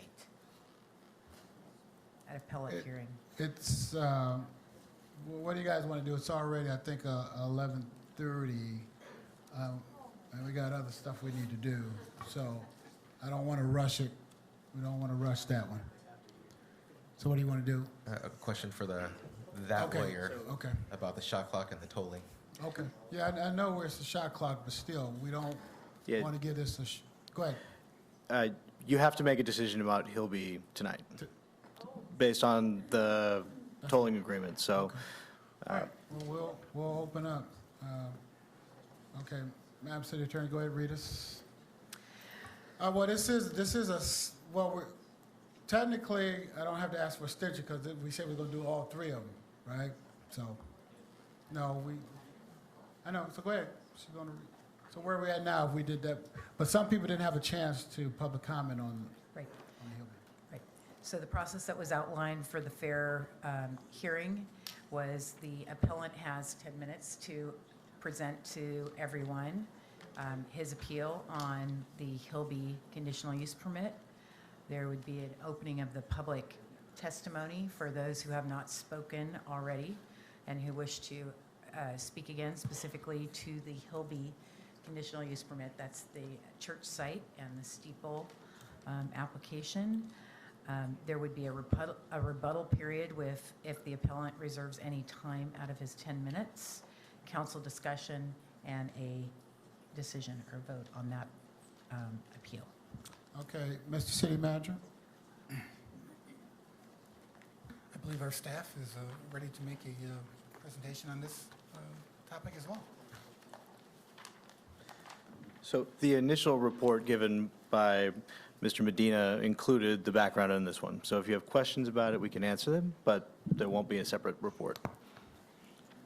Okay, so why don't we just skip all the way down and go to the applicant, the appellant, which is, I will open up the public hearing and we'll ask for Verizon to come down and speak to the appeal. Good evening, Mayor, council members. I know it's getting late, so I'll make this short and sweet. There was already the presentation. It is a fully concealed tower. All the antennas are inside that tower. The equipment is at the base, not visible from Hilby Avenue. It's at behind the church. It meets all the setback requirements. And I'm going to let the RF engineer, Dwayne Bonham, give you just a little bit of background of how this differs from the small cell network that you just denied and this macro facility. Yeah, this is the first thing we proposed because we felt this was the best way of serving the community, was with something that we could camouflage where there was also a benefit to a component of the community, the church, and partnering with them on this project. What this will do is provide continued service within the community as data grows. Data grows about 70% a year. We use all the technology tools we have, and we throw at that to try to stretch capacity in our existing sites as far as we can. At some point, we run out of the ability to throw technology at it and compete it, and we have to augment the network with additional sites to fill those holes. Our 700 megahertz provides what we call our coverage layer. That's a small pipe. Think of it as a small water pipe feeding the community. It provides coverage. It goes everywhere, but it's small. AWS and PCS, a little bit higher frequency, that provides the bandwidth. That's what can carry vast amounts of data. It doesn't go out as far from the existing cell sites, so we end up with holes between the existing cell sites. We have coverage there on the 700. We don't have coverage with the AWS and PCS that provide the additional capacity. So what this does is this fills that hole and provides a great deal more capacity that will serve the community for quite some time. Without this, we'll see what we're seeing down on Del Monte and Monterey right now, where our network's starting to choke out. You have bars, but you can't get an app to work. And that's starting to happen quite a bit during the day. I know I was staying down there in a hotel yesterday and was unable to use my phone, so. Hi, Paul Albritton again, outside counsel for Verizon. We originally proposed this facility in 2015 because of our coverage and capacity gap. In the materials which are attached to your staff report, it shows we submitted an RF justification statement that showed that our Del Monte site and our Highway 1 site were both overloaded. There are capacity graphics that show that those facilities are unable to serve the gap of the area and the demand for service in that area. There are also coverage maps that show the areas in southeast Seaside that are not receiving what was being described by Dwayne Bonham in our AWS and PCS services, which are satisfactory to show a significant gap in service in that area. There's also an alternatives analysis. It's in your packet. You'll see that it covers 12 sites. We went through your code and tried to identify co-location or location on an existing structure, and then ended up in this situation on a non-residential use of a residential zone, and then fully camouflaging and stealthing the facility, again in compliance with your code, showing that following your code, this is the least intrusive means of providing service to this significant gap that we identified. And that's how we based our argument that this would constitute a prohibition of service if the site were denied. I think your actions a little bit earlier this evening, we don't necessarily disagree with. We continue to believe that the church facility is the least intrusive means of providing service to the area. I think you confirmed that. We tried for 3 years to come up with a small cell network that would provide equivalent service, and you've determined this evening that that was less preferred aesthetically. As I mentioned, the memo in 2018 from Telecom Law Firm actually recommended a new pole at the Yosemite site in lieu of one of the 48 poles that we had represented. So the point that I'm trying to make is that Verizon Wireless is using its best efforts to provide needed service in the least intrusive means to your community in order to provide the service that we believe the customers require and provides an essential service to your community. And with that, we'll reserve the rest of our time. Thank you. How much time was reserved?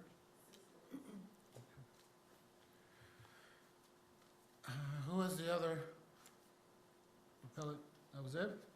All right, so we'll bring it back. I guess now we're opening up for public comments. Public comment is open, and we'll limit it to 2 minutes. Public comment is now open. If you came down 2 or 3 times before, you probably don't need your 2 minutes. In 2015 and 2016, people repeatedly, Verizon customers repeatedly said that they had had great coverage until the Planning Commission turned down the Verizon project at the church. And then all of a sudden, their great coverage went away.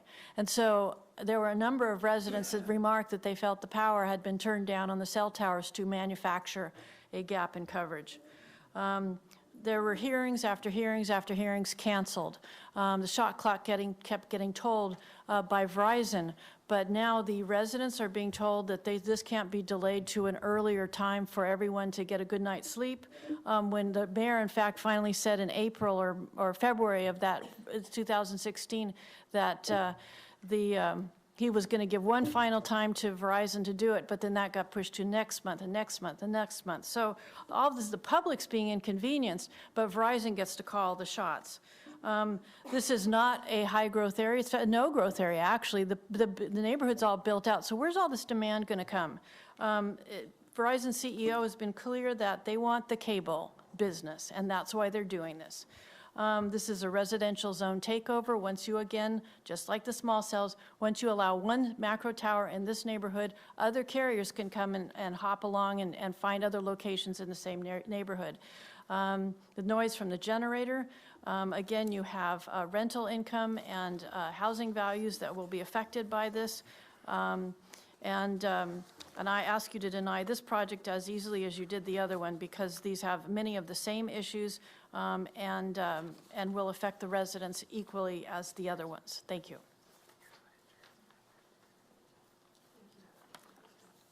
I'm Russell Ellsbury, the president of Faith Lutheran Church, and I just want to remind you, I sent all the members of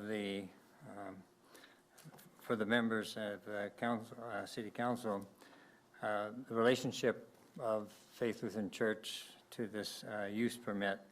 I just remind you, in paragraph 2 of that, in the most important presentation at the meeting on June 16th, 2016, was the city staff who recommended that the council grant the Verizon appeal because the staff found that the new antenna design is the least intrusive means to overcome coverage and capacity deficiency. The proposed use is allowed, is consistent with the general plan, is compatible with the existing and planned uses and is physically suitable, would not be detrimental to public interest, complies with all applicable requirements. The modified cupola antenna is at a height of 31 feet to provide adequate coverage, and that this sector design is so designed as to meet concealment considerations. We have waited for 2.5 years as all of these alternative sites have been examined, and tonight you denied the alternative. It's time for you to move forward and give the city of Seaside the coverage it needs and capacity.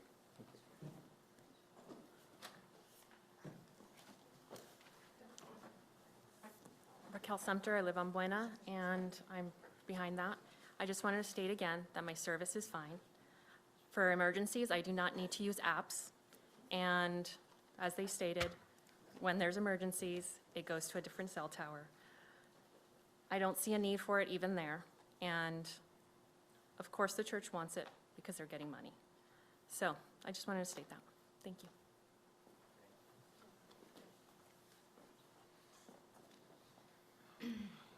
Angelina Ganzuk. Verizon's saying that there's a significant coverage gap, but Verizon customers are saying there's not. And I feel like it is misleading for the Verizon folks and the attorney who made it sound like federally, when they did the small cell order, they took away your ability to say that, claiming that there's no significant coverage gap, that burden was then removed, that didn't apply anymore, it's an outdated burden. When in fact, in California right now, it's still tied up in the Ninth Circuit Court, so isn't there a precedent there to be able to use, still be able to use as an effective prohibition that there is no significant gap because it's still tied up in the California Civil Court in the Ninth District?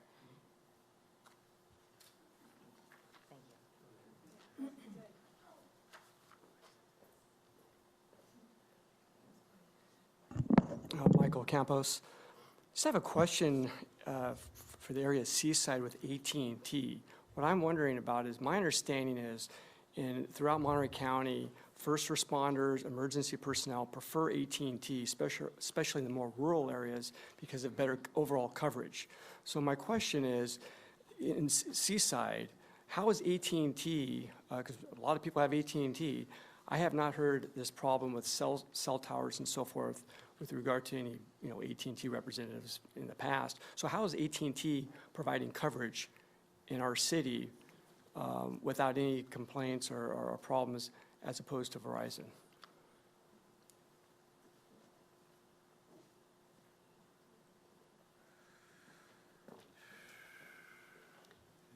Maris Heidenstecker, and I live one house away from Faith Lutheran. And I just want to bring it up again that the height is a violation of the land use in a residential area.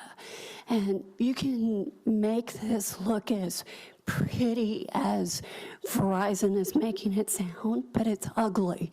I don't want to drive up to my house every day to a 40-foot structure. In addition, the fact that they're benefiting financially is not right. And it doesn't go along with being a good neighbor in a community where it's been demonstrated fully that we don't want this. And I would just ask that you consider that. And as far as the gap, we've been over that in 2016. According to everyone in this room with Verizon, there isn't a gap. So I would just ask that you look at all that fully and look at the land use and not be bullied by Verizon or Faith Lutheran. Can someone turn on the air back there? No, we got it. I'll be brief. I'll be brief. Thank you.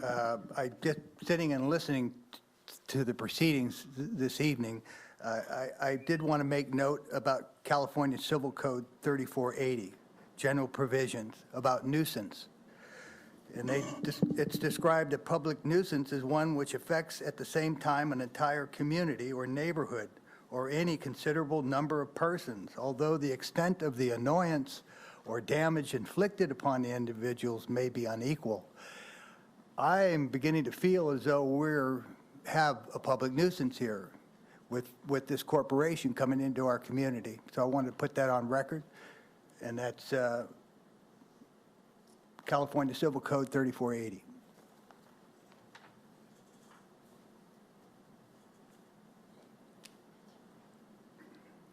So just a quick comment about the church. So when I first moved, I'm directly behind the church. When I first moved in '92, it was a pretty small church. It didn't, since then it's added the community center.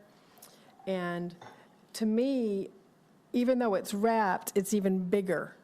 It's bigger than a cell tower, and it's bigger than the pole. So I don't know how many feet, maybe like 3 feet on each side and wrapped and taller. So to me, a block is no more attractive than a phone pole.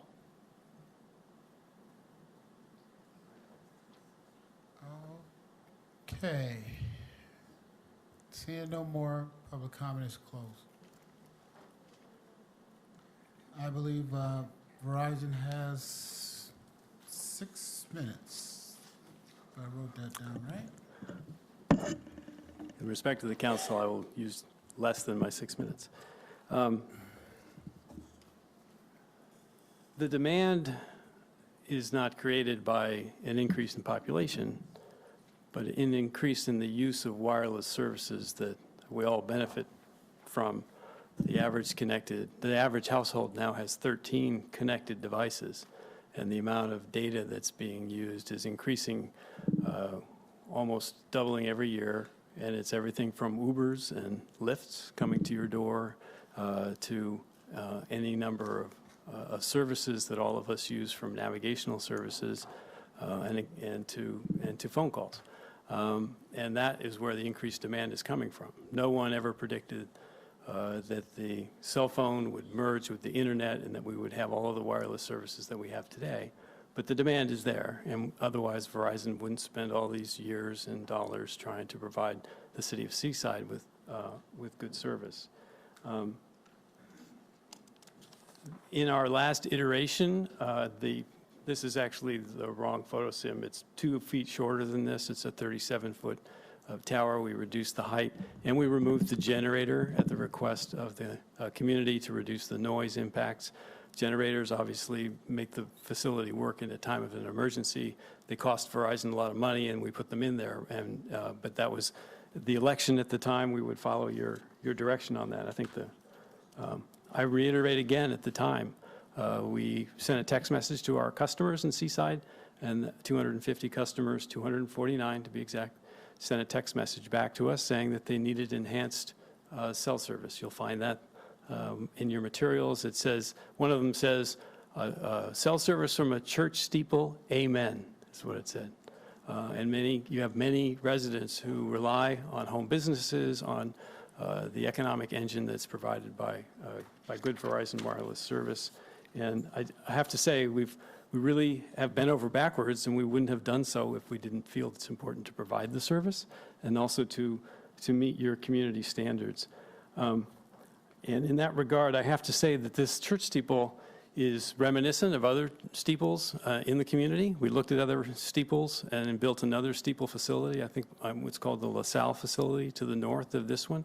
It attempts to be, and I think is, architecturally integrated. If other than having attended these meetings, you would not know that that's a wireless facility. And that's the idea, to conceal it. So I recognize the pressure you're under. I think it's based in this general fear of RF emissions.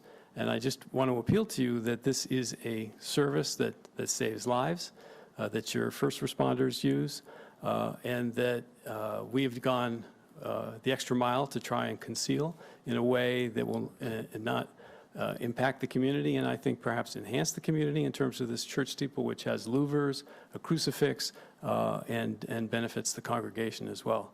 So I ask you to try and look beyond the fears that you're being faced with and towards the overall benefit of providing a utility service, so telephone, utility service to your community that will be there in times of need when when it's most needed in a crisis or otherwise. I thank you for all of your attention this evening, and obviously we can answer any questions that you may have. Thank you. So you're giving back your time? You're done? I'm done. Yeah, I'll give. Okay, are there any questions to the Verizon representative? Any questions?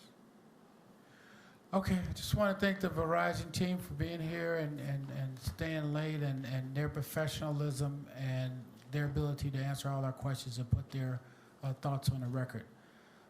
Bringing it back to the dais for discussion. Anybody want to start off? I have I guess, a question for staff. Can I interrupt? I'm sorry. What we want to do, we want to take down that picture because they say that's not a real representation of the steeple, so I don't want anybody to think we're looking at that one. We don't have the one they gave us, right? So, okay, just take that down. I believe it's a question I asked in 2016, maybe. What would prevent, since this is residential, what would prevent Verizon or any other cell tower operator to go to any residential house and make this proposal and put a unit up in the second story? Most likely the resident, but it's very uncommon. In my career of 10 years, I've seen it maybe 3-4 times. On an individual house? Yeah, that was the question, right? Is it in someone's home? Yes, I mean, I don't know what the going rate is, but it might be a very, clean roommate or something, I don't know. No, that's a good question. I mean, if they don't think they're going to be impacted by it, but that's why I wanted to make sure it was just at home, not a 2-story apartment, something like that. No, yeah, you see it on bigger properties, but away. Very quickly, Mr. Mayor, just to follow that question a little further, we would still do all this if the next door neighbor decided that they wanted to be the host for the facility. Under your current code, yeah. Okay. Just wanted to make sure that it wasn't just like somebody could put it on their private property, their single-family home and go around this process because it was a different. You still need use. a permit. It's still, I just want to get that it's straight. still a residential, the whole thing is a residential area, right? And so your code says that's okay so long as they've exhausted the PI zones and it meets the other criteria in chapter 17. I think it's 54, 34. Let me see if 54. Because no one really said anything other than asking, well, let's make the record, so. Thank you, Mr. Mayor. Actually, this might be a question for a tag team question for Mr. Medina. Just wanted to confirm, this is the R8 zone, or is this R12?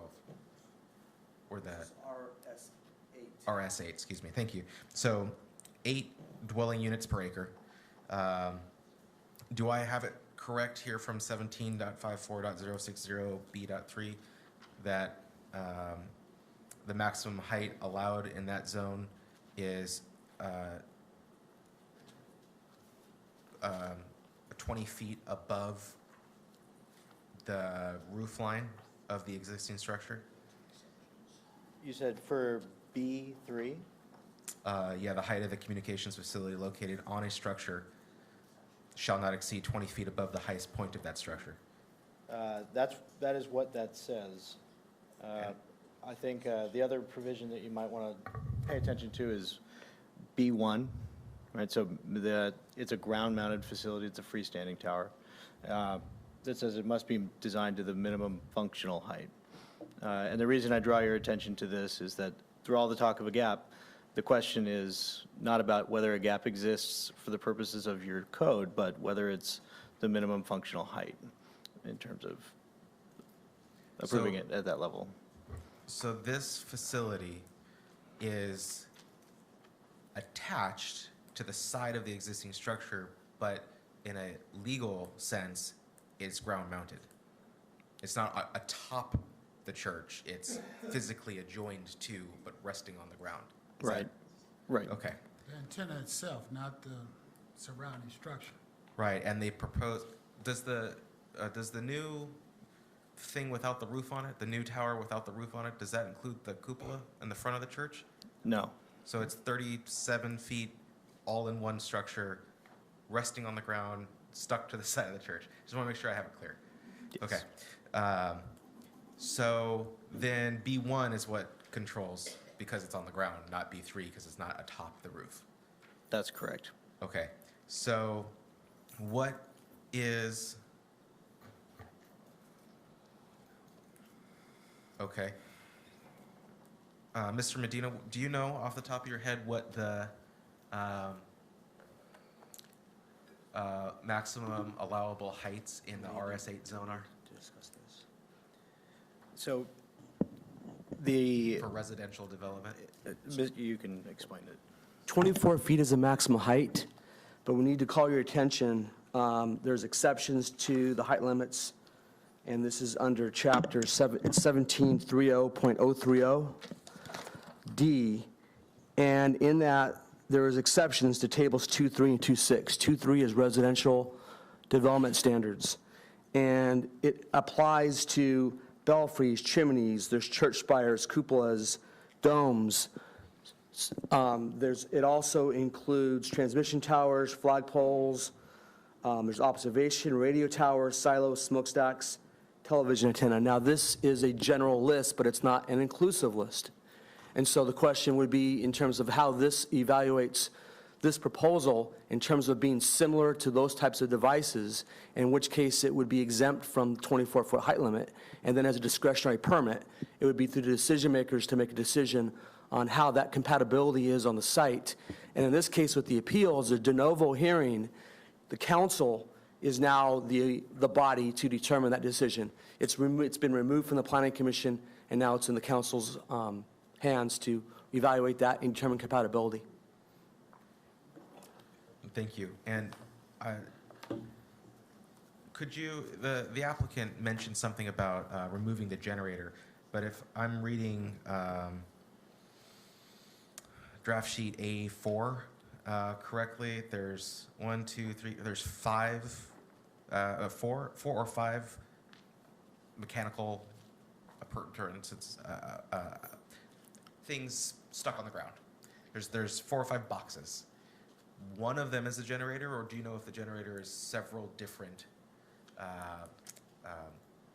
pieces of equipment that are, one's a power supply, one's a battery, one's the motor, or is it just one thing? A generator is one box on a big pad.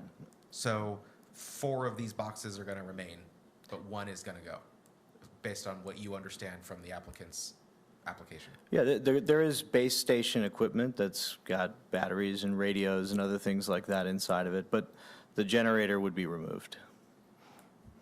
So could you help us parse how a not-for-profit corporation that's exempted from taxes, like a church, in a residential zone, establishes a business use through a lease agreement to collect rents on its property from a private third-party enterprise, and when we've transcended that invisible line from residential to commercial use? So the short answer is no, because it's not part of the decision-making process for the code. Your code does allow for other types of commercial activities in residential zones. But as far as the church's tax exempt status, nonprofit status goes, that is outside of what you would use as decision-making criteria, at least as your code is written. Sure. So, for instance, if I want to teach piano at my house in the RS8 zone, I have to get a permit from the city to establish a business in a residential zone. So churches and similar religious institutions, we wouldn't necessarily think of them as commercial uses, but it's not residential. And they're in a residential zone, but the general plan says that's okay. So fine. But at what point do we deviate from what the average reasonable person says a church does? There's activities on Sundays, maybe they do soup kitchens, probably some daycare, community block party type thing. But all this stuff is not analogous to what I think of a religious institution doing on a daily basis. Not to say that they can't, they're forbidden, but I don't know of any churches that operate commercial enterprises out of their backyard. Can you help kind of sharpen that point for us? Because you know the law far better than I do. I'm just trying to get a hand on this stuff. So, I mean, the problem that I think you're addressing is compatibility with surrounding uses. The problem with that problem, I guess, is that your code allows for the placement of facilities in residential uses, even though we know that they're commercial, if there's no other alternatives in a public institutional zone. So in order for you to make that kind of a finding, you'd have to find that there was something else in a public institutional zone. So I'm hesitant to answer a question about, is this okay because they're a church and a nonprofit? Or maybe I don't understand exactly what you're asking. No, it's not so much that they're a church or a nonprofit or tax exempt or any of those things. It's more that they are a non-residential enterprise in a residential zone, and they're intensifying their commercial aspect of their use and their occupancy in a residential zone that is not for residential. If they wanted to build a fourplex back there, knock yourself out, it's a residential zone. But no one's living in these boxes in the back of the church. So I'm trying to understand, at what point does our discretionary approval and our synthesis of the various land use and urban design guidelines and our municipal code and our zoning ordinance and our general plan, do we say that's one step too far? Or we don't have that sufficiently to make that finding? That's what I'm trying to arrive at. Which one is it? And I'm not asking you for that answer. I'm just saying that's my thought process as I work this through with you. So in order to help you, I'll just point you to 1754050A. And this is the provision that says that I'll just read it out loud. A communication facility shall be located only within a PI, public institutional zone, as a first priority, except that the review authority may approve a facility in a residential or commercial zone if it first determines that the applicant has demonstrated that all PI zone sites are infeasible and that there is no site within a PI zone where the communication could provide adequate coverage. So if you are concerned about the facility's location within a residential zone, then you'd have to address that specific provision, which would allow them to be there if they've exhausted PI opportunities, or find some other basis in your code that would counteract it. So I want you to just bring your attention to that particular provision.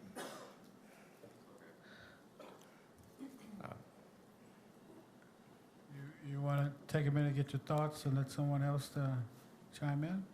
Sure. Yep, thank you. Anybody else? Okay. Again, let me see if I get my understanding correctly. Again, having read the staff report and heard the appellant and listened to the public,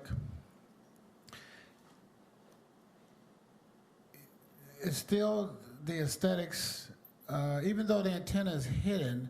You said something about because it's boxed in, but it still is a base at the end of the steeple, and so it has a certain height, and that height may be too tall because the steeple that's covering it is forced to be higher than what it normally should be.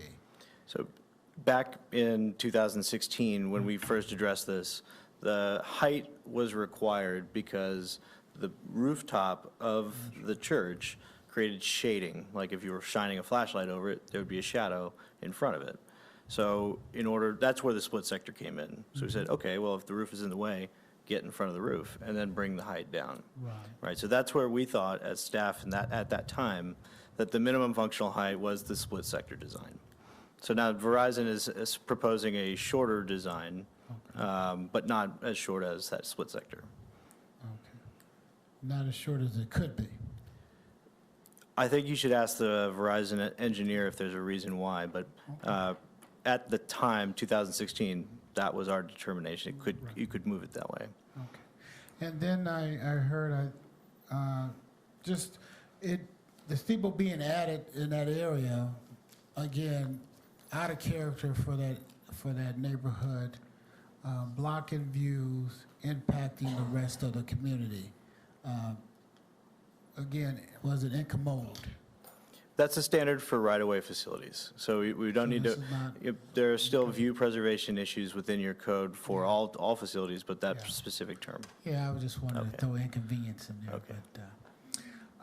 But no, I come about unreasonable blocking of the view shed. You know, they should be able to enjoy some of that view and the aesthetics of adding that square to the neighborhood, even though it's a religious steeple, so I respect that. All right, those are my comments. Anybody else, are you ready? Okay. Go ahead. Thank you. So I'm reviewing, looks like packet page 319, which is a picture of the front of Delray Woods Elementary School. It says that Verizon reviewed this site 0.4 miles southwest of the proposed facility and at an elevation of 25 to 60 feet lower. And the engineers determined that they would need a minimum of a 65-foot structure. And I'm wondering, with a public institution that's 0.4 miles away, that we don't control because the school is its own sovereign district, why that wasn't investigated, or am I mistaken and they have gone through this process with MPUSD? I can't imagine we have not looked at MPSD, but can you speak to that?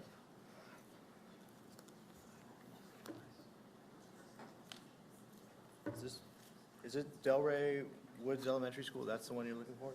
Yeah, that's. Generally, elementary schools are not willing landlords. I don't have the documentation right now. The point there was that you would be nearly doubling the size of the tower to provide the same service, which we didn't think made a whole lot of sense.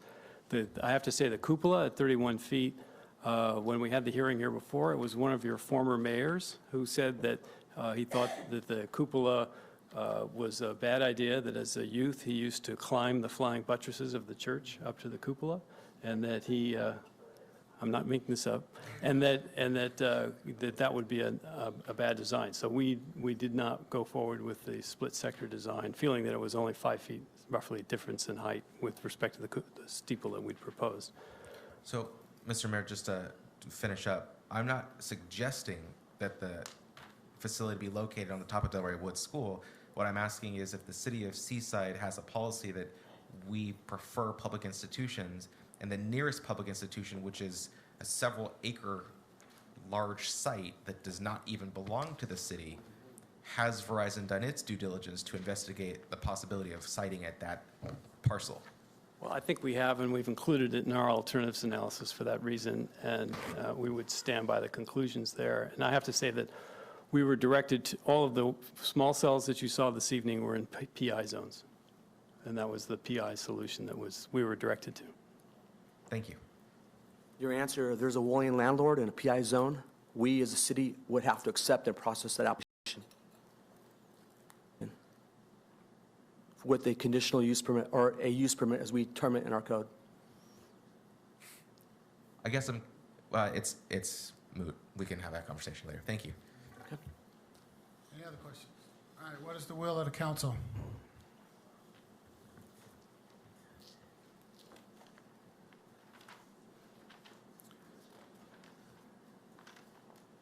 I'm not going to make the motion. What is the will of the council?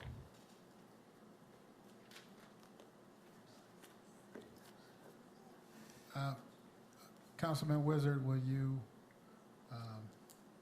move the agenda forward?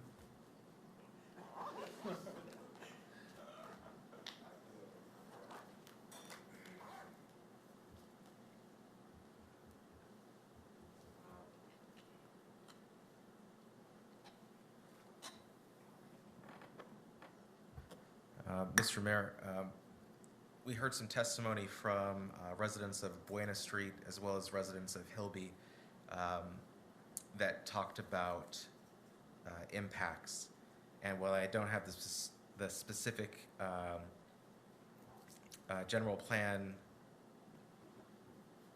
goal, policy, or implementation plan number handy, I specifically remember seeing something, I think it's in urban design, about protecting access to sunlight, land use, urban design 2.1, protect the character of single-family neighborhoods by restricting out-of-scale buildings, incompatible uses and designs, blocked views and/or access to sunlight, and excessive through traffic. And so, with a 37-foot tall structure next to no other structures that exceed 20 feet in height, that I'm aware of, at least during this hearing, and the increase, the blocking of views and the limitation to the sunlight created by a 37-foot tall structure, and the intensification of the commercial aspects of the rear of the church to accommodate these wireless facilities, I move that we deny the appeal of SAC Wireless. It's been properly moved. Is there a second? Second. I didn't hear you. Okay, it was a second. Okay. Well, I mean, it's been properly moved in second. On the question, I'll just throw in there, I agree with the aesthetics, and again, we heard about blight, view shed, and changing the character of the community, that local neighborhood.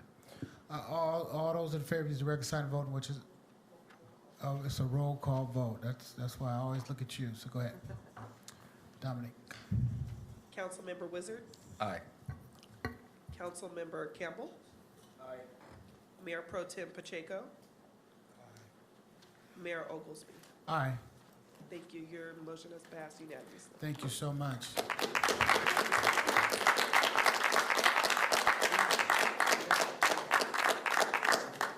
It's quite a few minutes past 10:30, so I will accept a motion to continue the meeting past 10:30. It's been properly moved.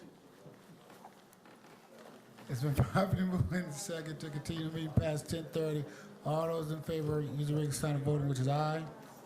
Nays have the same right of hearing. None. Ayes have it. Motion carried unanimously.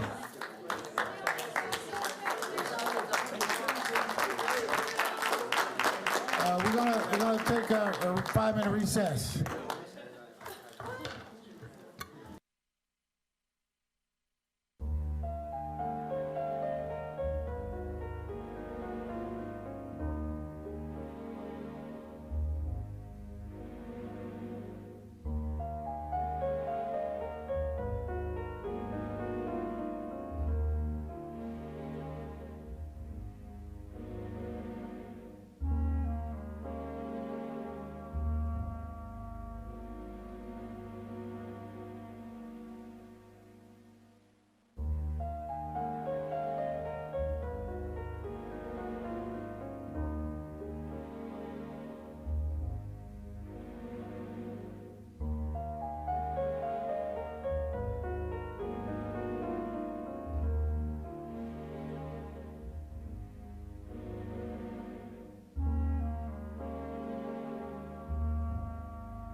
Yeah, how did you enjoy the rest of your morning? Oh, are you? What am I supposed to be doing tomorrow? 'Cause I just don't want to get an expression. What midnight? This midnight? To do it. Do we really want to do skateboarding?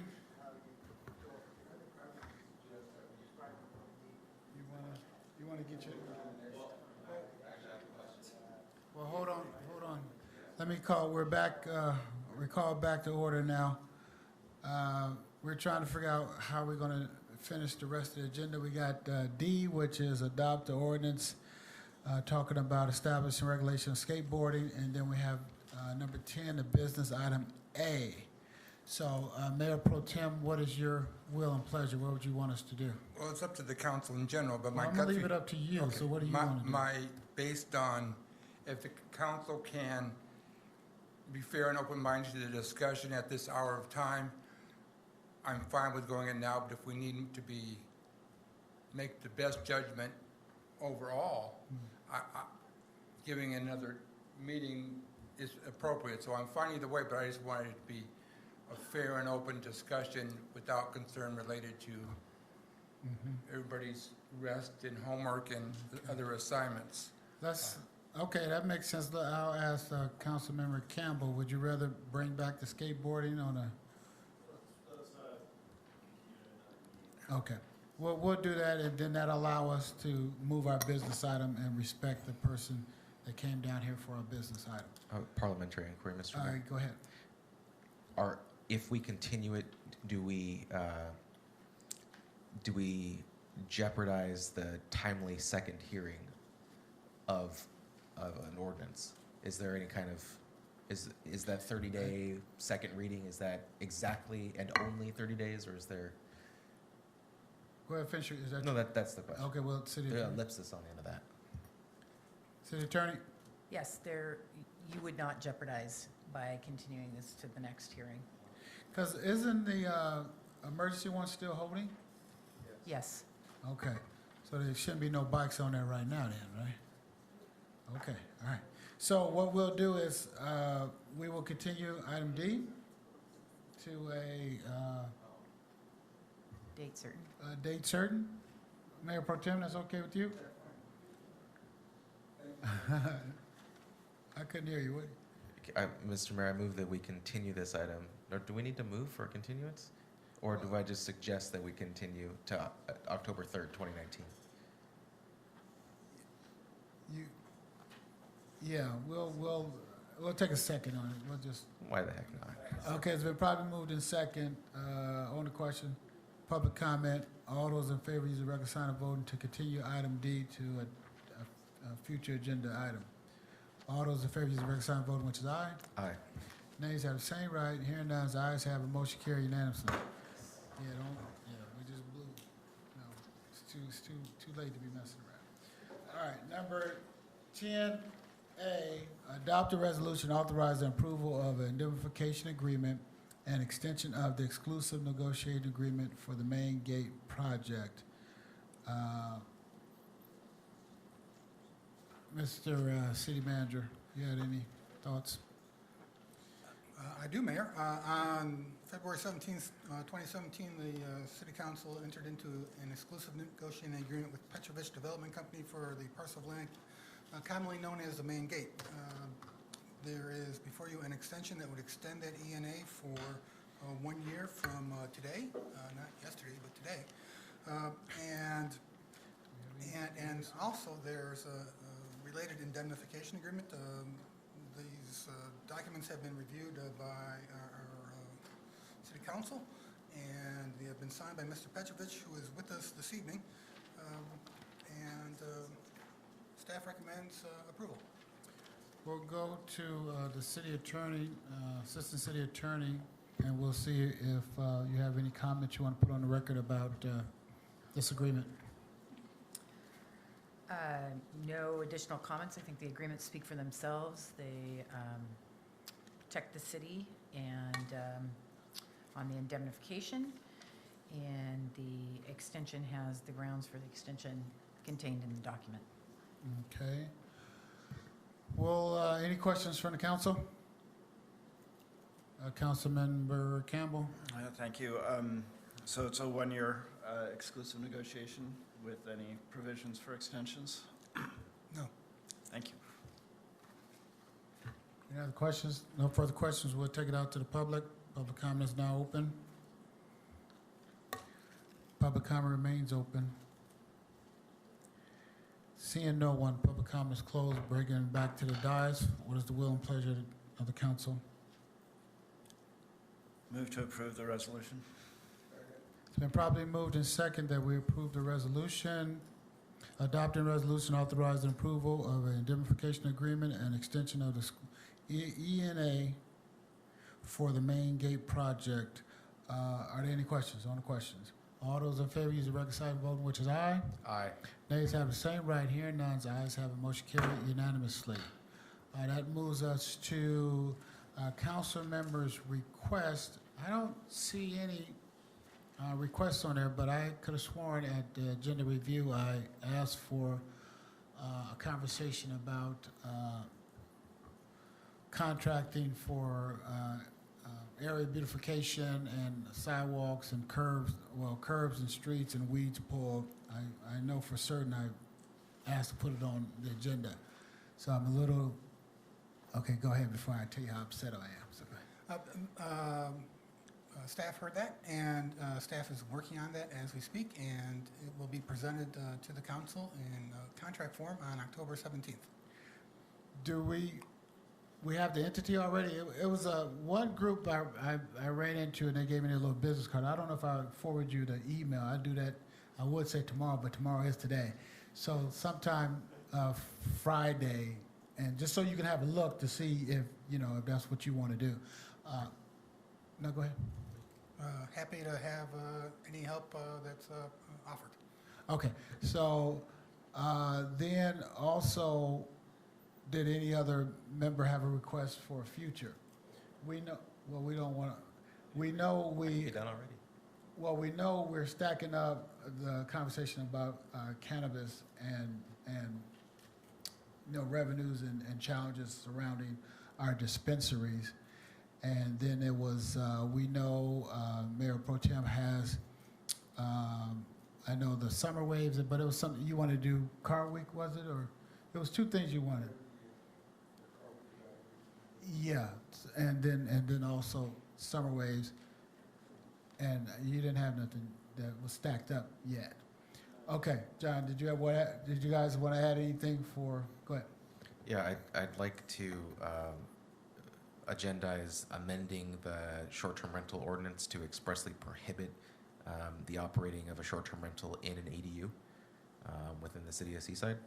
And I'd also like to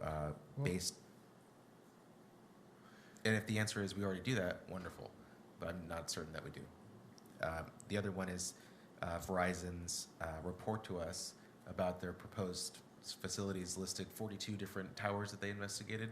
Several of them were identified as not conforming or complying to ADA as it relates to the location of the pole on the sidewalk.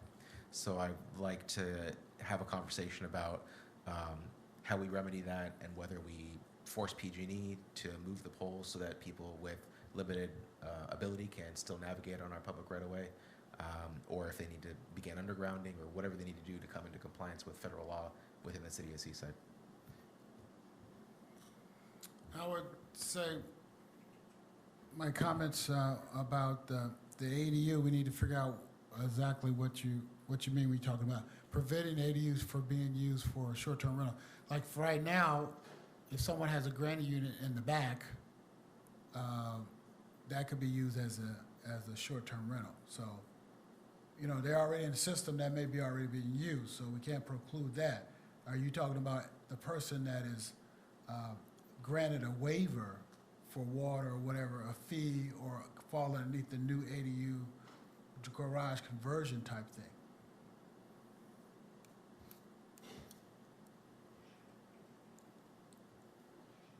Definitely none going forward. Right. It's just hard to go back and grab. That's all I'm saying. Right. Okay. So if someone is operating a short-term rental without the proper permits from the city, We're not talking about, they're not included then they should be included in the folks that, going forward. Yeah. right, but if you have a short-term rental that's Okay. permitted today and I it got is in an ADU, you know, maybe that could be a sentence or two in the report about what our options are there, if any. Okay. All right. I got you. That makes sense. All right. So mayor, city council, city manager, city attorney, comments, reports, committee assignments. I'll go first. Considering the timing tonight, I won't have anything. Mr. City Manager, I'm good. Nothing. Councilmember Wizard, No report. Councilmember Campbell, If you guys just wait a few hours, I can tell you about my waste management district meeting. in about 9 hours. Yeah. I used to have those too. Mayor Pro Tem. I'll have no report. Okay. I'll accept adjournment. Second. It's been probably moved to adjourn.